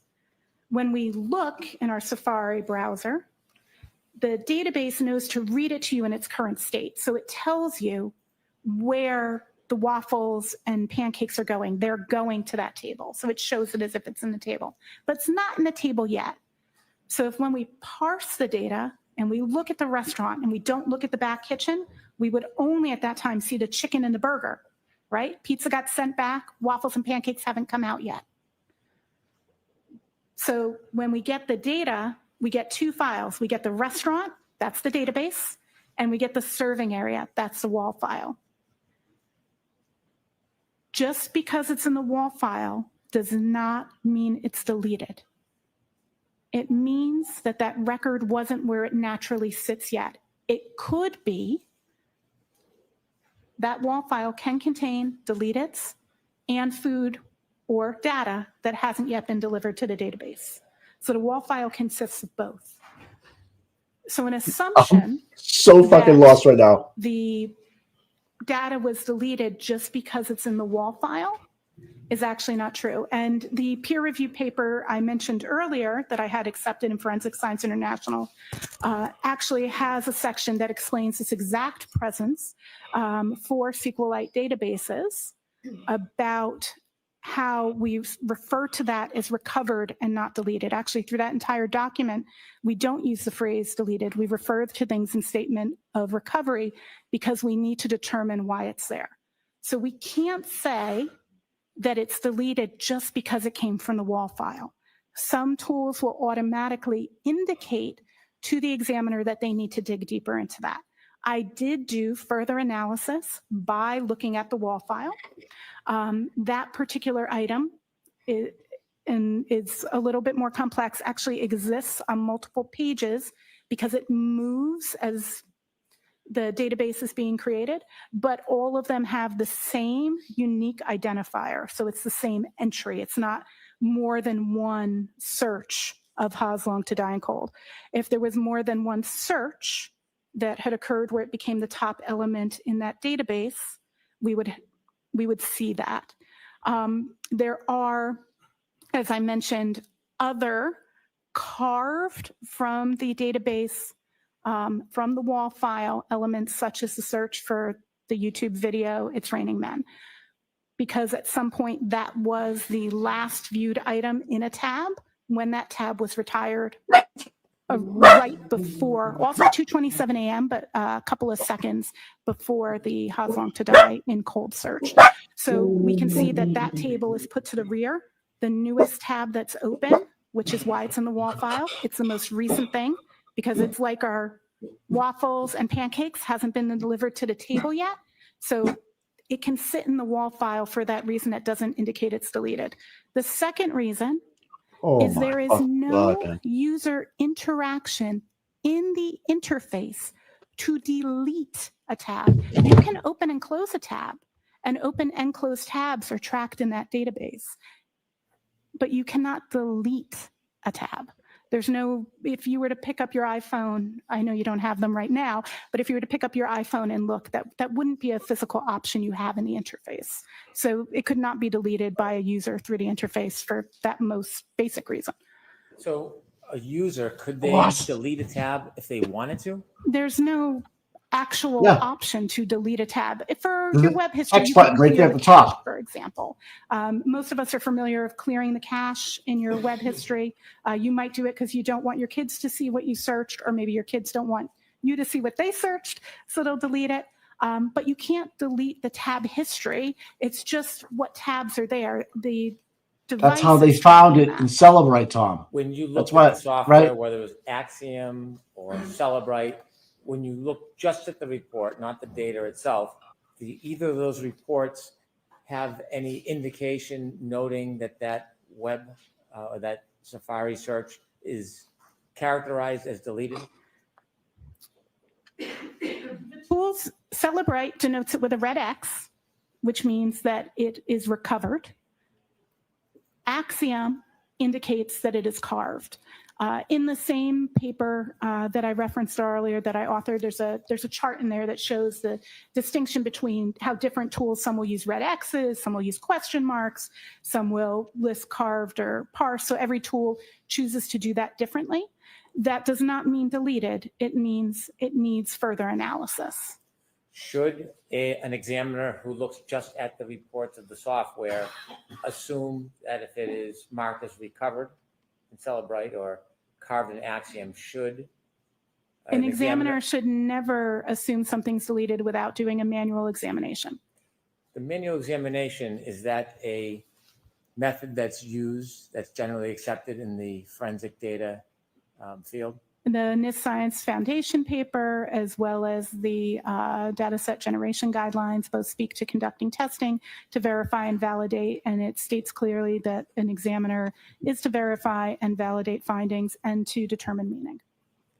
So given that you've used multiple tools to look at reports regarding this phrase, how long to die in cold, and have seen indications or characterizations of recovered and carved, and in addition to the fact that you actually analyzed the data, did you arrive at an opinion to a reasonable degree of scientific certainty whether or not the user deleted, any user deleted the phrase, how long to die in cold? Yes, if it's how's long to die in cold. Sorry, trying to clarify. Pardon me. Did you come to an opinion to a reasonable degree of scientific certainty whether any user deleted the phrase, how's long to die in cold? Yes. And what is your opinion? My opinion is there was no deletion that occurred by the user because it is not something a user can delete. Finally, I want to ask you about your Thank analysis God. of the phone records on this phone attributed to Ms. McCabe. Did you go through an analysis of the phone logs and the phone records on the I phone? analyzed the call logs and the phone logs on the device that I was given, that I was told belonged to Ms. McCabe, yes. Would a suggestion or a claim that a user deleted irregularly a number of phone calls, would that be accurate or inaccurate in your experience? It is inaccurate in this instance. Can you explain to us why and how you came to that conclusion? Yeah, this is actually really interesting because of what it appears in the forensics tools and additional artifacts that I looked at that are not parsed by the forensics tools. So the call logs, when you look at it, it appears, I don't remember if it's 8:57 or 8:59 a.m. in my mind at the moment, but approximately either 8:57 or 8:59 is the earliest phone call we see on the 29th of January. We see So no the 507 didn't call happen? logs before, It but happened. we do see FaceTime logs before. So if an examiner, again, was making assumptions without testing or reviewing, the first assumption might be, well, things must have been deleted because there's data that exists before, but not current data. So then you have to go, how do phone logs work? And again, create test data and review. What the situation here is that there are 3 types of call logs on this particular phone. There's regular calls, incoming and outgoing. There are FaceTime video chats, incoming and outgoing, and FaceTime audio chats, incoming and outgoing. The storage for that is actually 200 records. So you can only store up to 200 of each. Now, if you were a user of let's say WhatsApp or Signal or Telegram, those would each count too, and they'd get their own logs. So when we look at the database for the number of calls between 8:59 a.m. or 8:57, again, I apologize, I'm not looking at that precise time, on the doesn't matter. We're only in a court of 29th law. of January in 2022, there are exactly 200 calls still in that record from then until the imaging of the phone. There are 199 FaceTime video calls and only 27 FaceTime audio calls. So the question is, how do you validate that that's what's happening? So we actually have call logs that we can pick up in other places for recent call logs in the last 7 to 30 days, depending on the exact version of the device and how the biomes are running. We can actually see incoming call logs, the number they go to, and if they're incoming or outgoing in the biomes. So we actually can see the history going back for the entirety of that day on January 29th till midnight. Again, my scope was from midnight until noon. So we can actually see all of the calls. They're just not all on call history state DB. Now, the call history state DB, from a user perspective, that button on your phone doesn't say call history. It actually says recents. And what it's determining as recents is the most recent 200 of each category. Now, how did I determine this further? There is a running log that exists in a phone. It lasts about 3 days. It's called the unified log. The unified log tracks multiple things that are happening on the phone. In manual analysis of the unified log from this phone, I can clearly see each time a 201st call comes in, the 200th call gets deleted. So it's constantly just the last 200 calls. It may not be typical that we see 200 calls in 3 days, but on this device, we do see 200 regular phone calls in the 3 days between 8:59 a.m. on the 29th and when the phone was imaged. Do you have an opinion to a reasonable degree of scientific certainty whether there was any user deletions from the phone call log that morning? Yes. And what is that opinion?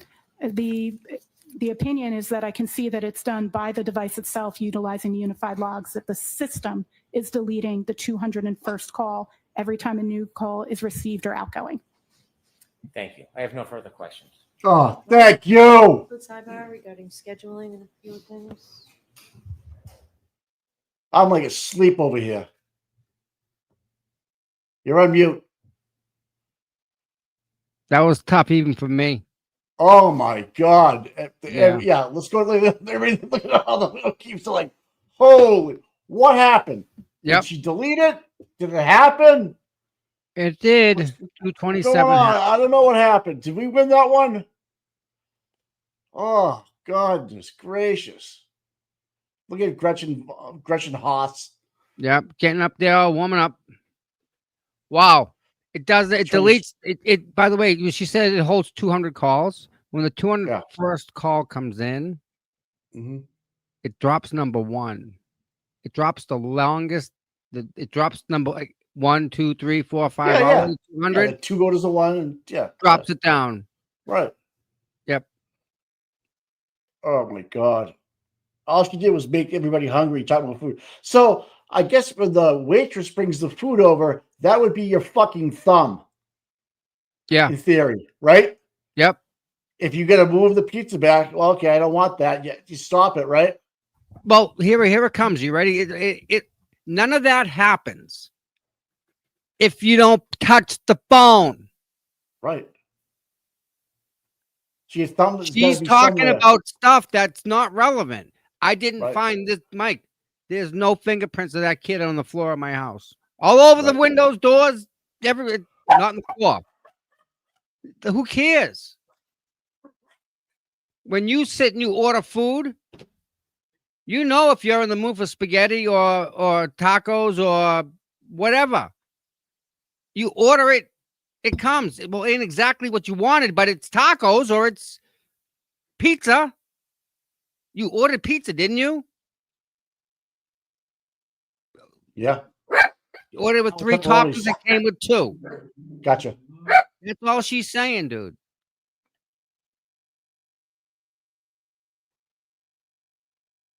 That search, how long to die in the cold, has to be touched. Those. Thank you, Your Honor. Thank you, Your Honor. We'll recess from 45 minutes to watch. Okay. All rise for the court, please. Here's the motion. I want a pizza with no pepperoni. All right. Now that's what you want. And you get a mushroom pizza. What do? I send it back. There you go. Now, am I Delete exiting it. out? You delete I it. deleted it. That's what Delete I it. do. Gone. But guess what's in the queue? Guess what's in the warming table? Another fucking pizza. Are you looking at my headset?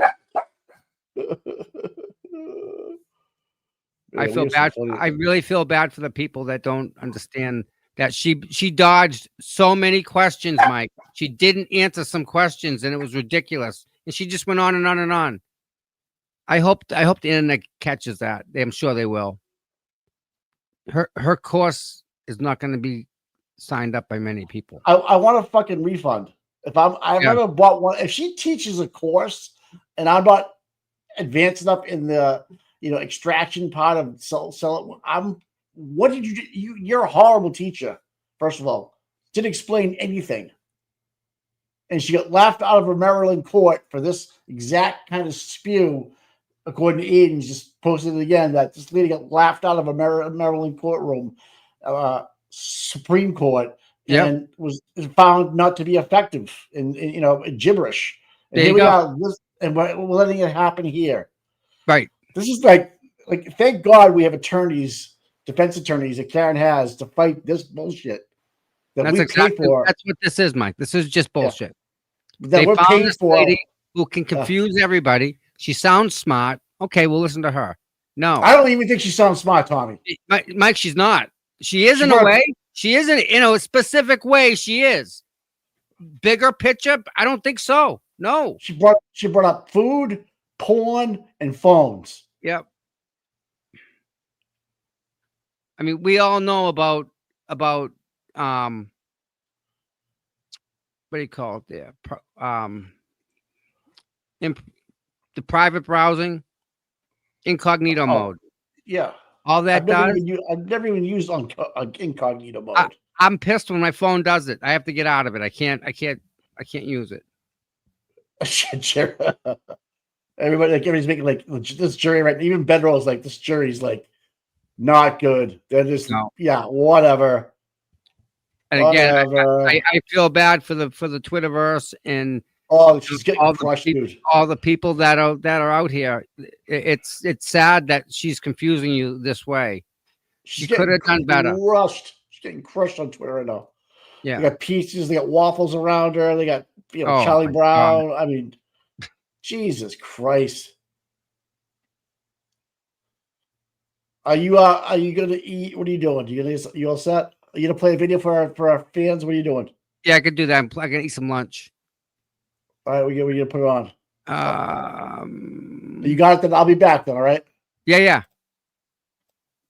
Let's see. What do you guys want to see today? Let's see. Let's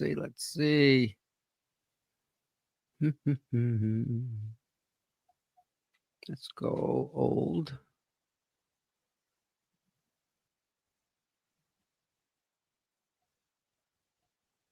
Next page. I have 370 pages.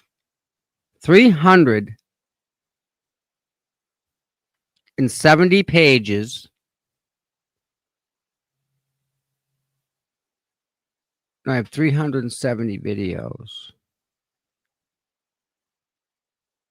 At the average length of 5 hours. Average.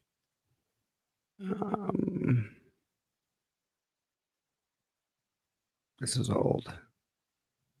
Let's just see what this is real quick.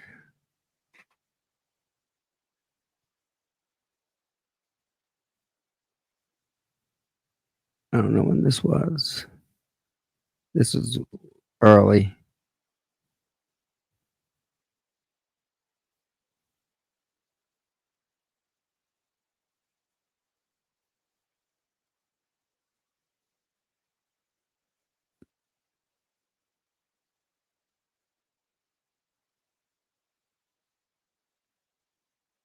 All right. That's Aiden. That's old. That's really old.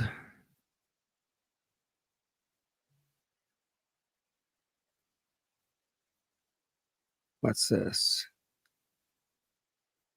All right, this is Karen coming to court. Let me share it from here. Present.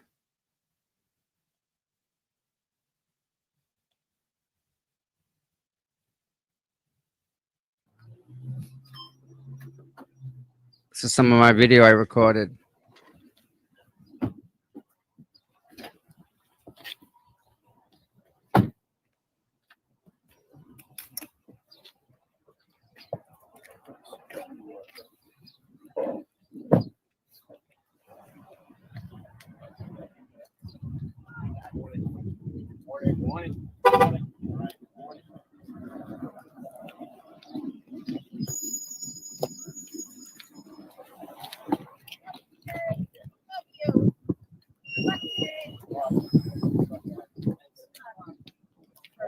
And you know one thing? Let me pause this real quick.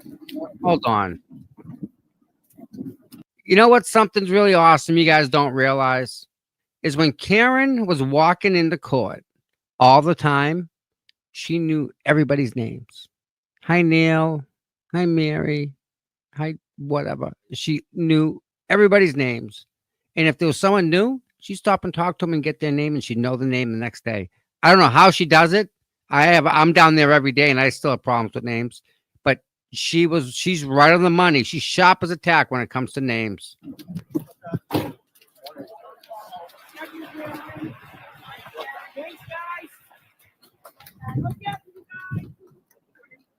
Karen, why are you always smiling during these walks instead of mourning John?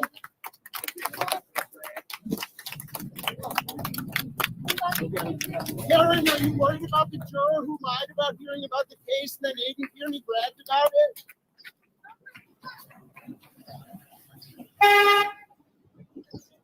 Mm-hmm. Yeah.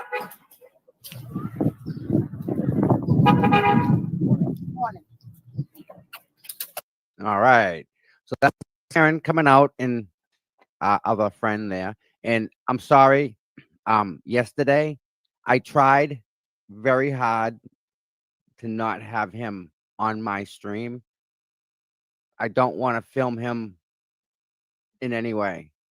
So if my camera's turned a different direction, it's because he's there. So I'm trying to remove him from anything that I'm producing or making. That's Grant. All right. And we're going to do this because this was the best. Where are we? This is going back, guys. This is a long time ago. All right. Almost here, guys. There we go. All right. Make sure we're here. All right. We're going to see her leave. And this is a wonderful, wonderful thing. Comment.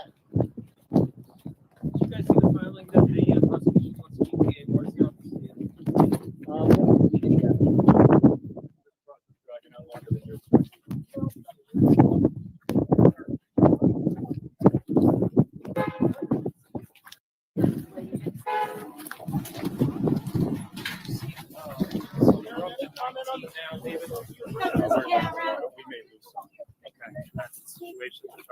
Just make sure there's an adequate number of people.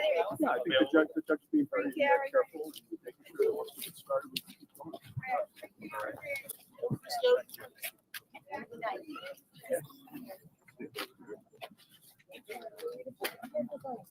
Every day you get something at this point. Every day. Every day.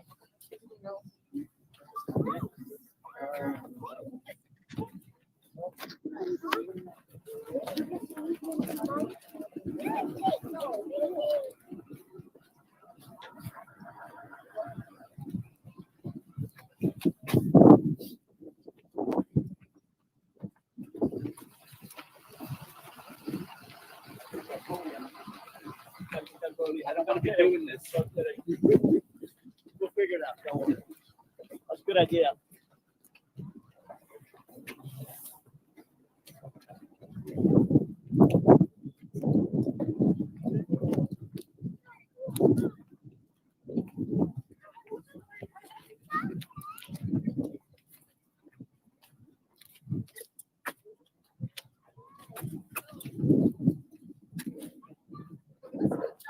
All right, and there you go, Karen coming and going. A little bit about that. The walk back it was not contentious. It was easy. It was hard to explain, but that is how anybody, for any purpose, if you go to court, you should have that privilege to be able to walk unimpeded in and out of the courthouse. I absolutely get that.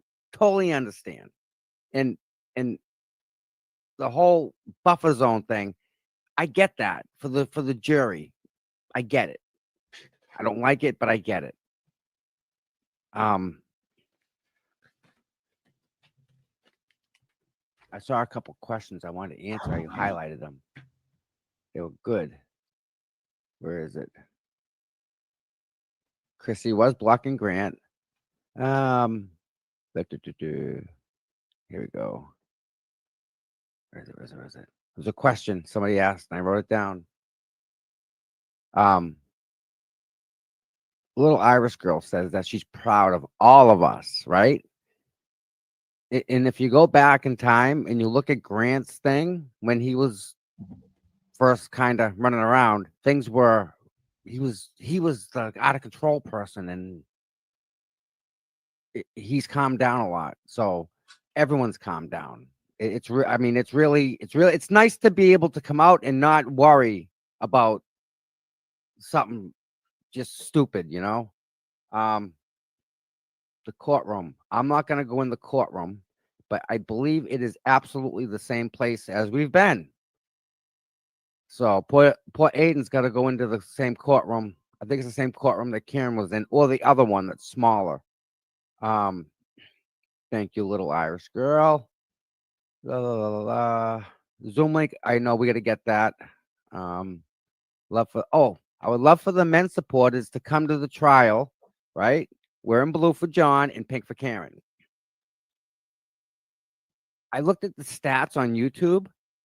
It's like 70% women that are watching this.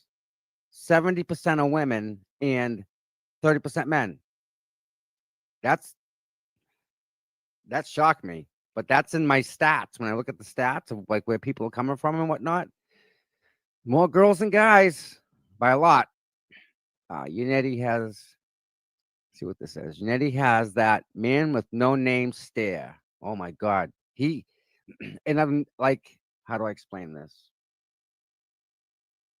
When they get out of the car and they get together, there's a thing. There's a thing about them. It's pretty cool. It's pretty cool. She's so beautiful and classy. Absolutely. I'm not sure if you guys have bought popcorn yet, but the popcorn fundraiser is definitely the popcorn's great, and the fundraiser is for an excellent cause. Buy a bag of popcorn instead of buying it from the store. Just buy a bunch of bags and keep them in the closet or keep them in the cupboard. What was that poster board wave? It was just a blank piece of board. It was just blank. Didn't need anything on it. Good morning, everyone. Yeah, that was a good shot yesterday, wasn't it? That was a good shot of her. Yeah. All right. The Glera, good morning, bud. Listen, I want to thank you, bud, for sending people over to my channel yesterday. Pretty awesome, bud. I appreciate that a lot. So anyone here that's not subscribed, I'm sure you all are, but you got to subscribe to the Glera. Wonderful show. Absolutely. It's just it fits. And it's funny because he's not from around here, but his accents, he's working on his accent, but he's fitting in nice. Don't give him any airtime. Right. I mean, I'm not gonna put that clown on TV in any way. They look ready for business. They really look like, yeah, yep. But there's a like an aura about them when they get out. Like there's something. Popcorn. Help Karen's Defense Fund by getting some great tasting popcorn. Buy from Paul. All right. Thanks, Tom, for Florida. Nice. Orlando. And that's funny too, is there's more and more people out of state that are coming in, a lot more. And it's a great thing to see because every day there's more and more and more. What's this say? More women watch true crime. Well, that's because the men are in jail because it's always the men. They always do it. Let's talk about this for a second. I know you guys appreciate me and what I do, but I appreciate you guys for what you do because I do it for you guys. I'm out there with the camera holding it because you guys can't get there for whatever reason. Kids, work, car, job. I try to bring you what's on the ground, and I try and talk to everybody so that if it was you, you're almost like you're gonna mingle through the crowd and meet people and maybe learn something. But I can't do this without you guys. So the appreciation is for you. I appreciate every single person that watches my channel, every single one of you guys. It's really nice. It's really nice. You actually you sit down and watch me. Like me? Like you're gonna watch me? Okay. So I'm blessed and I'm honored by everyone. Jennifer Coffindaffer didn't get escorted out the back. She walked into the front of the courthouse and she walked out the front of the courthouse and took a right and went around the back instead of walking back at us because she would have had a question or two being asked of her. Right? So she went this way, and while we're here, she didn't have to get escorted. She didn't even have, she's a liar. Matter of fact, let me go back to this. I think I got that on tape. Let's check. Let's check the tape, right? Go to the tape. Give me a second, guys and girls, because I know exactly where it is. Did we get her? Did we get her? Did we get her? I think I did. I think I got her. She was there beforehand. Yep, I know, because I walked across the street with her. I have proof that if she said she'd be escorted, that's a lie. If that's true, guys, I need to know because I have her here on video. Just trying to find it. There we go. All right, boys and girls, I now present you Miss Coffindaffer and her absolutely petrifying experience today. Here we go. That's her.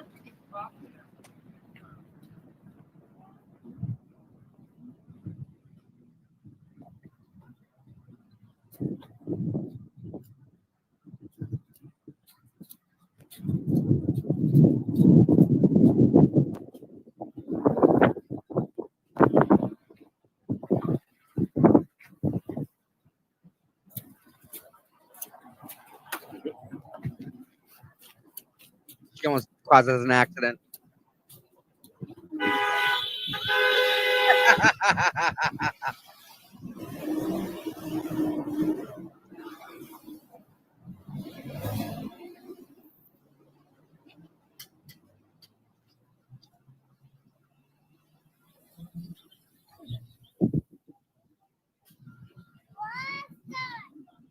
She stops to take a picture right here.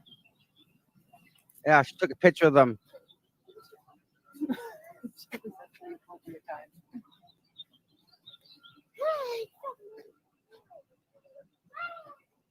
Gonna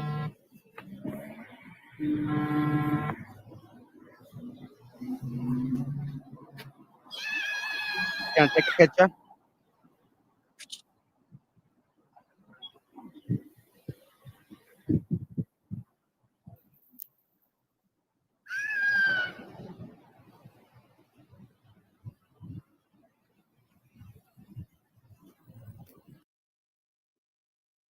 Okay, I'm gonna fast forward a little bit. 7:55, because I got her when she came. 6, 7, 58, 59. I can prove that she walked out on her own by her own free will, and that she chose to take the other way. Cause see the reporters and stuff. She didn't want to walk down. That's where they were sitting. So I go back over. 1 second. 1 second. 1 second. I know I got it. I know I got it. Now she knew. Coffin Dapper knew who was on the sidewalk. The girl who she accused her of taking her son out of school, school vacation week. That's who she accused of it. So she was going to go and ask her a question personally, but Jen decided to go the other way. Where is she?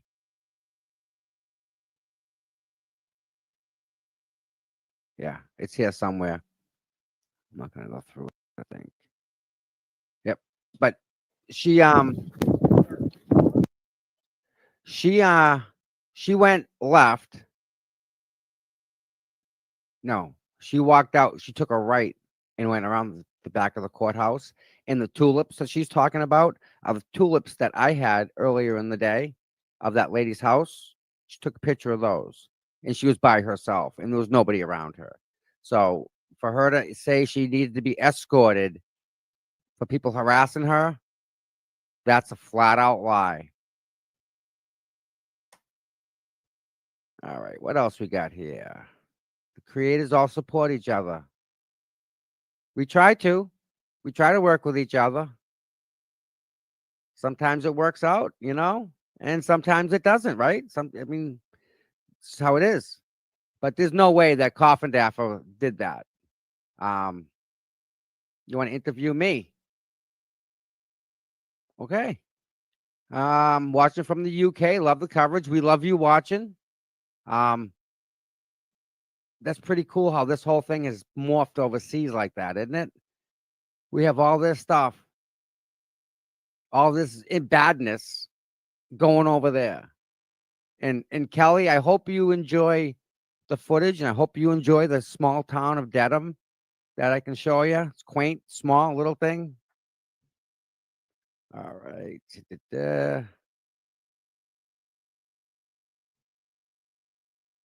Looking at the chat.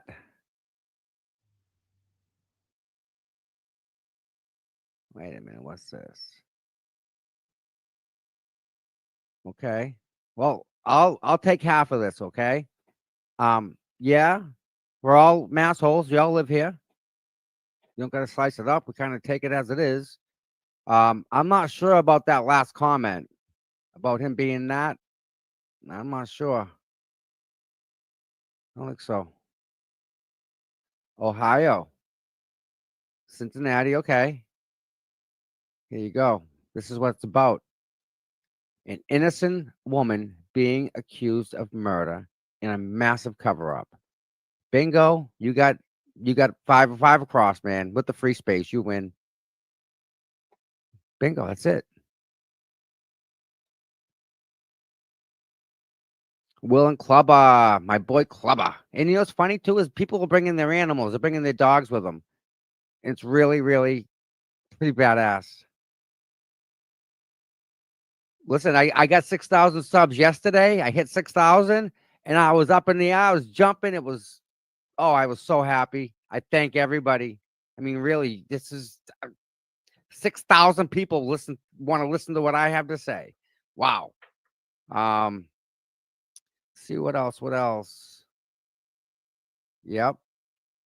Channel can't read text by Brian. Okay. This right here. Can I talk about the Karen Reed text messages to Brian Higgins? How about knowing where the cameras are so they can go make out? Are these true? And if so, what do you know?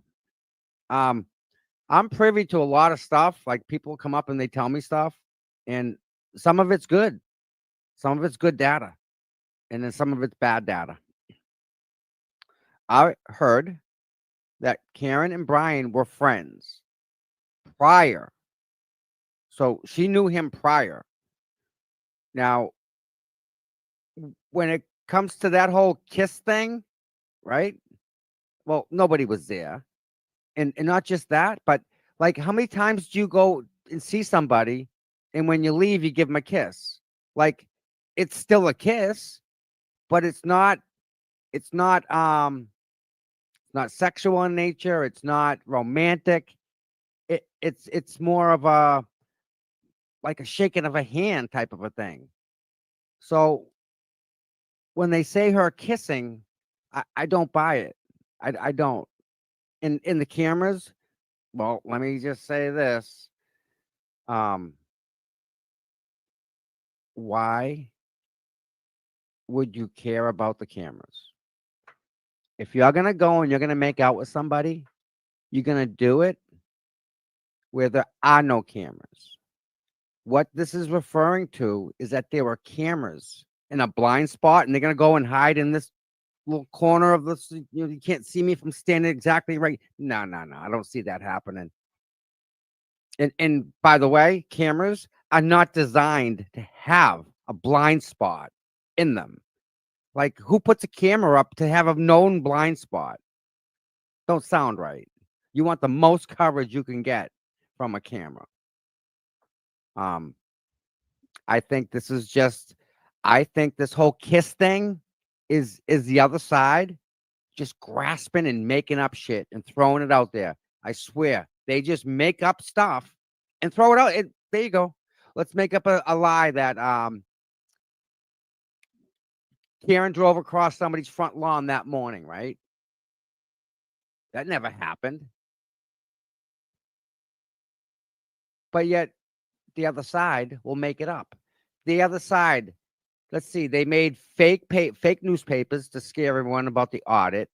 I should do a show just on all the things from the start to the end of all the noise that's been going on. Guess what? 227 happened. And guess what? Colin was in the house. 227. How long to die in the cold? Jen McCabe. 2:27 a.m. How come you didn't hit 911? You're Googling stuff.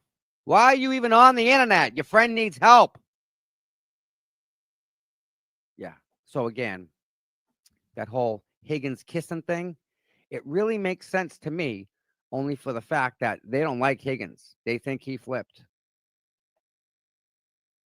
So I think this is all just unnecessary noise. I don't believe it. And if it's true, so what? So what? Like, so what? She kissed the guy on the way out. Well, that's considerate. That's polite. That's respectful, right? Iris, little girl, you became a member. Oh my goodness. Thank you so much. You guys rock, man. Everyone that this is stuff that I don't know how to take it. I don't know how to take it. I'm in awe. Wow. Yeah, I try to give you guys what I got. And that's all. And better yet, I do that just like the information with Karen Reed. I do that so you can make up your own mind. Not me telling you what to think. I don't need to do that. I just need to show you guys what's going on, right? That's easy for me. Coffin Daffer was there.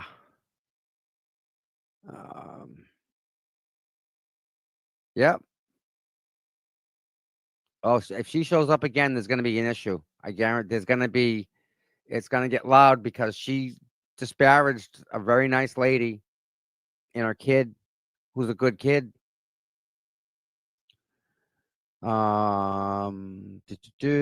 Oklahoma City. She's a liar. You like that? From Boston. All right. The cars almost ran her over. Yeah. She couldn't even cross the street, this lady. You see all the beeping and everything? She almost got hit by a car. I think he was 200. Get this. I think he was 250 pounds. How do you move 250 pounds? Can't do it. Can't do it alone. Nope.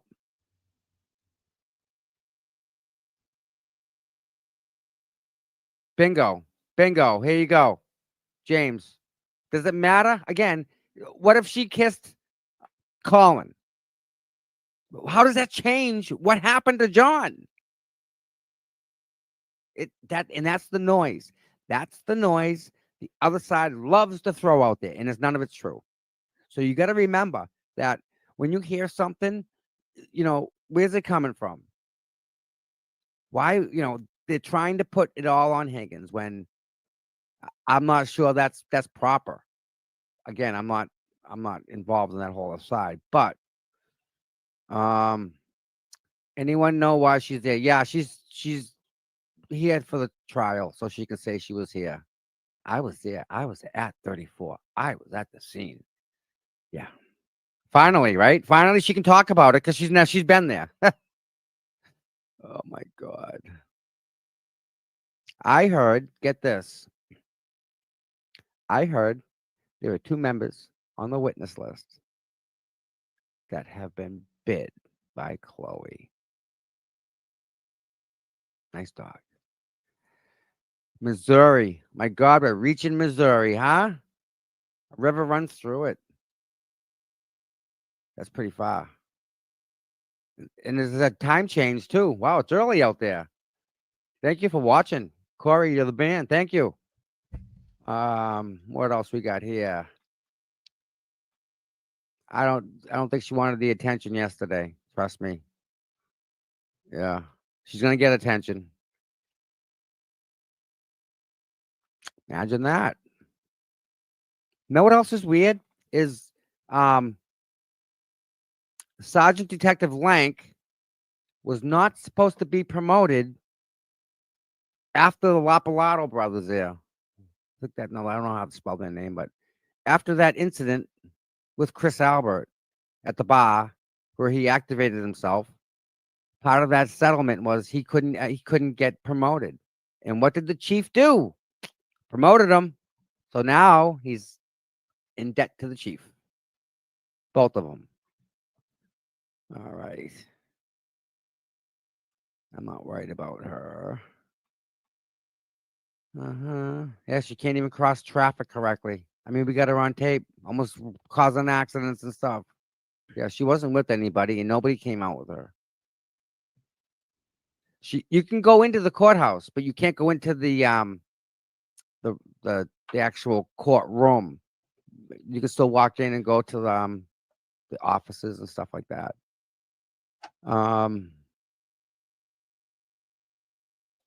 John had a boxer's fracture, don't forget, right? So he was punching. It's what happens when you punch. It breaks your knuckle and pushes it in. It's called a boxer's fracture. And he got that. So he was swinging. He went down swinging, right? No doubt about it. He went down swinging. That's exactly maybe true right there. That's true. Well,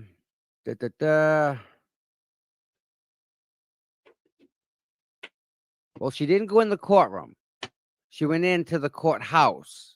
The courtroom upstairs, I don't think she could get into it.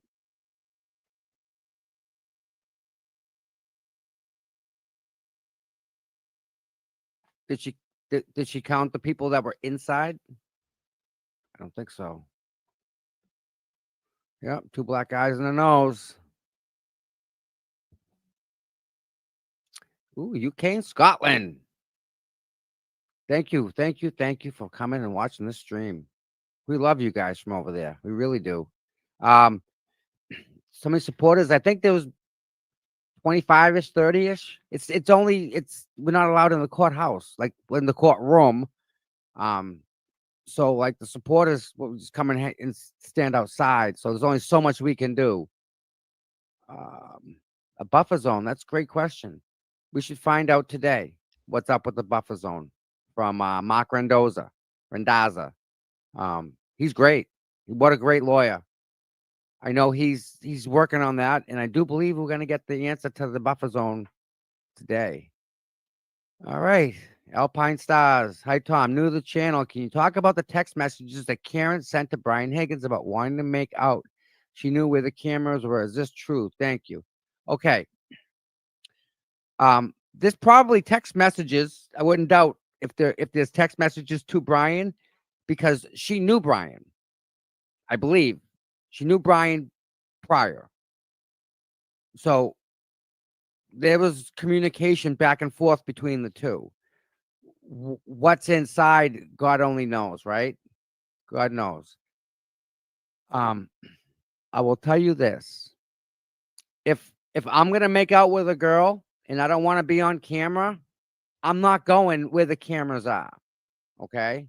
Cameras are made so that there are no blind spots. You put the camera up and you move it to get the most coverage you can get. Okay? If there's a blind spot, okay, maybe it doesn't get this side of the garage. So what, you're going to walk over? It doesn't make sense to me. Not saying it didn't happen. I'm just saying it doesn't make sense. If I want to go make out with a girl, I'm going with there are no cameras. Period. Dot. Not no dead space. I'm out. Out. Just for a kiss.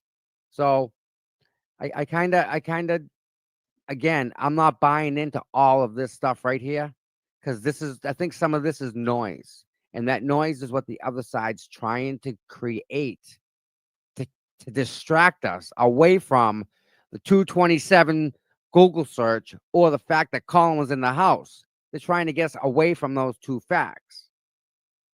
Oh, Salonda, come a new member. Thank you, dear. Thank you. Very happy.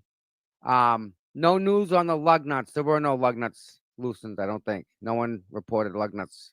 There was also security in the parking lot.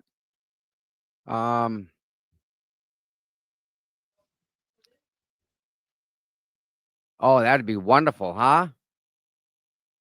That'd be great. And again, listen, I'm thrilled with 6,000 subs. You guys rock. I love you guys. Getting more than that. Listen, I'm blessed to have anyone subscribe. Anyone. What else? Do you have to be born in Massachusetts or grow up meant to be a masshole? Yeah.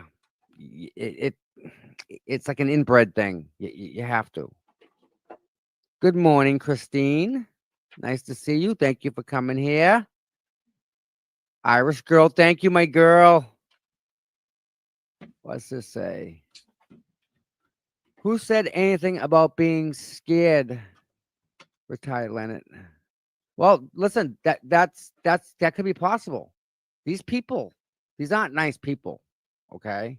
And I'm sure there are people that are scared, that maybe were in the house that said, and again, like I said the other day,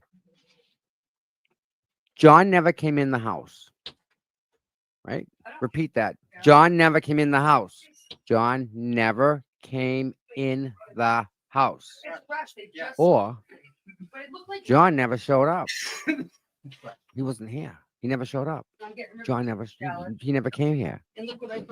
Or he just didn't come in the house. See the difference?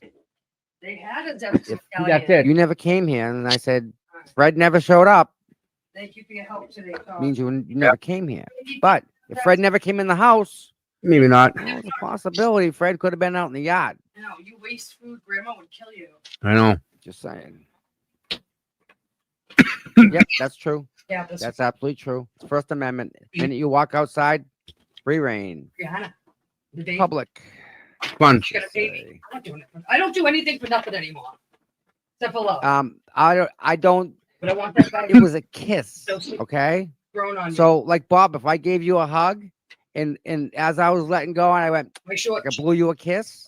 maybe don't say chubby, but that's the way you can describe me. I don't see it. Put away.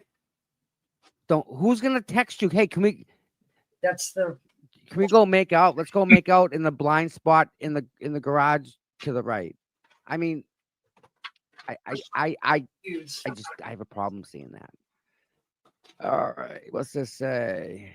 All right, enjoy your prize. And again, perfect example right here from Danny. Running out there. Does it matter if they kissed or not?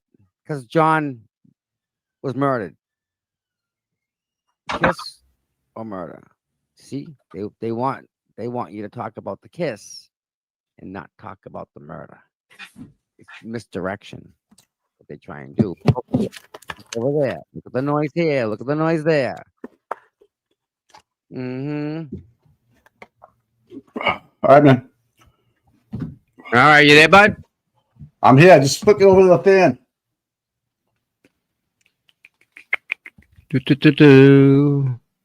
Guess what I had for lunch? BLT. Pizza. Oh, there you go. Was it wrong or was it right? What happened? Did the order did the order come out wrong, Mike? No, it came out good. I actually hit the send button and it recorded it, so I ate it. Just like that, right? Right. I don't know. I hope you all enjoyed that little rant, whatever it was I was playing there. I didn't even get to watch. That was old school. It was. I don't even. Gail, what are you talking about? I don't. What are we talking about? Well, I missed something. Oh, when people left the channel and stuff, it was all the bullshit, I guess. Oh, back then, yeah. Yeah. Way back, yeah. All the people that were in the chats back then that they're out here now and like. Oh, okay. Who think that they're this whole movement has evolved. It has definitely changed from something that Mike, there's no manual for this, right? There's no school. You don't go to class. You don't learn this. This is all like kind of seat of your pants type of a thing, right? Right. We didn't know what we were doing. I didn't know what I was doing. Didn't mean to make that mistake. I certainly was one of those people. Yeah. I'm getting an education right now with all this stuff. Yeah, exactly. Even I'm still learning today as we speak here. So, yeah. Oh, good. Gretchen Voss, she's such a piece of shit. Gail, thank you. Thank you, Gail. Gail's been here for a while. Gail, yeah. Try to, because it all gets the message out, right? Yeah, I gotta say, we did start other channels, help people get going up to 1,000 subs and stuff. Yeah. And 16 hours. You know? Yeah. We've done all that. Lots of good stuff out there. You know? Yeah. It's how we roll. That's what happens, right? You do good things will happen. You surround yourself with good people like we do in the chat. Yeah. Good things come out of it, you know? Mike, you So raised like $1,000 almost to freaking pizza on a Saturday. Yeah, I know. Just hanging out. All of a sudden, I'm in the mood to watch porn, eat waffles, and have pizza. I don't know what's going on. Yeah, pizza, hamburger, chicken sandwich. Chicken sandwich. That's right. No gluten options, Mike. No gluten options. Poor people that have gluten allergies are really going to be bad. No restaurant for you. I guess you get no internet. I wonder what she's having for lunch right now, Mrs. Hyde. I bet you she's got like a Cinnabon up in her head, up in her thing right here. Like just grabbing a piece of like a little. It unfolds like like transformer. And she unfolds. like the hotter her head gets, the warmer the bun gets. And she's actually cooking Cinnabons in her like head. Dominoes, but in her head. Right. Oh, that's freaking good idea, huh? Little pizza oven in her freaking noggin. You want to talk about organic and healthy? That is. Dude, that's solar. She went solar. It's a built-in oven. She's gonna build it oven. She gets Cinnabons going up top. Everything in the court, we're going. Dude, I wonder if they use a light bulb like the Betty Crocker things. Remember the Betty Crocker up using the freaking light bulb? They cook the brownie and stuff. 200-watt light bulb, man. They're cooking everything. That- Comes out a little brown brownies. Like, I picture a cake. She's taking all the pencils up. Hey, Lally, shopping these for me, please. Oh my God. Someone better check our hotel bill. Make sure there's no porn, chicken, putt pizza ordered from last night. That's the first thing on our mind. It is on the menu. It's funny, huh? Pizza. It's all room service items, Mike. That's what that I is. know. If I she know. stays till Friday. She's hungry. She sure can. We might have to ask for a budget bump. Can you put this? Can you request It's a write-off, Mike. It's a write-off. We're gonna have to FOIA that, Tommy. Yeah. We're gonna have to FOIA that. How much did Jessica Hyde spend on personal accommodations while here? Well, we see we got some movies here. We won't get into them. Oh, A food couple porn. of pizzas. What? Dude, that's both the best of both worlds. Oh, fuck. Well, yeah, because it takes a little while. That light bulb takes a while to cook, man. It's a little light bulb up there. What's already? No more food porn. Okay, yeah, all right. That's on my brain. I get myself ready for a Lessie. Dude, does she have a turkey timer for when she knows the cinnamon's done ready? Well, I know there's a couple hot dog roll. Bulky rolls up there for like it's quick deli sandwich with Bob Alessi right now in the back room. I got my own roll, the gluten free. I know down south they'll put like hamburgers and hot dogs on like an engine and like a diesel, and they'll drive it for a couple 100 miles. They pull over and they get undoing tinfoil. There's like hot dogs, and they cook it on the engine, on the exhaust manifold of the truck they're driving. Do you think she carries her luggage when she's traveling on her head to the airport just to balance it? Oh, she walks with it like that? Yeah. And people that walk with it? Yeah, I can see that. Yes. Yeah, definitely, right? That's what that is. It's like a landing shit. pad. The landing Right. pad. And then she puts it down, and then she's so hot that it heats the Cinnabon up there. She gets into the plane, right? And she's got a whole Cinnabon to herself up there. And it smells the whole plane out. Everybody's pissed off that they didn't grab a Cinnabon, but she has one. She's smart. All right. Where'd she get the icing? It's already up there. Okay. Yeah. So she brought it with her. She lathered it on there before she cooked it. Used actually gel at using as a gel and an icing at the same time. Those things stay good for days up there too, dude. They stay good for days. Telling you. As long as keep it warm, you'll be all right. Right. She's constantly sweating. And then she's got that mid oven right around the midsection, that big baker oven. But you know what? She can fold up like a saran wrap or something, or a wrap of some sort. Do some Taco Tuesdays in there. I'm sure she can cook a mean cinnamon, but can she track a cat? I don't know. We'll have to go back and reflect on yesterday's testimony. So we've had to tracks reflect a a cat. We've had to reflect a cat this week. Yep. We've had a guy that went to an autopsy. He's not sure if he saw it. Yeah. Did you go to them often? No. Was that your first one? I'm not Yes. sure. I think you remember your first one. Did you remember this report? Nope. It looks like my name was forged there. Yep. Oh man. Did you write a report? Nope.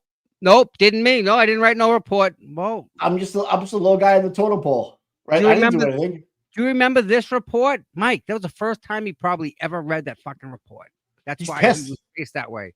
That's why they just saw him at Cobb's Corner filling out an application at McDonald's. No, dude, they're full. Proctor's working all the shifts. Yeah, he did take a double shift. I saw him the other day down there. Banging it He out. He fucked up my order though. I wanted no onions, extra pickles. See, Fucked see, up. it's a fucking wall file in the way again. The wall Right, file. but I didn't. I manually file. said it. I didn't delete it. Oh my goodness. Tell you the first person trying to never forget your cast. So, oh man, thank you, Miss Mojo Rising. Mojo Rising. Oh man, couple of ham and eggs. Where is it? Tom's like, no. I have the picture she's referring to. I thought I had it right behind me. Oh, up the back. Thank you so much. I have that picture. I thought it was right behind me, as a matter of fact. I was told think you Councilwoman donated- to me at sidebar. Sidebar. Oh, here we go. Fill your cups up, people. Fill your cups out. Who's got the ice? McDermott, Where's the ice? So that they're having a huddle. Did you have a good lunch? Yeah. How was your lunch? I had a good lunch. Yeah, good lunch. Yeah. What'd you have? I had pizza, Yeah. chicken. Would you I have had the waffles? pizza. Holy fuck, man. Are we on schedule? Is this scheduled? Tell me this shit's scheduled. Are we unscheduled to prosecute somebody here yet? Put somebody away in jail for no reason at all? Are I we still haven't unscheduled? found People? out what Karen did. Have you? Nope. Nope. Neither have I. I can't wait till we get Colleen Crawford on the stand. We have so much good people coming. You got Donkey Lips to come. She's gonna be tracking Cat soon, that lady. Every piece of evidence that has video or audio, I guarantee she's played with. Oh, her digital thumbprints all over that. Yep. You know what I mean? Oh, hey, look at what's her face? Gretchen Voss has got a little pencil out for her fucking. She's taking phone. pictures. And she's stealing shit from Jess Machado. Yep. Look at her. Oh, she's looking right at me. She knows I'm talking about her. Yeah, that's right. Buckle up, Buttercup. That's our boy right there. Yeah, he's looking at five. He's looking at, That's five guy. No, he's looking at Grinder. He's seeing who's around after Yeah. yeah. No. Jimmy pops up every single time.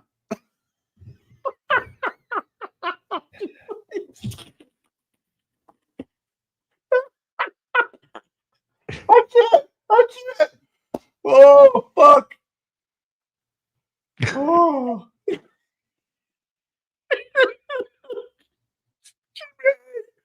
Oh, dramatic gay bitch. He's like, who's this? He pops up every single day I'm here.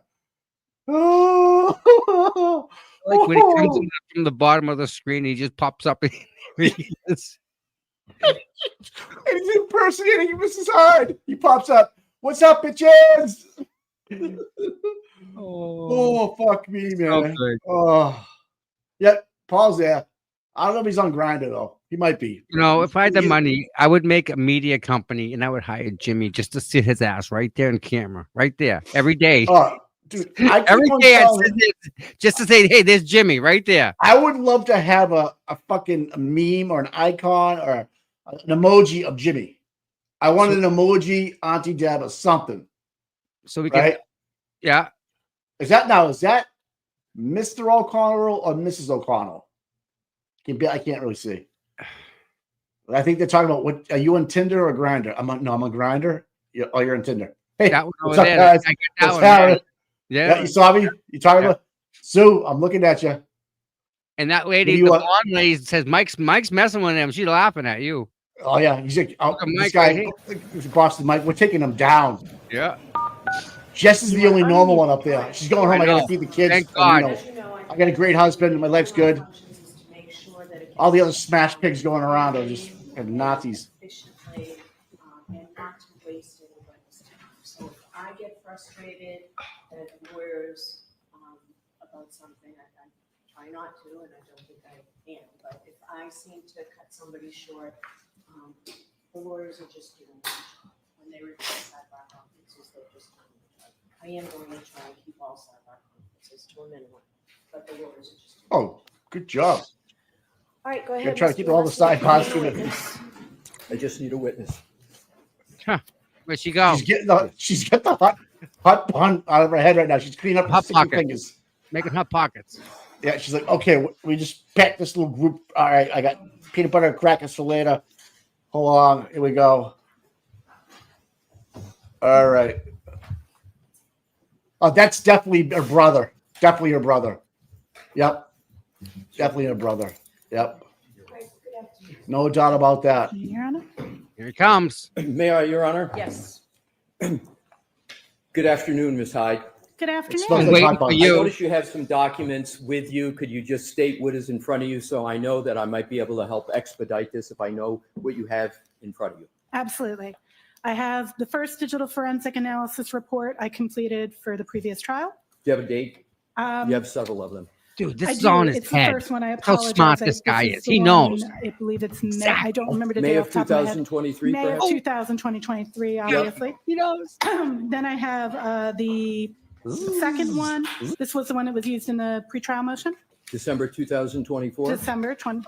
That's correct. Very nice. He has a Then I dodge. have the third one. This is the final one regarding the phone that was identified as Ms. McCabe's.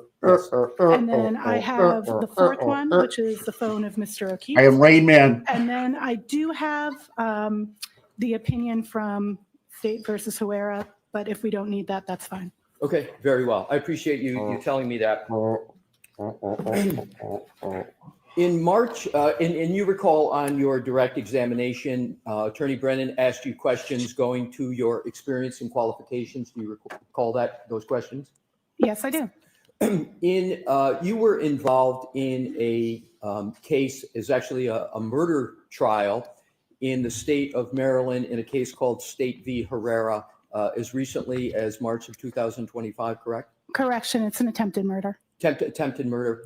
And Whoa. in Wow. that particular case, I gotta you take my had, Florida. Hold on.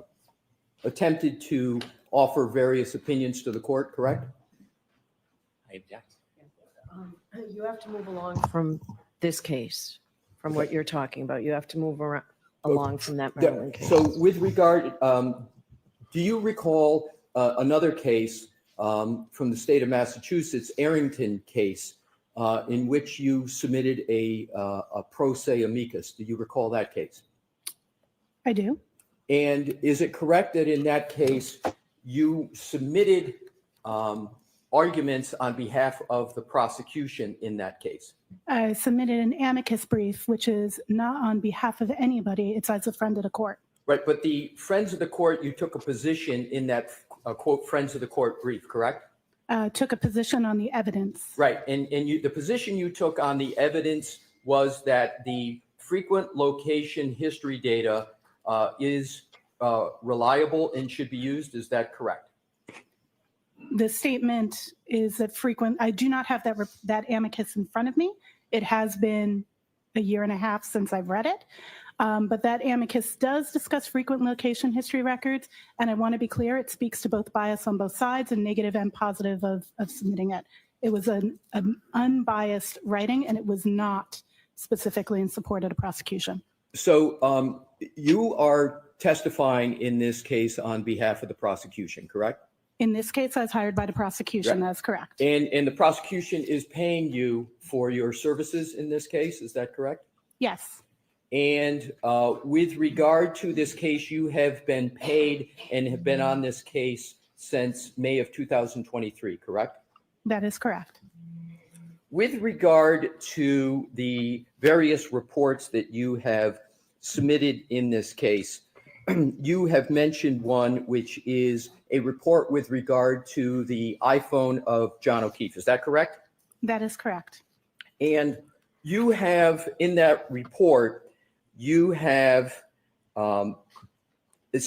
made a statement, have you not, that from 12:20:50 a.m. on January 29th of 2022 and after, there is no indication of interaction with the device. Is that correct?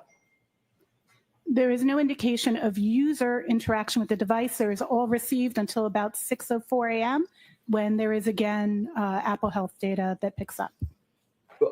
I'll ask it again. And you can feel free to turn to page 1529 in that report. Page 15? Page 1529. The report is. Would you like the 50 page of the pages. report or the page NDA number at the bottom? I can do either Oh, way. I'm sorry. I thought you were saying page 15 in the report. No. It's I NDAO apologize. 1529 or page 7, whatever way. Page 7. Okay, Roger. Okay, so page 7, you see there's a heading interactive phone activity, correct? Yes. And at the top it says, using a variety of different artifacts, we can see active interaction with the mobile device up until 12:20. Yeah, you have to Slow down. Okay, sorry about that. I'm just trying to move it along, but I will be slower. I'll repeat, using a variety of different artifacts, we can see active interaction with the mobile device up until 12:20:50 a.m. ET. You see that statement? Yes. And then if you skip down, I'm going to skip a couple sentences to Mhm. the paragraph under the chart, and this is the key part. Okay. It says, from that point, and I'm understanding that point to be the 12:20:50 a.m., correct? Mhm. Like, you need to say yes or no, I'm sorry. Yes. There is no indication of interaction with the device. Did I read that correctly? That is correct. So I am going to, and you believe that statement is correct? Until 6 something a.m. No, I'm sorry. I'm just asking if that statement is correct. Not if you have other information, but is that statement correct? Can you answer that? Uzziah, can you answer that, yes or no? Did I read that correctly? You read it correctly. Thank yes. you. If we could, Your Honor, have a document that is put up already in evidence and publish Exhibit 39. And it will Uh-oh. be, thank you. Uh-oh. And if we could go This is her to report. slide 82. Oh. please. Give me. Fish on! Fish on! And Ms. Hyde, if I could draw your attention to the entry that is, it says 3209 under app lock, but we know that the 00 is a 12. So it's 12:32:09 a.m. on January 29, 2022. And I'm going to read what it says in red, and this is a timeline of Mr. Whiffen. You know Mr. Whiffen? I do know Mr. Whiffen. And so he put in red, not us, he said device locked with lock button for the last time. Do you see that? I do. And you know that to lock a phone, you actually have to hit the side button with regard to an iPhone to make it lock. You know that? Yes, sir. Okay. And that is an interaction with a phone, is it not? I concur. So that means that that interaction with the phone occurred at 12:32:09, correct? I did not review that specific artifact. I cannot attest to Mr. Whiffen's exam, only to my own. So do you have any reason to believe that what is in evidence in this case that Mr. Whiffen has produced, and that do you have any basis to contest the fact that the device was locked with a lock button for the last time on the phone of John O'Keefe at 12:32:09 as you sit here? I cannot contest it because I do not recall looking at that specific artifact. Don't you think it would have been appropriate to be accurate as a digital forensic analyzer on the topic of the last of an indication of interaction with the device? She's about to cry. Don't She's you gonna think cry. it would have been appropriate to look at that 12:32:09 in any of the tools you said you used on Direct? I did not correlate that artifact in my timeline. I understand you didn't, and my question is, you make a statement. Well, let me back up. Do you understand that in this case, as in many cases, that matters of seconds in activity can be determinative of a case? Do you understand that from your experience? Absolutely. So it's important, therefore, to get activity right for any data forensic examiner when they're issuing reports about activity, particularly of a decedent. Is that important? Absolutely. So isn't it correct that the statement that you make on page 7 of your report, that from that point, 12:20:50, there is no indication of interaction with the device, is incorrect? I cannot make that without going back and reviewing and validating the artifact you just produced from Mr. Whiffen. I would need to validate that in order to respond to that. But as you sit here, you have no basis to contest what Mr. Whiffen has stated, that there was a lock button on the side of the phone of Mr. O'Keefe a full 12 minutes after you say there was no interaction with the device. Is that correct? I don't. I would have to review that portion. Is there anything that had prevented you from reviewing that in that data before you wrote this report? Not that I can think of. I would have to go and re-review that. My question is, I don't know if that artifact, I have not reviewed that artifact, so I cannot speak to an artifact I have not reviewed. And I did not, that is not my report, that's Mr. Whitham's report. So I cannot speak to that without going back and reviewing that evidence. Isn't the interaction with the device, a lock button, readily available to you in the data that you have and had in your possession when you wrote this report? Yes. Thank you. Oh. You just chose not to look for it. Oh, she's getting ornery. Didn't she talk about doing thorough investigations and? Oh yeah. Oh yeah. Where did pizza come from? Where did that's a look of the cheeseburger come from? Right. If you could please that's a look of a woman to that just got smoked in the same report, page 1528, which is your page number 6. And I just want you, please, to go to the, just put a placeholder in that. And if you can now just go to the conclusion, which is your page 50.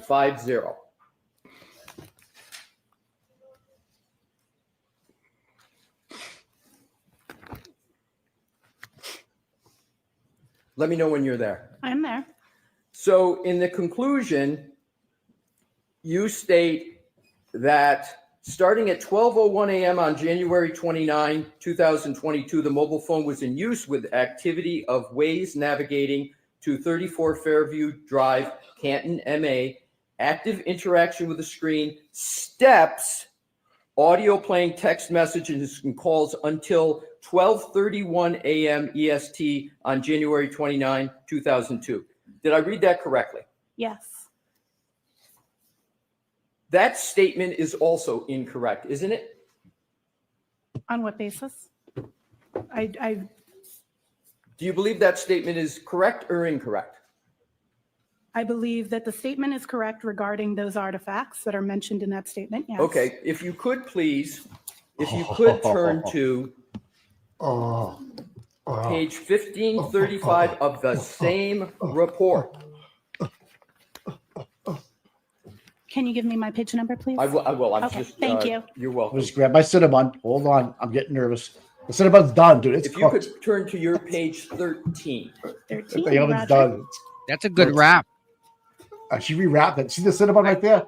I wrap my And knuckles you like see that when I go an boxing. entry that says 12:31:56, which is the same time in the conclusion, but I'm going to develop it. I believe I know where you're going. Hold on. I'm sorry. I need to ask the apologize. questions. I appreciate you looking to help, but if I could, I'd appreciate it. Absolutely. Thank you. Oh, yeah. So it's got health steps and it has steps 36, duration 20.9 or 20.398 seconds. Did I read that correctly? That is absolutely correct. So if you look at this data point in your report on page 13, the steps began at 12:31:56, but they ended 20.39 seconds later at 12:32:16. Is that correct? That is correct. So therefore, your statement in your conclusion, if you could go back to 50, and this is in your conclusion,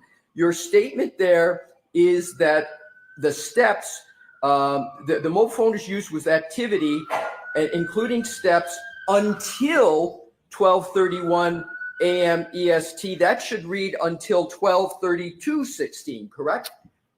It depends on your interpretation of interaction. As a user is walking, they're not actively interacting with their device. It's their movement that is. It's not direct interaction with the screen. But I would agree to your view that could be interpreted as needing an additional 20 seconds. Isn't the more correct way to state the conclusion that the active interaction when it comes to steps is not calibrating using the screen, but the phone is calculating steps taken? Isn't that correct? That is Yes. correct, but that's not interactivity with the device. I understand, but the sentence Two different reads, things, yes. includes steps, and the more accurate way to have stated that would have been to put 12:32:16 instead of 12:31 a.m., correct? I'm sorry, you just said 12:30. I did this to the minute, not to the second. Could you rephrase what you were citing? Well, I'll state it again. I appreciate that. You're welcome. So isn't the more correct way to state this important data point in your conclusion, instead of saying active interaction with the screen and steps, etc., until 12:31 a.m. EST, the 12:31 should be 12:32, because the steps that you have on your page 13, by what you concede, is the duration of 20 would have brought it to 12:32:16, correct? I would state that depends. I believe either is a correct way to state that. Based on interactivity, based on your interpretation, your definition is more correct. Okay, thank you. Oh! And it's not my interpretation. I'm reading from your report. Your correct? interpretation that 1232 is a more correct representation of interaction is based on your theory that interaction concludes when the steps end. And I'm saying both would be acceptable. Okay, so let's follow up on this. Sure. Isn't it correct? Ding, that it is my Cinnabon's ready. theory when the steps ended? Oh, it's if I agree. could just finish, Please, because if absolutely, we sorry. talk over each other, the stenographer's not going to get both of us. So it's not my theory. It's just the simple math from an entry you've made on page 13 that the steps began at 12:31:56. They ended 20.398 seconds after that, which, just doing the simple math, is 12:32:16. Did I do the math correctly? That is correct. Okay, I'm not thank you. debating that. Thank you very much. So now what I'd like to do is to go to page 1528 of your report. Do you have my page number for that? I'm sorry. Yes, and I appreciate that you go page number, so I center in on the lower one, then I'll go immediately to the one. So it's your page 6, Ms. Hyde. Thank you. You're welcome. Just let me know when you're there. I'm there. If you could please go to Apple Health Data Steps. Mhm. And we've been talking about steps because they're important enough that you put them in a report, correct? That is correct. So let's go to an important data point, therefore, in your report, in the chart, which is the second entry, which is, as you've stated, 12:21:10 a.m. Do you see that? I do. And you note under the data that John O'Keefe's phone registered 80 steps at 12:21:10.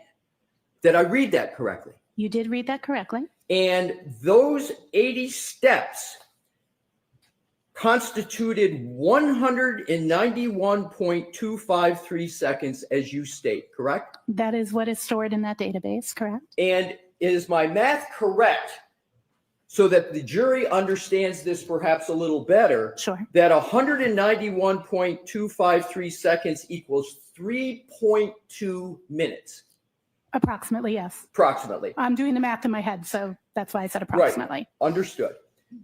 So am I reading this entry correct, that you're stating what the data shows, that 80 steps were taken by the phone of whomever had the phone of Mr. O'Keefe?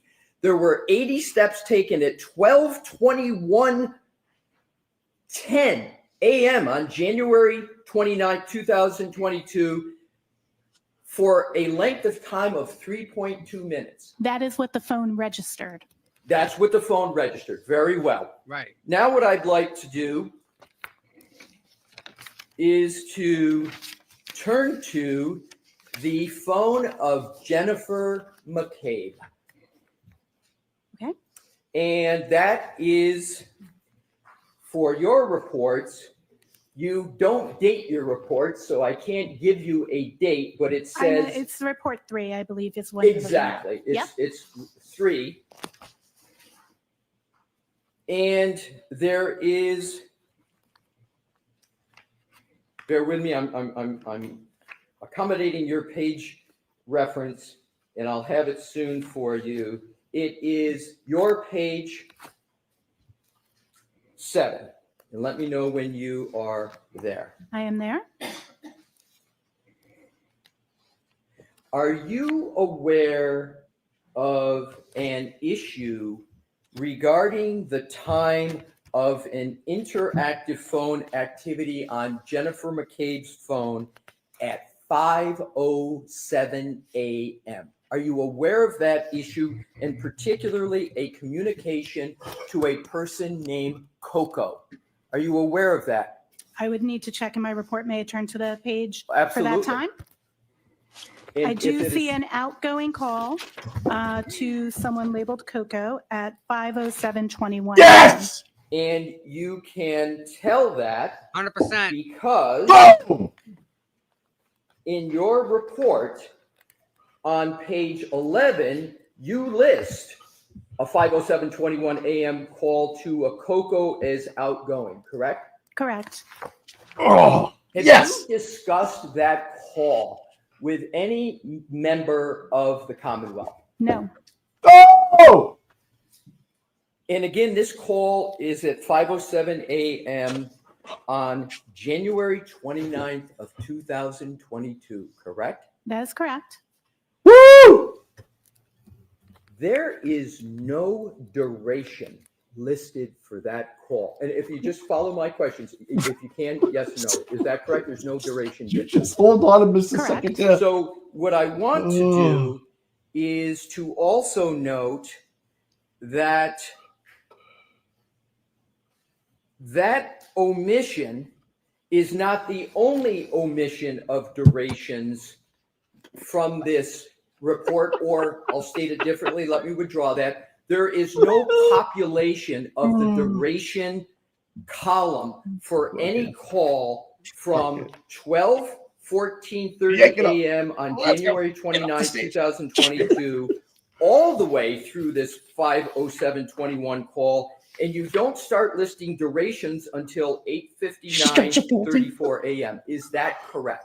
Yes, and explainable. The artifact. I understand. Yes. Mr. I don't Brennan. know. Mr. Brennan can explain it for you afterwards. Absolutely. So, Thank you. So there's not a population duration of calls after numerous early calls and phone, as you call it, interactive phone activity. Nothing populated in this report until 8:59. has the glaze. Correct? Yes. All right. I can't. Oh my God. Now what I'd like to do Ooh, is turn Fuck to me. You guys in the chat are fucking great. 2740 artifact that had was the subject of much discussion. Let's get serious. Come on. Stop John fucking around, guys. Oh my goodness. And I am Jesus going to refer Christ. to that as an artifact. Is that a parlance that is familiar to you? Yes. And if I refer to that as a timestamp also, is that a parlance that's familiar to you? Absolutely. So I can refer to 22740 as a timestamp, and you would find that parlance acceptable. Yes. Thank you.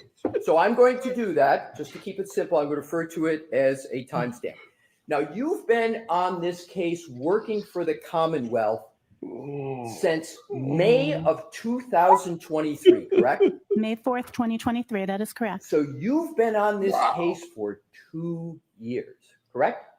Not actively the entire time. But you started on this case in May 2023. She knew back You then. issued a report in May Correct. of 2023, correct? Correct. You issued a report in December of 2024, correct? Correct. After being rehired in November. Right. And you issued more reports in 2025, correct? That is correct. So all of that activity has been on this case, correct? All on this case. That And is that's correct. been all on behalf of the prosecution, correct? That is correct. None of that work has been done on behalf of the defense, correct? That is correct. So let us now go to the timestamp of 2/27/40. Your opinions on what is the meaning of that timestamp have varied from May of 2023 until today. Is that correct? No, that is incorrect. Let's cover that issue. Here we go. Here we go. Let's turn to your She's like- May 2023 report. And I bet you he's up there just off the top of his head, Mike. Isn't He's it not even looking at correct the report. That the report and your findings were pursuant to a request from Detective Lieutenant Brian Tully. Correct. Oh, let's enter the And chat, how folks. many interactions have you had with Lieutenant Detective Brian Tully on this case approximately? I really don't know. I'd have to go look back at email and call logs. Is it more than 5? Yes. Is it more than 10? Yes. Is it more than 20? I don't know. So somewhere between 10 and 20, would that be fair? Again, I'd have to review my call logs. I'm not But it going to was test. more than 10. More than 10, I'm sure. So What a month. the issue was your use of various forensic tools that revealed a timestamp, 2:27:40 a.m. timestamp on January 29, 2022. Is that correct? Is that a fair characterization of an issue you looked at? Correct. So if you could go to page 5 of that report. And I would ask that you go to the last paragraph that starts with "in the instance of the Google search," and let me know when you're there. I'm there. So it reads, "In the instance of the Google search, house long to die in cold, that was recovered from the write-ahead log associated with the X browser state DB SQLite database with the timestamp of 2:27:40 a.m. was marked by Celebrite as having this timestamp and being deleted." Did I read that correctly? Fair. Yes. So you use the words that Google search, "house long to die in cold," was associated with the timestamp of 2:27:40 a.m. Isn't that what your words are in this report? In that database, they are associated. That is correct. Right. And in terms of page 3, if you could go back, of your report, under relevant findings, Mhm.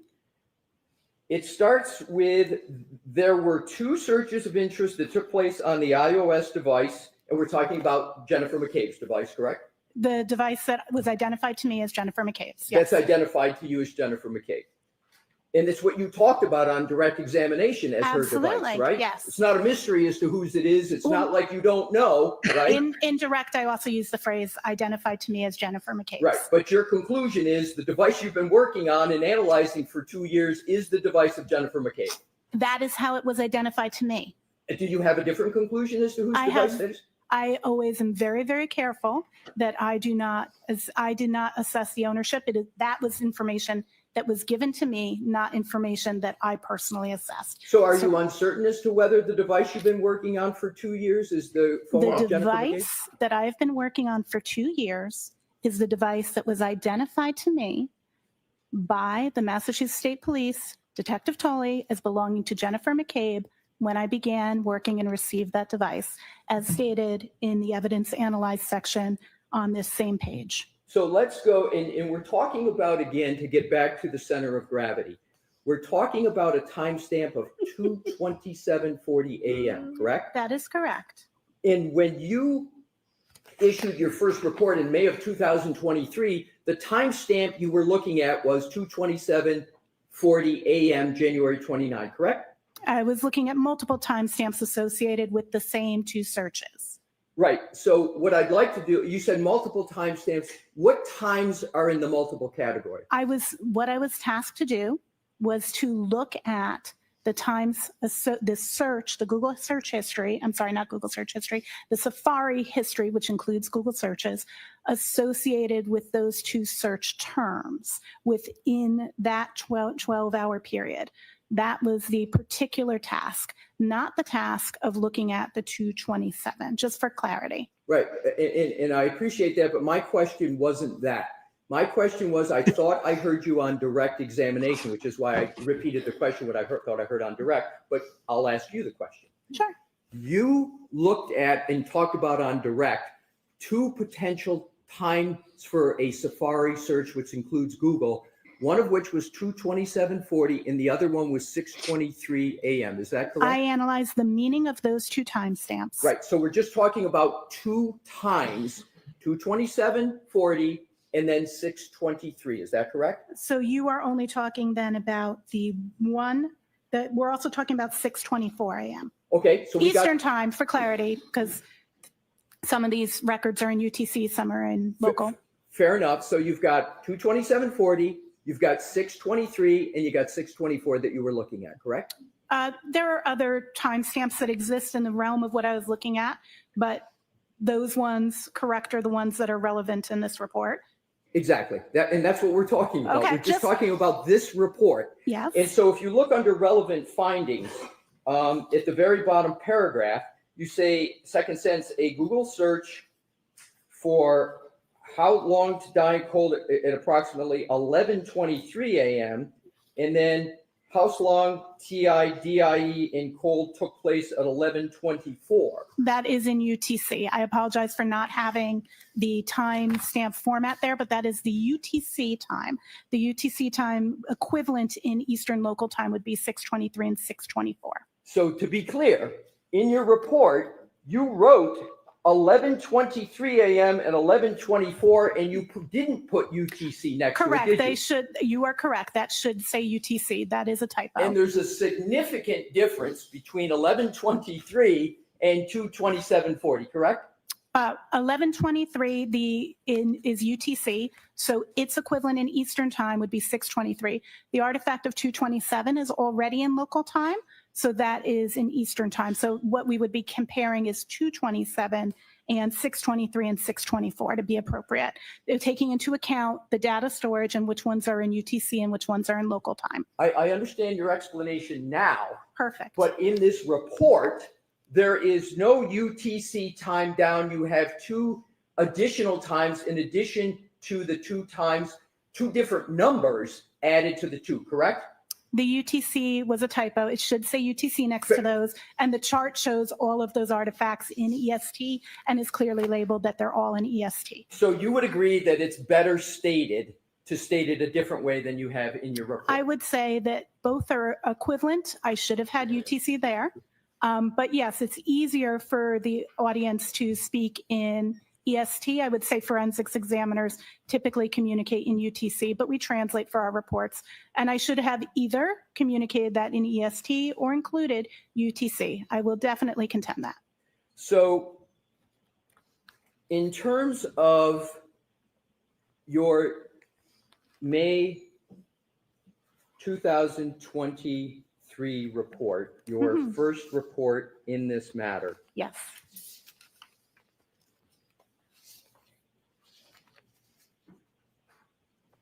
You on page 5, in the sentence underneath the block paragraph state, in the instance of the Google search, House long to die in cold that was recovered from the write-ahead log associated with. That's correct. The X browser stage with a timestamp of 2027:40 a.m. was marked by Celebrite as having this timestamp and being deleted. Did I read that correctly? You read that correctly. Now let's move ahead to page 7 of your report. Up at the top above conclusion. Importantly, at this time, you state, testing shows great inconsistency with timestamps parsed from this file. It is, however, definitive that the page existed in a tab. Correct. While a definitive reason as to why the timestamp is listing the time of 2:27:40 is unknown, the time is inconsistent with the timestamps associated with the same search. Did I read that correctly? You did read it correctly. So as of May 2023, you said the definitive reason as to why the timestamp is listed as 2:27:40 is unknown, correct? I'm just asking, is that what you wrote? Unknown. In a corner. I believe that the wording here is, sorry, I know I do use the word unknown. It says, while a definitive reason as to why the timestamp listing is the time of 02/27:40 is unknown. Sorry. So you use the word unknown, your word in your report. Yes. Okay, so now what I'd like to do is to This bitch getting go all on grammatical on me and stuff. to Wow. Dude, not good. Nan, welcome to the chat. the bloodbath. first proceeding in this matter. Do you remember giving testimony in a proceeding about a year ago under oath? Yes, I do.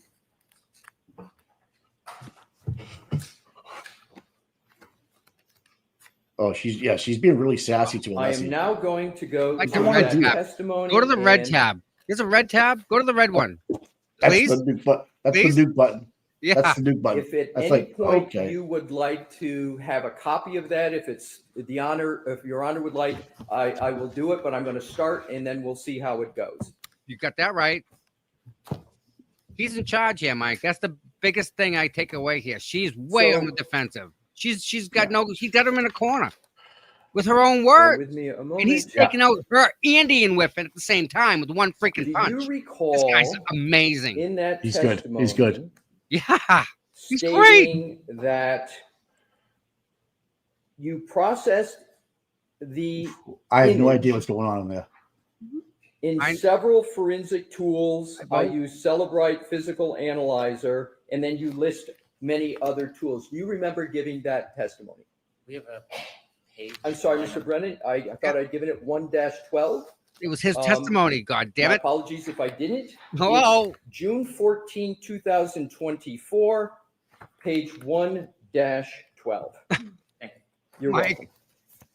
So, do you recall giving testimony about the various tools you use for this timestamp? I do. I love it. And do you recall stating that those tools were commonly used digital forensic tools that are very standard?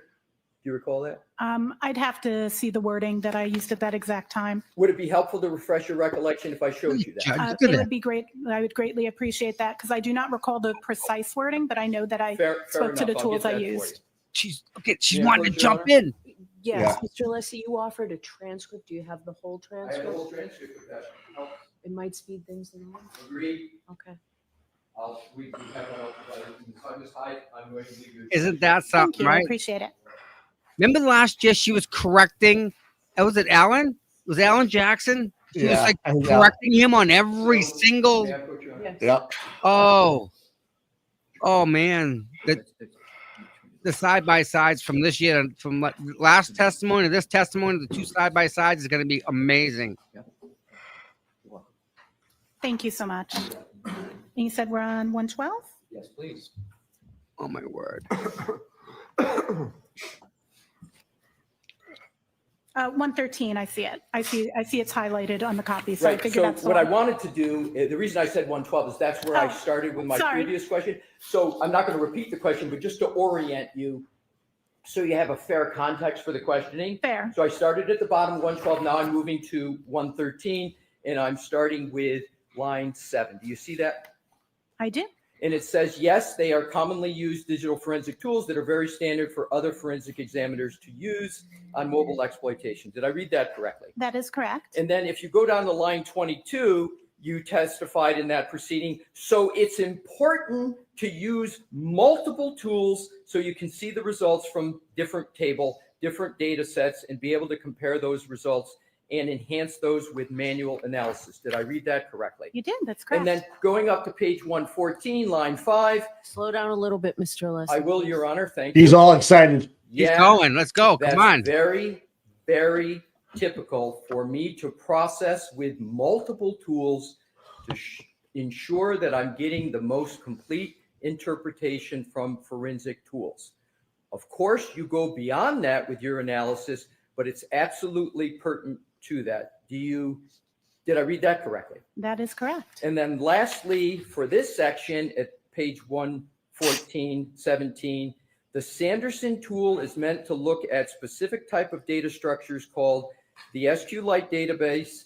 SQLite databases are very nuanced, and this particular tool allows you to take that database and explore it at a deeper level than the other forensic tools allow. Did I read that correctly? Yes, you did. Thank you. Now, if we can go to page 124 of the very same testimony.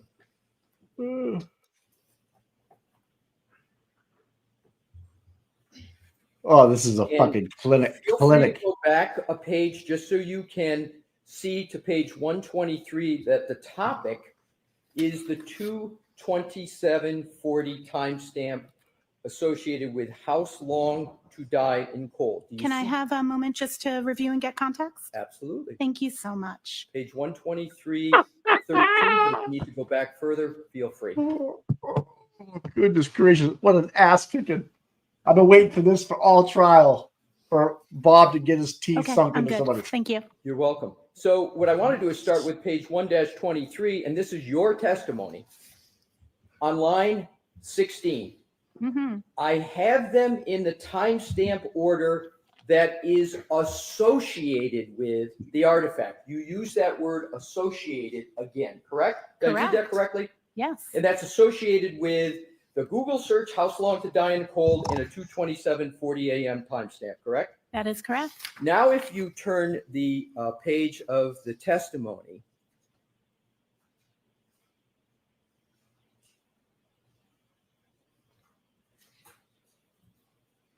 you state back then that on page 124, line 1, the browser state DB is an artifact that speaks to when tabs are moved. So when you're using your browser and you open different tabs, you may have a search that this time pertains to the time that the tab moved. It could be lots of things. Did I read that correctly? You did. Don't be pompous, condescending. Not one thing. You said it could be lots of things, correct? That is correct. And then you go on in line 10. What the fuck is that? And you talk more, and then you go down to the bottom. You go down to line 20, and you testified, we cannot tell by this particular artifact what time that search occurred. Did Absolutely. I read that correctly? It's specifically pertaining to that particular artifact that give in browser state DB that does not tell us what time a search occurred. That is correct. Right. So you stated, and it was your statement then, we cannot tell by this particular artifact what time that search occurred, correct? That particular artifact. Okay, so now let's keep going. She's losing it. She's losing it. Because Oh, he caught her in she's- her words. He knows what she did. She played If with you the go word. to page 129 She's of done. this I need transcript. someone's overcooked right now. She's turning 50 shades of red. I'm there. At the top, Sure. line 1. Oh, that condescending bitch. 227 isn't necessarily one time when the tab was closed. That's in my report. I say it's undetermined. Remember, we were just reading your undetermined Absolutely. in your May 23 report? Correct. Because there's a lot of things that can cause that timestamp to be there, including tab being moved, tab being minimized. The next sentence. I don't know exactly what caused the tab to get that particular entry, but it's not, that timestamp is not indicative of the time of the search or any URL that's visited. But the first part of it is, I don't know exactly what caused the tab to get that particular entry. Did I read that correctly? You read 100% correctly. Thank you. Oh, you Now, if we could condescend- turn look to at her. page Look at her. 130 Oh. of your testimony. I need to object. Look at her. I just lost my business. Wow. Oh, he's trying to stop the bleeding right now. Yep. Oh man. What's he gonna say? Your Honor. I don't know. This is why would you- demoralizing my client or my Time out. witness. This is what a cross is supposed to do. This is how it's the most effective. Again, the Commonwealth jumps in and saves a little bit of time and humility when she's a condescending bitch right now because she knows she's caught, and every word she says is closer to that saying, "You're right, I'm wrong, I read it wrong," whatever she's gonna say. That Yeah. 227 happened. It did. And she's trying to tell, because of her description in the way that she put it to the jury, she can't say that this specific file did not get created at 227. But this one did. Jesus That Christ, one did. man. This one did. That one did. This one did. That all these other files did. But she's saying because this one doesn't say it, I can't definitively say that this was not done and created at 227. I love how he's saying it's not our expert. He is using her own words and report against her.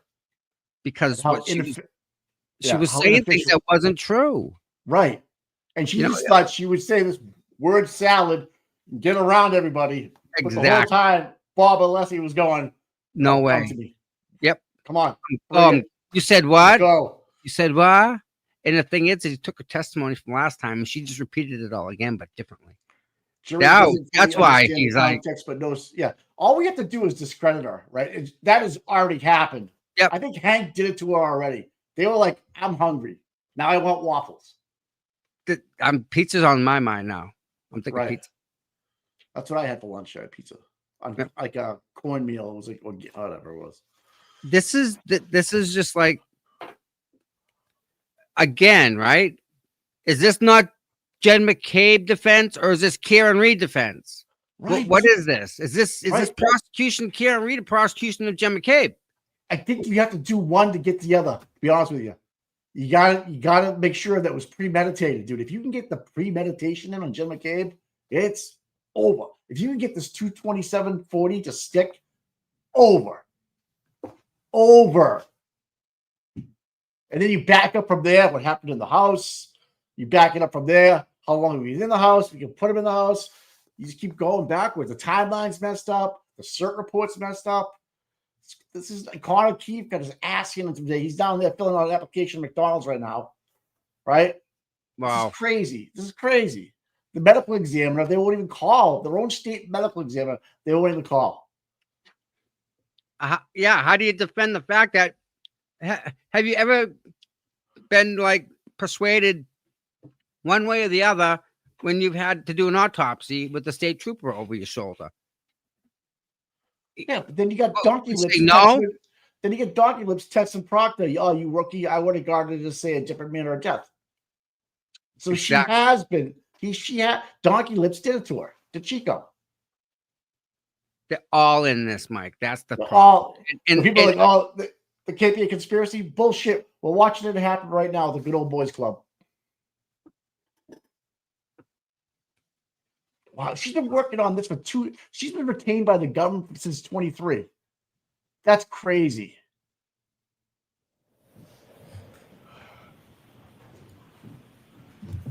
Wow. Don't cut him off, Bev. Don't.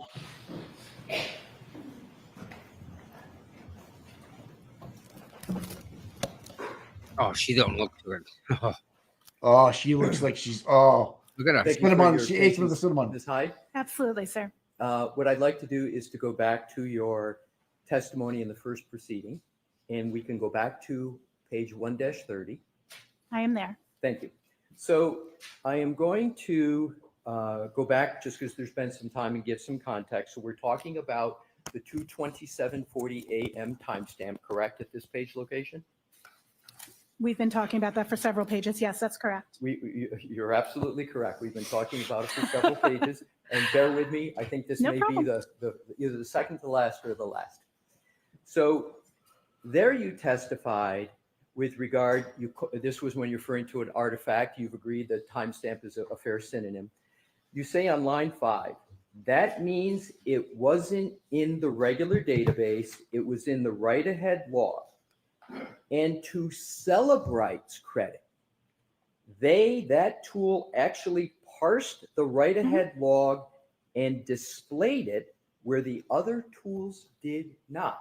So did I read that correctly, number one? You read it correctly. So am I correct that here, what you're stating is Cellebrite was actually showing the 2:27:40 a.m. timestamp at that time during your testimony in the first On presentation? that date, that is correct. Okay, Yes. so I just wanted to establish that, and you were Absolutely. giving Cellebrite credit for actually showing that timestamp at that time of 2:27:40 at the time of your testimony back in June of 2024, correct? That is correct. Okay, so now let's go to page 1-36. 136, you said? 136. This is like a Thank you. surgeon right now. He's like a surgeon. Just And on line 12, you note that so Cellebrite and Magnet Axiom, Mhm. and then you elaborate, both Cellebrite Physical Analyzer, which is a specific tool, right, of Correct. Cellebrite, and Magnet Axiom, another specific tool, correct?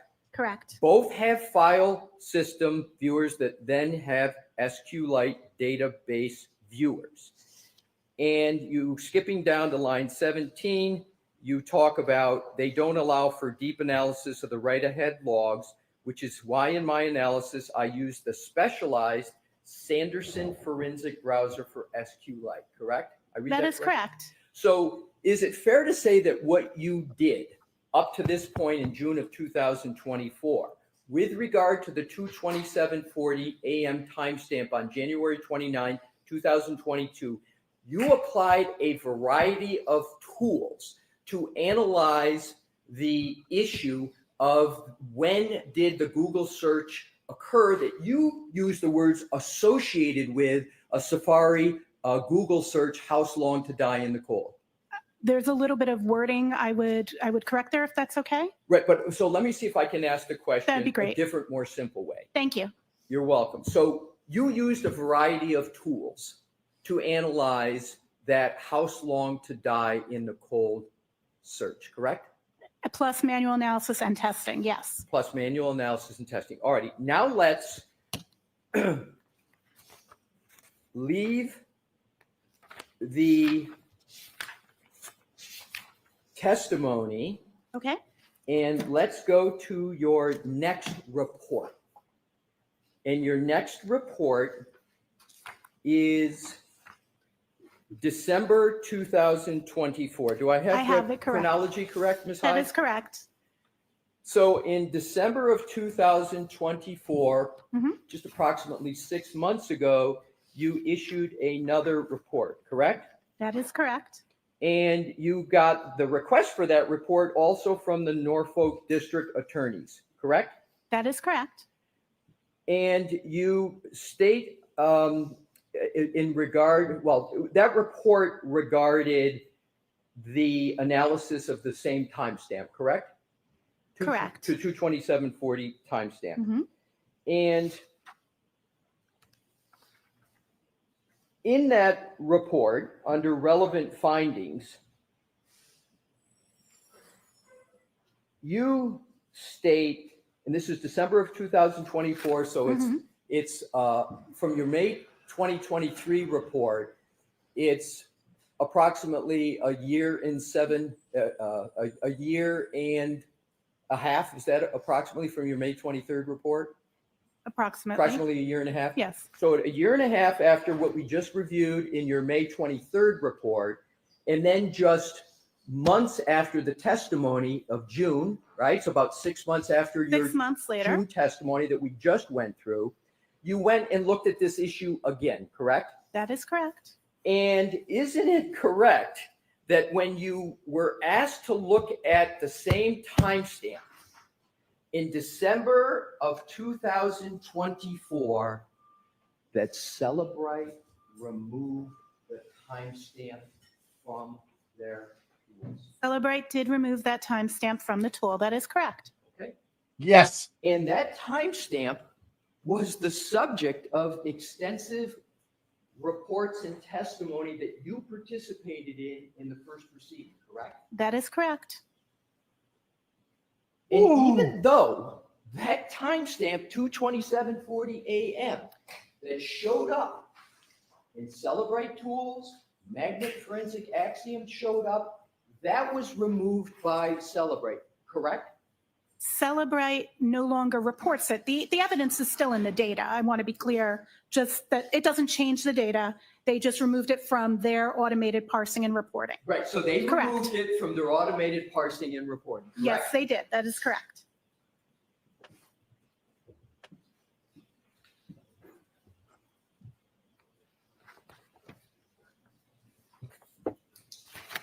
However, your former company, Magnet Forensic Axiom, still shows it. Yeah. Magnet Axiom Forensics currently shows it as a carved artifact and still shows that and gives a description in their artifact reference guide as to what they believe causes that artifact. I'm going to ask the question. Yes, it does. Magnet Axiom Forensics, where you used to be the director of forensics, That is correct. still shows that timestamp. Yes, yes, But Celebrate in the automated that is correct. tools. That is correct in their automated. Let him parsing. finish. You would agree that Magnet Forensics is a very reputable company, correct? Correct.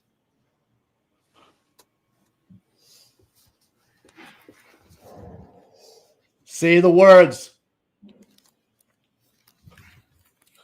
Say the words. Let's go back to your December 2024 report. Do you recall just moments ago when we went through your testimony in June of 2024 in the first proceeding, where you stated various times how it was, I'll use the term best practices, to use multiple tools to analyze the timestamp? Correct.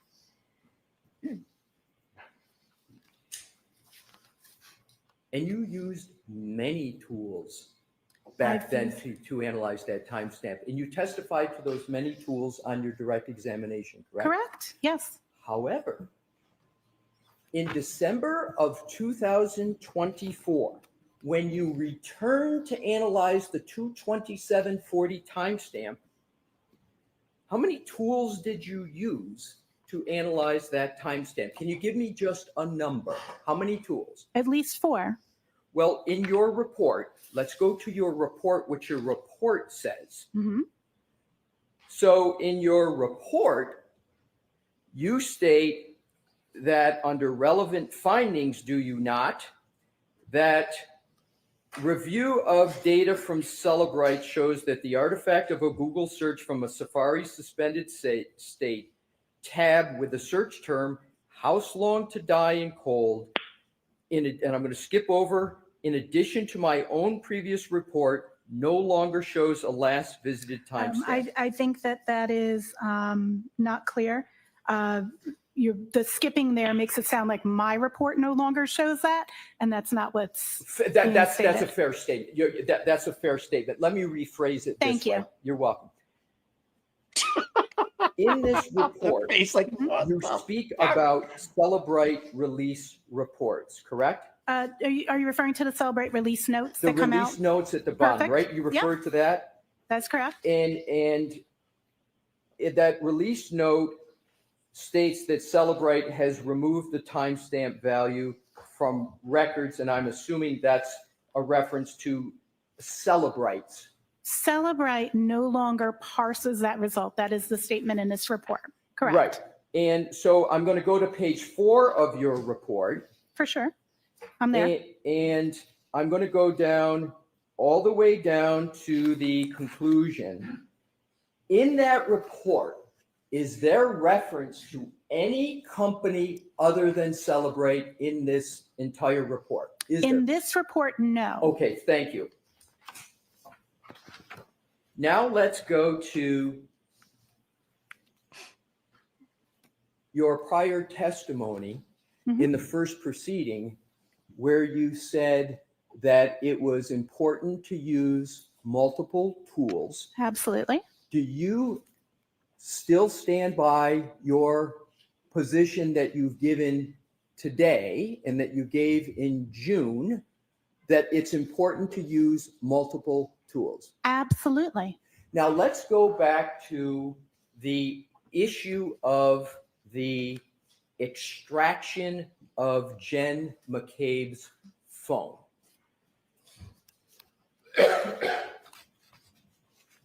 And what I want to do is to cover a concept and see if I've got this correctly. Are you familiar with the phrase Apple source codes? I'm sorry. Can you please repeat? Absolutely. No worries, sir. Sir. Are you familiar with the phrase Apple source codes? Apple's source code? Absolutely. Yes. And isn't it a fact that Apple keeps its source codes proprietary, meaning very few people have access to it? Yep. That's correct. It is closed source is the term we would use. Closed source. That would be the term of art, correct? And they keep it so close that they call it closed source. And it's not just Apple. Lots of tools are closed source. That just means that the code isn't available like it would be for the tool I mentioned earlier, iLeap. That's an open source tool. Anyone can look at the code. For Apple, we cannot go look at the code that makes your phone run. That's correct. And isn't it the case, and I refer to that as the MB postulate, to shorthand it, but I don't need to have you refer to it that way. I'm sorry, could you repeat that phrase? I was unfamiliar with it. I'm going to skip it. Okay, I'll thank just you. go on. Basically, the concept that Apple has source codes that are closed sources. So I just refer to them as Apple's closed sources. Wouldn't the best information about when a search occurred, what it's associated with, wouldn't the best information be in the Apple source code to answer that question? It is acceptable in digital forensic science and in accordance with the NIST Science Foundation papers to conduct testing to determine how the functionality of something works. You do not need access to the source code to be able to speak to an artifact. My question isn't that. My question is, isn't the best place the best place to go is to the Apple source codes themselves? Or are you saying these physical analyzer tools are just as good, and the information they pull is just as good as an Apple source code? Those are very, very, those are incongruent statements. Apple's source code is not a healthy way to do an examination because it would be so onerous, and we do not know the level of documentation. We don't know the language. That is not necessarily the most effective way to determine what data is. Forensics tools parse results of how data is. They don't interpret them. The examiner interprets them and provides meaning. And I would like to state that those three things should not be conflated. They are very individual concepts. I think you misunderstood my question. I probably did it because that's what I was seeing. My question is this. Isn't the best source for information about data in an iPhone contained within Apple source codes? Not necessarily. Because that doesn't perform, operational performance is a better source in a practical sense to being able to determine what something is, as opposed to zillions, and no, I don't know the number because it's closed source, lines of code that may or may not have different levels of documentation.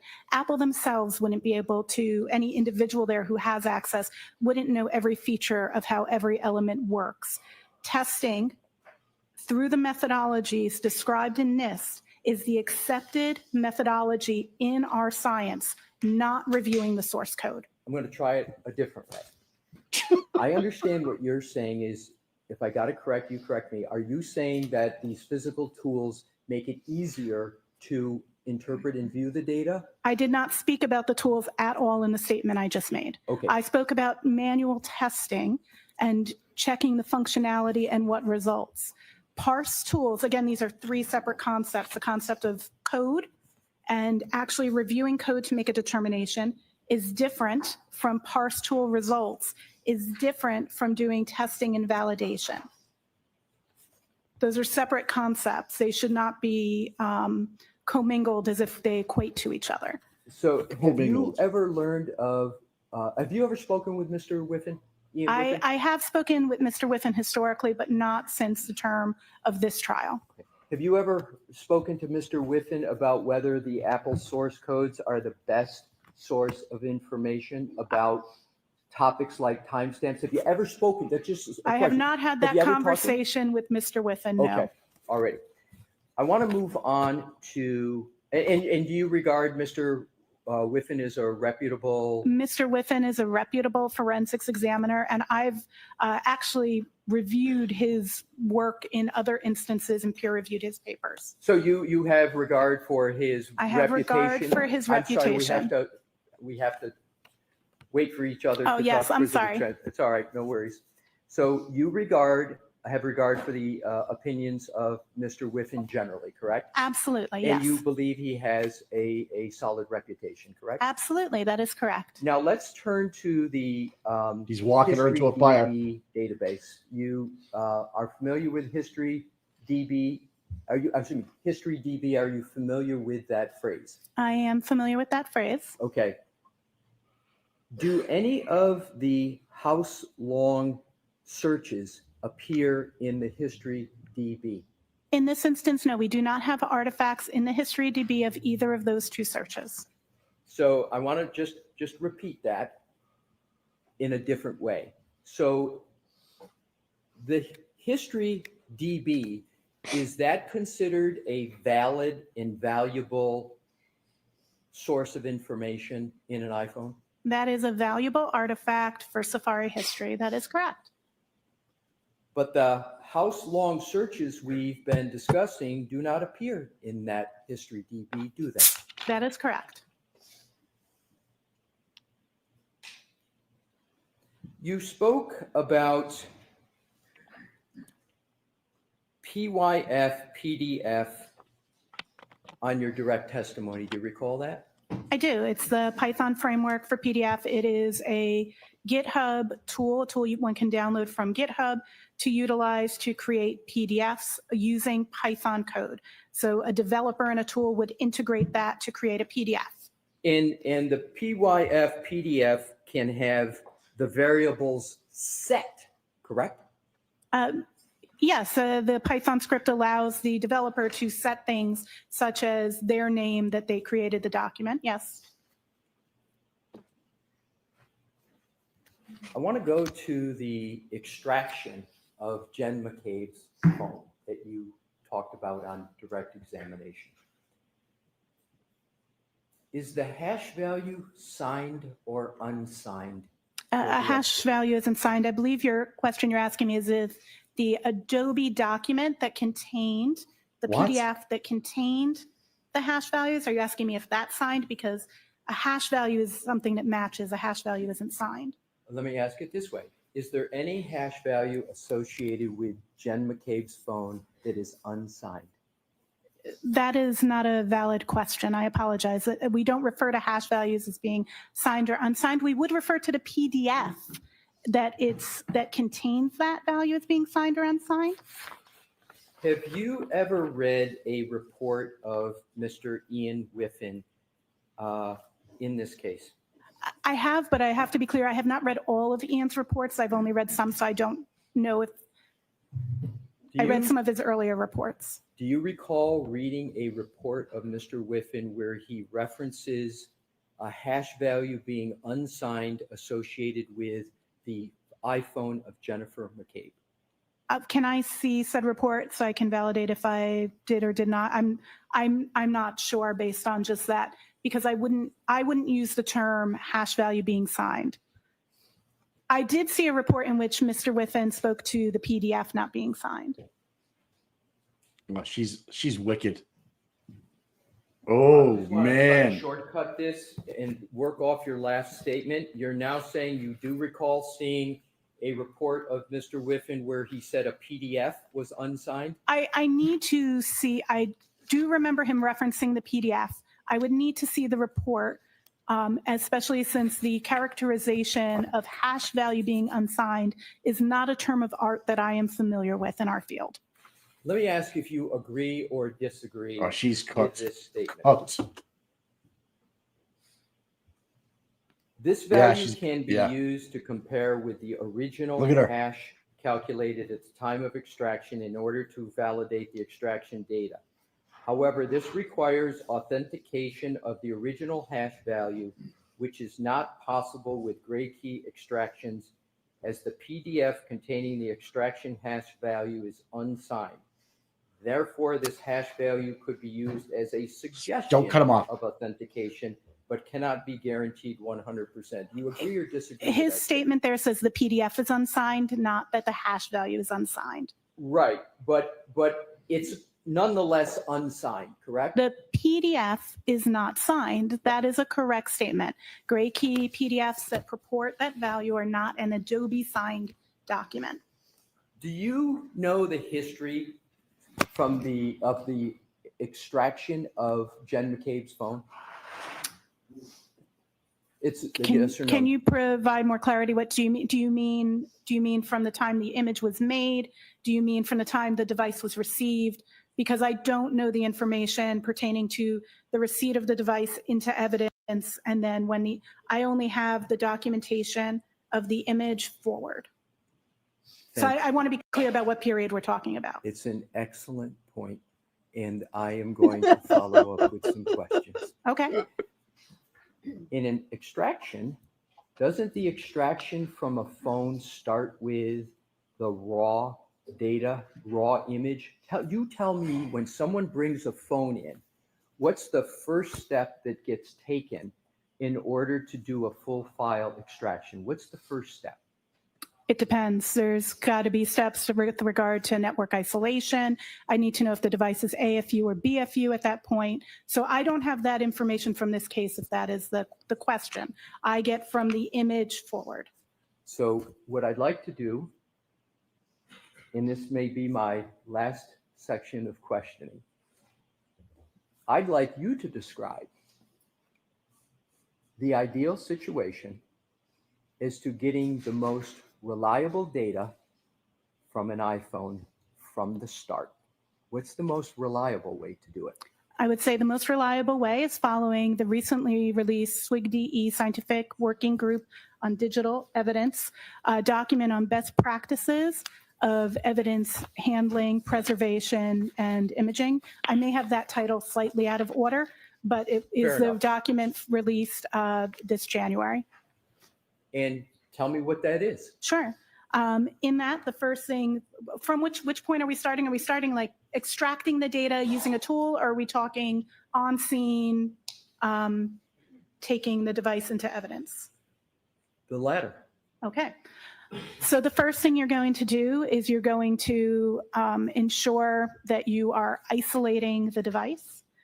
This is also going to depend on condition from the network. So typically this would be done with a Faraday enclosure in a best practice. However, there are alternative ways of isolating from the network, such as disabling all of the communication protocols, such as Wi-Fi, airplane mode, etc. The next step, once you've isolated, but prior to, you also want to make sure you're continuing battery stat. So if a device is on, you want to keep it powered on. If it's off, you want to keep it powered off. That's a general statement. So the best way to do that is to attach a battery charger. Just like when your battery runs low, you plug in a charger in the back of these battery packs. We do that with that before we put it in the Faraday bag. A Faraday bag is an enclosure that blocks signals from coming to the device. This is so a remote wipe command couldn't be sent, or so that more data isn't received to the phone, because phones are live and constantly obtaining data. So we're going to have it with a battery pack in the Faraday, presuming it was on. Again, I don't know the status of this device. The next steps are going to depend on what state that device is and what make and model that device is and what the current support for that device is. There are multiple types of extraction methods of phones. In the modern day on iOS, a full file system image, what we had on the devices in question in this case, is considered the gold standard because it has the most robust information. So at this point, the next question is what's the best image type? And that's going to depend on if we have a passcode or if we don't have a passcode. If I could, Please. and I'm going to allow you to continue. Yeah, please. I want to break it down for the jury. So what I now want to do, you've stopped at a certain point, but you've talked about securing, what I would call securing the phone, right? And then making sure that there's no data swipes. You talked about airplane mode, Faraday bag, Faraday box, right? Do you know whether any of those protocols were followed for either the iPhone of Jen McCabe or John O'Keefe? As I mentioned, I was not there for those processes. I don't have documentation of it. As mentioned, what started where my receipt of the device is from the image. Exactly. So you don't know. I can't testify to processes I did not or was not available or aware of. Fair enough. But do you have a little bit of hint as to whether the phone of Mr. John O'Keefe was properly secured in airplane mode, a Faraday bag, or a Faraday box, based upon your own report of the iPhone of John McCabe? Can you determine that from page 5 of your report? Obviously, there is data signals that are still being made and created. I believe that is what you're referring to. So the assumption is that I don't know at which point a Faraday bag is employed, but I also want to be clear, I don't know when, I don't have information outside of the digital forensics realm about this case, so I don't know precisely when the phone was taken into custody by law enforcement. Fair enough. So assume that Mr. O'Keefe was deceased around the latest 9 a.m. on January 29th, 2022. Isn't there activity on that phone, health data activity, up to around noon of January 29th? Health data activity would continue to be reported regardless of if the device was isolated from the network or not. Health data has to do with the movement of the device. So if the device was being moved even within a Faraday bag, that data would still be populated. How about location data? Location data is unlikely to be reported in a device that is Faraday enclosed, but I do not know what location data you're referring to, so I cannot speak in absolutes without having a better reference to the artifacts in question. If you're saying it's in my report, I'll look at it, but again, I never knew when the phone was seized, so it was not part of my initial analysis. Do I have permission to look at that time, Nick? Yes. Thank you, Your Honor. So... Smoked. Bear with me. It's a big report, as you know. It is. Yeah. Well, Cinnamon, definitely. And it was at the bottom of my stack. Of course. It was at the bottom of my stack. I had to lift up the other one. Yeah, you wanted to get rid of All that. right, Yeah. so- Your Honor, may I assist and point her to a page? That'd be Thank great. you. If you could turn In to our own report. on your page 47 and continue on to page 50. I do see incoming data that is consistent with the device not being Faradayed, such as the receipt of SMS messages, notifications from Ring, etc. So. Yes. Yes.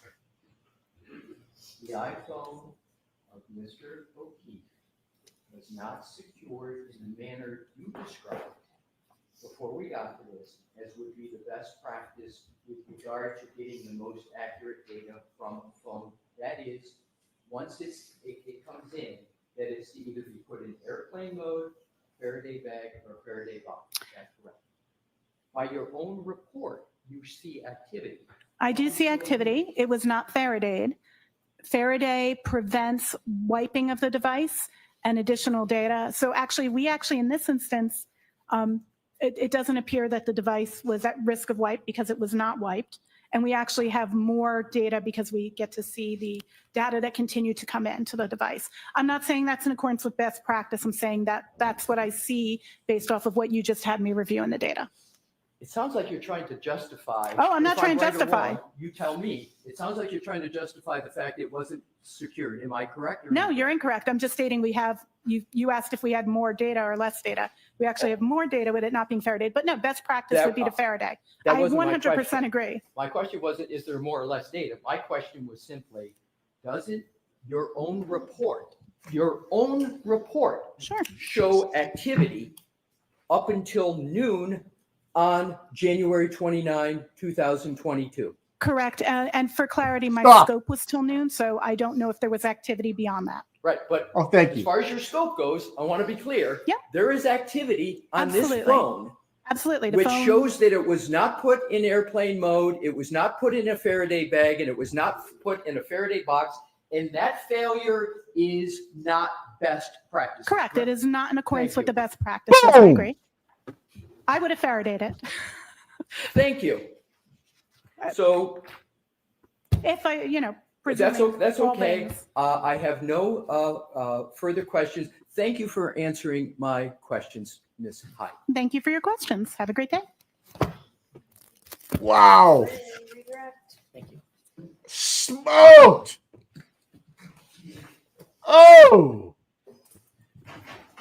Hey. What's going on? Oh, he's cleaning up his mess. Oh, man. Whoo-wee. Where's the fire department? Of course.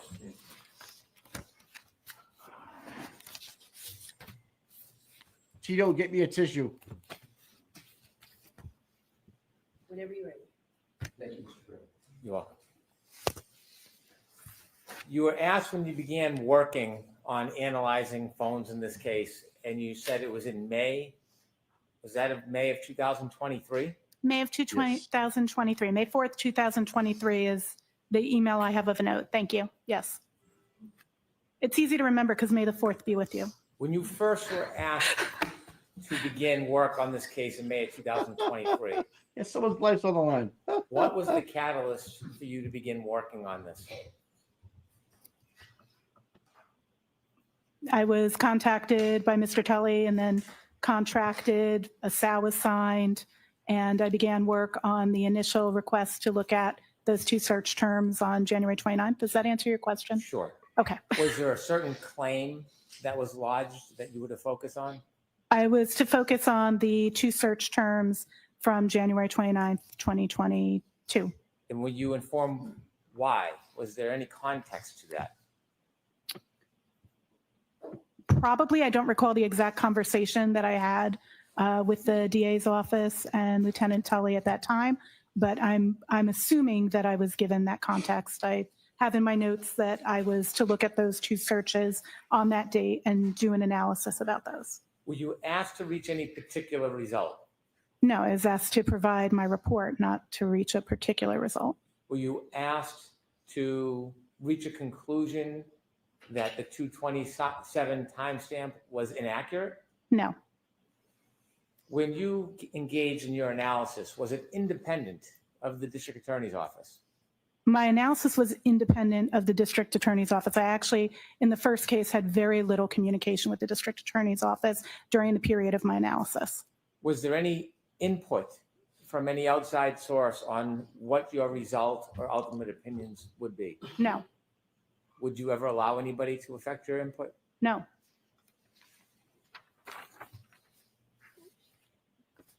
Throughout the course of your efforts with this phone, have there been changes to software?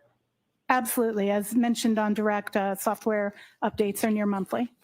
I want to ask you about changes to the Celebrite software. You were asked about certain reports you wrote. Were the reports that you wrote relative to different requests for analysis?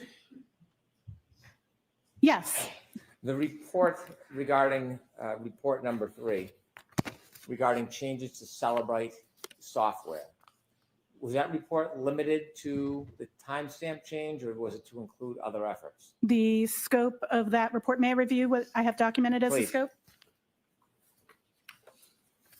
I believe we're talking about report 2. That's the one about the Celebrate change. Yes. And I have the request was to understand changes made in the newer version of Celebrate Physical Analyzer to artifacts pertaining to the timeline of a particular Google search on January 29, 2022, namely how's long to die in cold. When you looked at the Celebrate software and report, was the timestamp characterization changed or removed?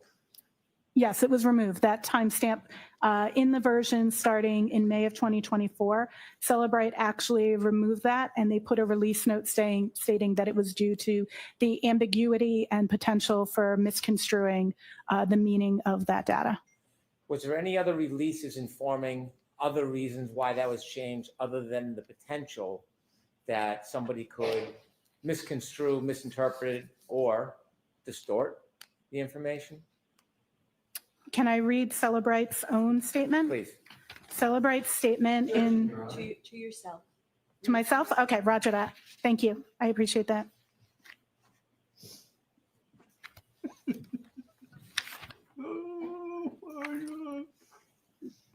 Can you repeat the share with question? us, was there any reason other Mike. than the concern about misinterpreting? Hold on. They said that I'm gonna send you a the- text. Hold on. So what's your understanding? My understanding is that it is not a reliable timestamp, and that is why Celebrate removed it. You were asked about Axiom. Axiom, is it the same or different? Magnet Axiom and Celebrate Physical Analyzer are two different tools that both do forensic analysis of mobile phones. You were asked whether Axiom still has a timestamp that was similar to Celebrate before the change. Axiom shows what I spoke to on direct, where they have it as a parsed versus carved result. And so that particular result shows in the suspended StateDB artifact as carved. Do companies like Axiom and Celebrate give releases, updates, information about how to interpret their reports? So Axiom actually has a document that's released with it called the Artifact Reference Guide. And that actually gives a brief description of the fields and of artifacts. All tools, when they release new artifacts, they put out in a release notes. Not all artifacts are clearly documented that are parsed. However, all of the vendors regularly put out webinars and blog posts that explain their new artifacts, but not necessarily all. Is there any releases or cautions from Axiom on the same issue about misinterpreting a timestamp?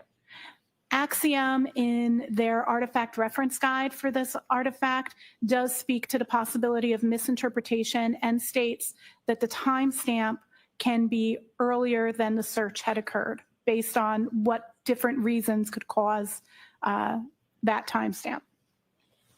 Let me ask you about a Faraday bag. You said that best practices is to isolate an item in a Faraday bag. That's correct. Do you have any information, or did you know the travel of Mr. O'Keefe's phone that night, or where it went after? I'm sorry, can you clarify the time period? On January 29, 2022, from say 6:04 in the morning until later that afternoon. I did not have access to that information. When you analyze data from certain devices, are they always placed in a Faraday bag immediately after an incident? There's a lot of times when this is situation dependent.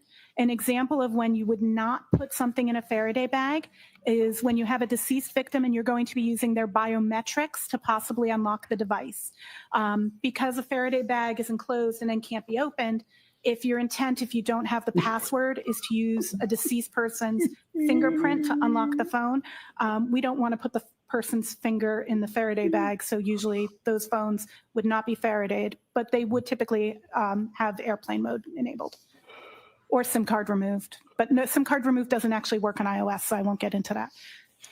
Thank you. Or having the opinion that this item was not placed in a Faraday bag at 6:04 in the morning. God. Does that in any way affect your opinions about the data that you analyzed on this phone and the conclusions that you reached regarding Mr. O'Keefe's phone?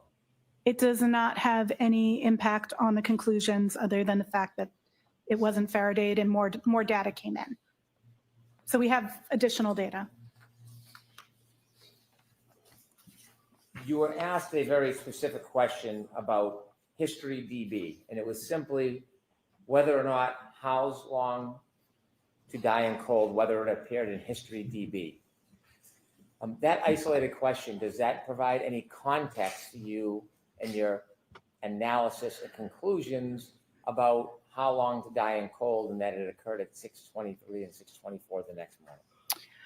The absence of the History DB artifact doesn't mean that that search didn't occur at that time. We have multiple corroborating artifacts, which is usually what we look for, 2 artifacts that demonstrate is like very good. You don't necessarily need that, but in this instance, we have both from the Mobile Safari PLIS, which tracks the history, as well as the Knowledge CDB. So we do have 2 artifacts showing that those searches were done at that time. Of course, 6 seconds apart for the difference between the Knowledge C and the Mobile Safari PLIS. On direct examination, you were not asked questions about Mr. O'Keefe's phone. That is but correct. You were on cross-examination, so let me follow up. You have a report that you authored regarding Mr. O'Keefe's phone, That is correct. and you had an opportunity to look at the healthcare data for January 29, 2022, That is correct. page 6 of your report. Thank you. You noted that there were steps that began at 12:11:09 a.m. Is that accurate? That is accurate. And the way healthcare data works, do you have an understanding whether steps means a person actually took a number of steps, or does it mean something else? Steps doesn't necessarily mean that you took a number of steps. It's based on the motion of the device. So it could be steps. It could be you're carrying it. It could be that you're in some other kind of motion. You could be on a bicycle. You could any number of things. And the number of steps is based on the presumed gait based on the input into the Apple Health app in terms of gender and height. So it determines a gait and then prescribes a number of steps, but it is possible for other things to cause steps to occur. You were asked specifically if you saw that there were reported movement or health steps at 12:21:10 a.m. and specifically pointed out to you notation or characterization of 80 steps. Is that accurate? That is what's stored in the database. I try to clarify, as I did for you, sir, that that's what's stored in the database. I'm not saying that 80 steps were taken. And by the way, in addition to the healthcare analysis, you did some analysis on the movement of a car. Yes. Didn't you? Yep. For Ms. Yeah, good objection, Kurt. I'm going to deny that question. Oh, look at her. health Naughty steps boy. occur if somebody's holding a phone while traveling in a car? As mentioned in my report, it's caused by motion. It could be various motions that could cause it. You could be using an elliptical. You could be in a vehicle. You could be on a bicycle. It's not necessarily steps taken. What? Based on your analysis of Mr. O'Keefe's phone and the report that was pointed out to you on cross-examination, and do you have information or opinion where Mr. O'Keefe's phone was located around 12:21:10 while those steps registered? Objection, Your Honor. So, That's beyond the scope of the process. It was pointed out to you at 12:21:10 there was a registered 80 steps. Is that accurate? That is correct. And then you were also asked about the last healthcare data, the last movements of this phone.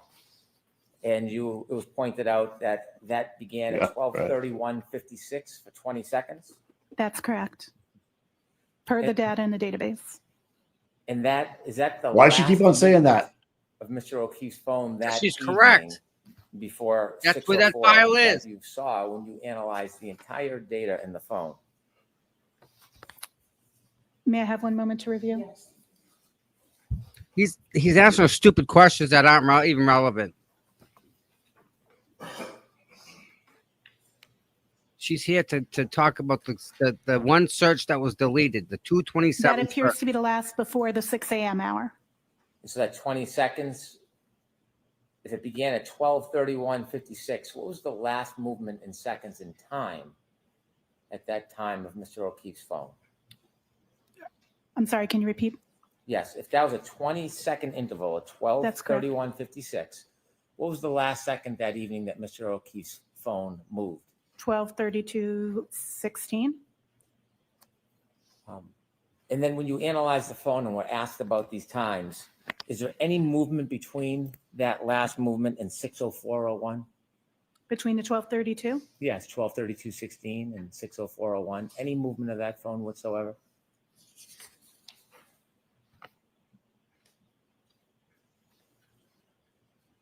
I do not have anything supporting that in my report. Do you know what was going on with Mr. O'Keefe's phone at 6:04:01 a.m. on the morning of January 29th, 2022? I do not know precisely what was happening with his phone at that time in terms of movement. If that's, or are you asking me? I'm sorry. Can you clarify what you mean Yes. by the question? The next movement after 12:32 Is the 6:04. 6:04:01 Correct. a.m. Correct. Do you have any information about where or why there was movement of the phone at that time? I don't. That wouldn't be inside my digital evidence. I don't believe. And the last question is the next movement at 6:15:14. Do you know if that phone was being moved by somebody or somebody else than Mr. The O'Keefe? phone was in motion. I do not know if it could be by a person. It could be on a rail car. I don't think it was on a rail car for clarity, but I don't know what is causing that motion at that time. Thank you very much. Tom, all I care about is 5:07 happened. Jen called Coco. Coco, yep. And she Yep. knew that last distraction and never said a word about it. Yeah. How good are you? Hammer that back. She's gonna need more lipstick. She ain't hiding from this one. Oh, wait till Auntie Deb gets a hold of this one. Ms. Hyde, you were asked questions by Mr. Brennan just moments ago about Celebrite and release notes. Do you recall those questions? Yes. And did Celebrite, beyond stating that their opinion was the 2:20:40 a.m. timestamp was not reliable, did they give any reason at all for why they concluded it was not reliable in that? I'm sorry, we'll wait for the, Thank you. I appreciate it. and I'll repeat the question. Thank you. They can't save her. They can't save No, her. here comes them trucks are a little bit late, bud. There's been a friggin' murder on the stand. Fire And truck's they- coming to hose her off. There's all she's And just they- not friggin' wet in this fluid. And she Hose her complains off, about buddy. she complains about the noise from the peaceful protesters being too loud. I know. That's Jesus inside the Christ. courthouse. Yeah. And May I, Esther's Your there Honor? smiling, Thank you. knowing that Esther's that's smile- true. Esther's She's like, smiling. yeah, You know, yeah, she's yep. right. Yeah. In that release note, does Celebrite state any reason for why they wrote not a reliable timestamp? There are other. I'm sorry, my published but question not is, do they Celebrite? state in the release note whether there's a reason for why they concluded? Thank you, ma'am. Thank you, Your Honor. Please try not to talk. I will, Sorry, Your Honor. Thank you. 2.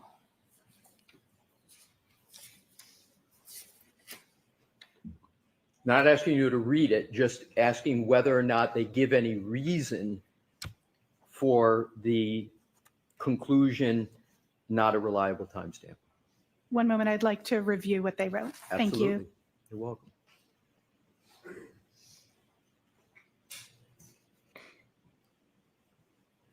Yes, they do. They state that further research since is the reason that they're doing it, that there's further research. Did they state what that research is? They don't, but All right, but they don't state what the further research is. That is correct. They All right. say Now that what I'd like it's to do is unreliable. move on to Axiom. Mhm. You were asked questions by Attorney Brennan, and you referred to Axiom as using a different parlance with the timestamp of carved, correct? Celebrate uses this deleted demarcation or recovered demarcation. Axiom does not do that at all. They speak to how they recovered the artifact, be it that it was parsed. When I say parsed, I mean the item was where it was expected to be in the algorithm, found it, located it, and said it's here, versus carved, which is when they have to go into an unexpected area, such as slack space, which would be the areas that are not yet used or were previously used to extract the data from that. So Axiom actually recovers the timestamp, but Celebrite does not. Is that correct? Is that correct? Yes, Okay. currently, previously, when we did the first case. Right, but it's the currently, opposite. Celebrite Correct. doesn't, but Axiom does. Axiom recovers 2:27:40 a.m., correct? Timestamp? They That recover. is the timestamp that they show for that artifact. correct. Exactly. So now I'd like to go back to the next topic, our discussion about Mr. O'Keefe's phone and secured or not. You talked about one example of maybe needing to use a biometric to unlock a phone. And that might be a reason, as I understand it, as to why someone might not put it in a Faraday bag or box. Do I have that correct? Correct. Okay, do you know whether the passcode was immediately provided on the phone of Mr. O'Keefe? I do not have that information. Assume that the passcode was immediately provided for the phone of Mr. O'Keefe. Can you think of any other reason why that phone wouldn't be put in airplane mode, Faraday bag, or Faraday box? Best practice would be to put it in a Faraday bag. Okay. And that phone was obviously not put in airplane mode, Faraday box, or Faraday bag after 6:04 a.m. on January 29, 2022, correct? Correct. Now let's go to, Well, I don't know if at some point past 12 o'clock. My report only goes to noon, so just for clarity, I don't know Fair enough. anything past noon. fair enough, but from 6:04 a.m. until approximately noon on Correct. January 29, 2022, at least that time, that phone is not in airplane mode in a Faraday bag or a Faraday box, correct? It would appear such. Because I didn't analyze past that, I don't know if it had been potentially Faradayed and then it broke Faraday and got data, but I don't suspect that based on this. It appears that that data was live. But I just have to speak to the fact that I just don't know because I didn't go past noon. Right, but you're going past noon. Right. I'm not. Okay. My yeah. question, 6 and a.m. to I'm- noon, it does not appear to be Faraday. So to be clear, from Jesus 6:04 Christ. a.m. on January 29, 2022 until at least noon of January 29, 2022, the iPhone of Mr. O'Keefe is not in airplane mode, it's not in a Faraday bag, and it's not a Faraday box, correct? Yes. Unless it was in a broken Faraday bag, like they put shut it up! was failing. But it does not appear to have been placed in Jesus, Faraday answer bags. the question. No, I'm just being honest. You should test your Faraday bags. They go bad. I use Dr. Katz's testing methodology, but in 100%, it appears to have been receiving signal for that entire period and not in a Faraday bag, which would be best practice unless biometrics were needed. So let's now Holy go to Jesus. hopefully what are the last two categories of questions. Thank you. With regard to the iPhone of Jen McCabe,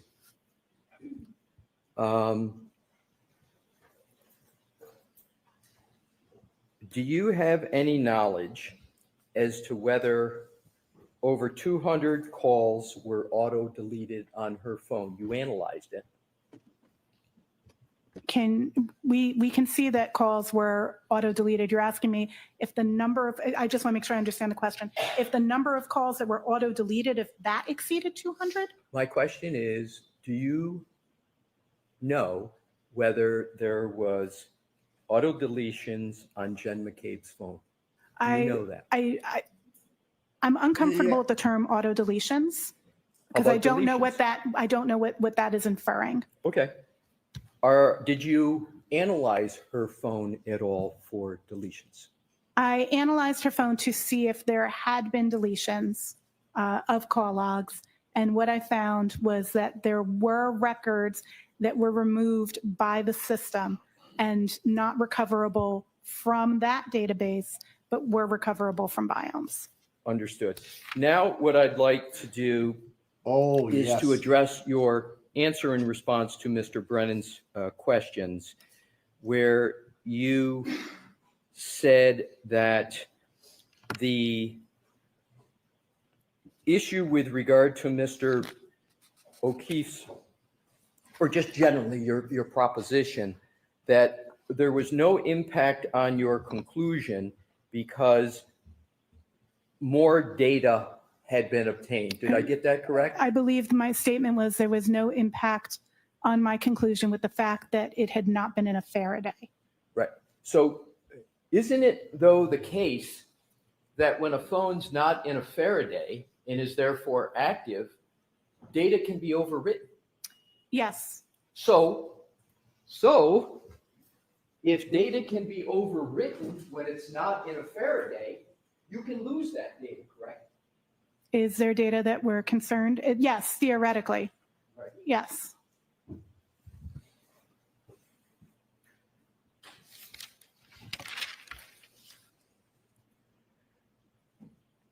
You talked about, in response to Attorney Brennan, the 12/31/56 steps, and you said the last, according to you, last movement 12/32/16. Do you recall those questions? I recall the questions. Yeah. To boil it down, isn't correct that that phone was moving at that time? May I check the timestamp again? I Absolutely. apologize. There's no. a lot of timestamps going back and forth. Please do. 12/31/56? Is that Yeah, that's the start. Yep. Oh, yes, this one there definitely is. Yes. So, doesn't matter what kind of movement, but that phone was moving starting at 12/31/56 and still moving until 12/32/16 a.m. on January 29, 2022, correct? Yes. Thank you. Boom. Boom. You're answering my questions. Thank you. Done. All right, Ms. Hyde, you're all set. Thank you, Yeah. Your Honor. Smoked. First, feel free to stand up and stretch. Wow. That was good. That was worth every penny right there, folks. That was a prize fight that just got one-sided. He got Brennan down early and just kept on going. There was a ground and pound, folks. Ground and pound. How do you tap think? out. How do you think the people in Canton feel right now? I'm ecstatic. The electricity right now going through my body. You feel it. Finally, movement. Did it happen? Yes, with no BS after it. You know, God damn it, to get the Faraday bag out of the situation, but until 12 was a fucking pulling teeth. Yeah, Yep. okay, it wasn't in a Faraday bag. They were using Stop and Shop bags to collect blood and solo cuffs. They didn't You have get a Faraday Faraday. bag? No. All right. Jesus Christ. Take your pizza.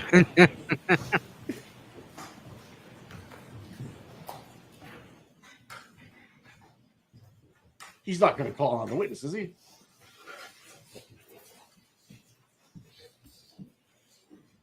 May I? I'm going to dismiss all. I would like to play clip 15, please. Come on. Fuck, Jesus. Dude, you're overplaying your hand on this one.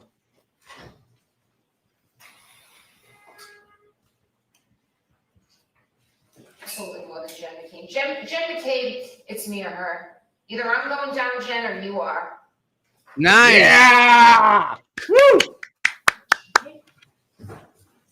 So That's right, babe. So I Who talked said to the lawyer that? briefly about scheduling and sidebar, and I'm told we're actually ahead of schedule.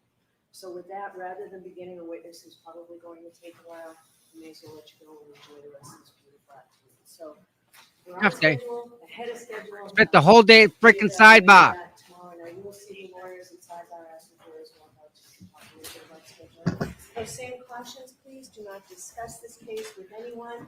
Don't do any independent research or investigation. This is over, dude. 227 happened, dude. To see here. And movement. It goes on the board. Please just And movement.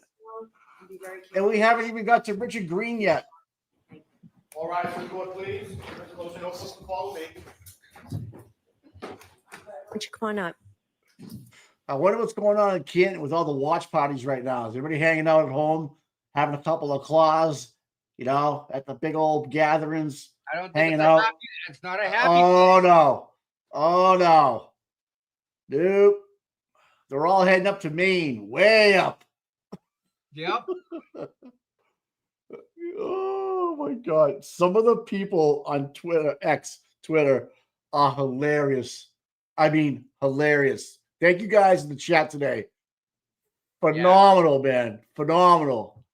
Oh my God. I had so many laughs that my stomach hurts. Oh my God, what a good day. Chat rocks. So Oh my listen, God, everyone this- here, if you like it, please just hit the thumbs up, give it a like Yeah. and subscribe, Yep, Yeah, 227 we happened. appreciate all the people. We appreciate everybody that's here. We want more people. Bring more people. Share this, share it on Twitter. And I think she even says there was movement after the Commonwealth's timeline. Yep. John, unless you got hit. There was movement like after 12:32. Yep. And they're like 1231 something, right? 1231 was the alleged timeline that Listen, the new where's timeline. all the support for the O'Keefes? Where is the support? Where is Look at them. Show me. They're Where's all dumbfounded. the support? They're dumbfounded, dude. They were Paul's just like, giving us bad. They were sold a bad set of goods. Sorry, guys. And it's unraveling in front of them. And what's going to happen? They're just going to get more and more defensive. What do they 'Cause talk about, Mike, when they leave? They're not talking, dude. They're not talking. How do they not see this? They should absolutely spoke. If they heard what we just heard, so the 227 happened and there was movement after the Commonwealth's timeline. Mr. Brennan, sit down with his family and tell them what the fuck is going on. Right? Do the right thing, guys. I don't know, man. And It's now, crazy. with all the testimony we've heard so far, does it not look like we're protecting Jen McCabe? And does it not look like Commonwealth hired Hank Brennan to protect Jen McCabe? That's it. I'm telling you, all There's that no was prosecution of Karen Reed here, dude. That is not. We're not doing that here. You want to talk about a third party culprit? Here it is. It's all over it. Jen McCabe knew everything. They're arguing it in front of us, bud. I know. You don't even have to say the word third party culprit because it's actually happening right now as they try to defend a witness that did nothing to do with this whole thing, but actually did. Mike? Yeah, the timeline just blew up. Kerry Roberts lied to the grand jury. Ian Whiffen, the phone could be in the house. Ryan Nagel and Heather Maxson. There's no Jeep. We have 227. Mr. Monk's a new member. Thanks, pal. 507. I don't know if that's Jen called I don't know if Coco. that's Grossman or not over there. I'm not sure who that is. Adios, amigos. I'll talk to you. Katie. Maya. She may have known that some girl named Caitlin Albert. We are the biggest Medical grifters Zimmer on didn't the- even know blood. Oh, is that Sue or her brother up there? I can't tell, man. Twins. Twinsies. Hey, Auntie Deb, did you just get a message from anybody on Grindr? I think David from Channel 5 is looking for you. Mike, Kim wanted me to let you know that she won on the Derby. Who? Kim. Equestrian? Yes. She won. Right. That's Sue. Okay, I thought it was her brother. Okay. All right. Close. Oh man. You I guys, mean, what, thanks for all Mike, the what do jokes they this week. report? What does the news? This is the biggest case in the state's history almost, right? Right. And what does the news report? What do they report today? I don't know. 227 confirmed. They better mean- Howie. Well, I tell you what, if Aiden's going on Howie at 4:30ish, he better get up there and say it happened, it happened, it happened. Mike, you got state troopers from the DA's office who are pencil whipping reports. Hey, sign this. Hey, sign that. Sign this. Sign. The dude never saw the report, Mike. Did you write a report? Nope. Is your name on it? Nope. Well, guess so. oh yeah, I'm sorry, it is on mine. Have you ever seen this before? He's reading like what? Oh man. Yeah, V dot, baby. V dot, man. Yeah, that was a rope a dope right there. Big time. Bob Alessi, well done. No doubt. So And impressed David- with all of and David Karen's- Eddy said he's the best cross-examiner on technical issues I've ever seen in the country. Kudos, bro. Oh, he's definitely there, man. He's Oh my definitely he gosh, got man. that title, my friend. He's there. Right. I think Hyde's probably ordered some food in her Uber back to a hotel room before she catches a flight tonight. Yeah, What do you think? ASAP. ASAP. She's ordering food on the way to the hotel. So it'll be ready when she gets there. She's on the phone. Can I get some waffles? Yep. I I'm want gonna eat some pizza. Yep. Oh my god. Cheeseburger. Dave, my pleasure. Thank you for being here. Thanks for joining us and all the fun and laughter. And man, you guys make it fun today. You make it worth for us to log it on at 8 o'clock in the morning and go like do this because it's a long I have day to- for us. I have to laugh. I cannot do this without laughing because Oh my God. Could you imagine You know, doing right. laughing? I can't. I No. just can't. It's too Couldn't do it. long. Right? And you guys made it the best, man. Is Paul getting divorced? If I was to guess, yep.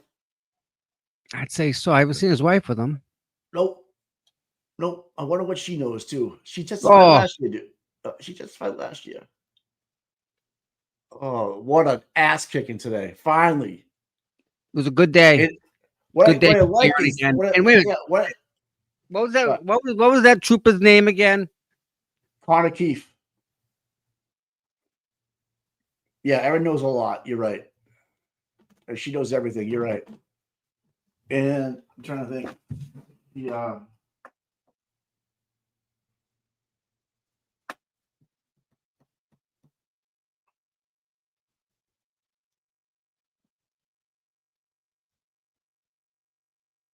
Also, John O'Keefe Sr. is the only one that's on here for the defense. And Erin is on for the prosecution. Margaret's already been called. Paul hasn't. So I think she's going to look at Paul right now, checking her out. Look at her. Hey, what's up? She's like, I'm going to do some squats. I'll be back later. I bet you tomorrow we get Peconic. Yeah, Yuri should be here, right? We're due for a Yuri day. That'd be a great show, huh? Yuri. Give me a slaughter. Love Yuri. Give me some Yuri. We had baby Yuri today. Connor Keefe. Oh, he's pissed. He's pulling people over left and right tonight, man. He's gonna beat his. He's gonna do something crazy. Yeah, he's had a bad day. He's getting buckled tonight. Buckled drunk. Then he's gonna get in his cruiser. This is fucking badass. Dude. God. Hold on.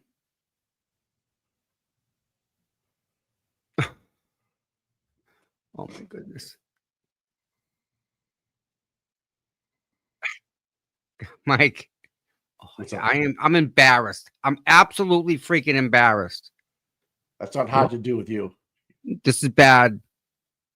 Is it something I Joe, said to you? Joe, flip ahead. Dude. Oh. Andrea Burkhardt. This pizza has pepperoni. I don't eat pepperoni. Can you send it back? Waitress picks up that pepperoni and sends it back. That's a deletion. Pepperoni pizza was just removed from the table, right? We're deleting it. We said it's not what we wanted. The waitress is removing it. Waitress comes over. Dude. No. Oh, the Well, Diddy no- list got released. Oh! Nice. Burn all them people. Burn them all twice. Oh, there's so many. Wait, there's one with Dude. Someone said, is that Mike Morrissey in drag?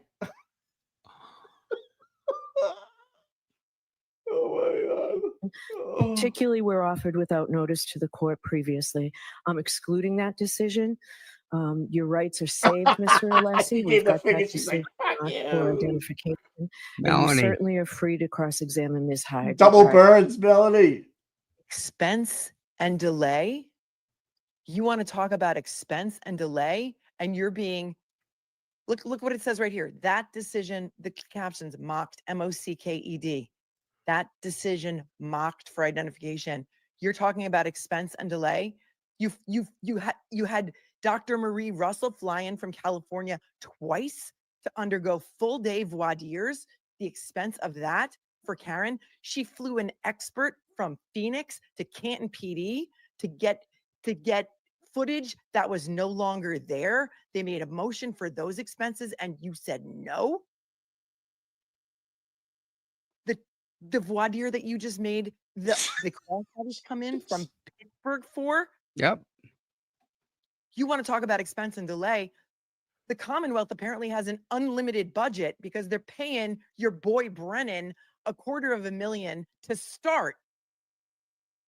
And it's going to get up to $1 million before this trial is over. And you will not let Mr. Alessi impeach Jessica Hyde's reliability and credibility based on a Maryland court decision. You're an embarrassment to the bench.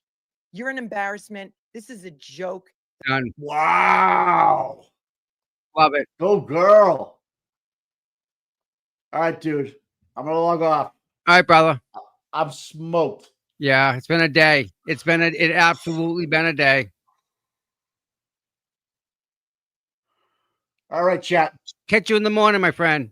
All right, see you mañana. Get some rest, my friend. All right, everybody. Again, another great day. W for Karen today. Definitely a win. Definitely a win. So, Cherry, thank you so much for being here and all the things that you do, Cherry. You're great.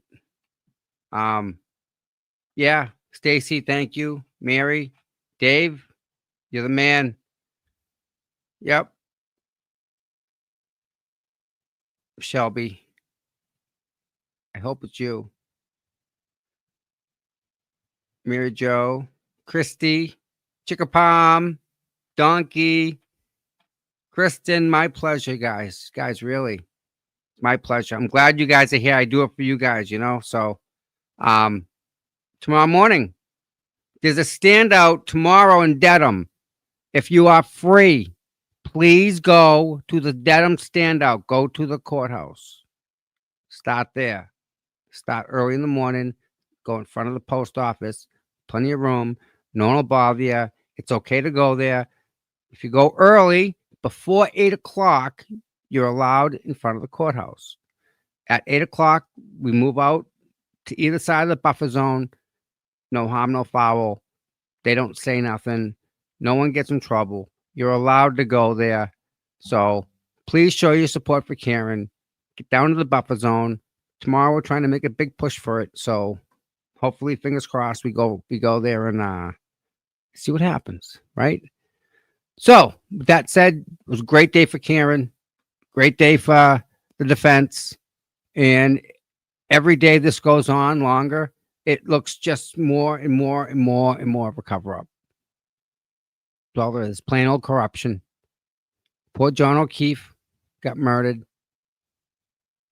And what, you know?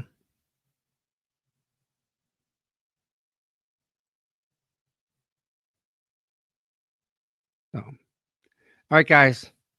Catch you in the morning. You all have a great night. I love you all. And give some love. Talk to you later, guys.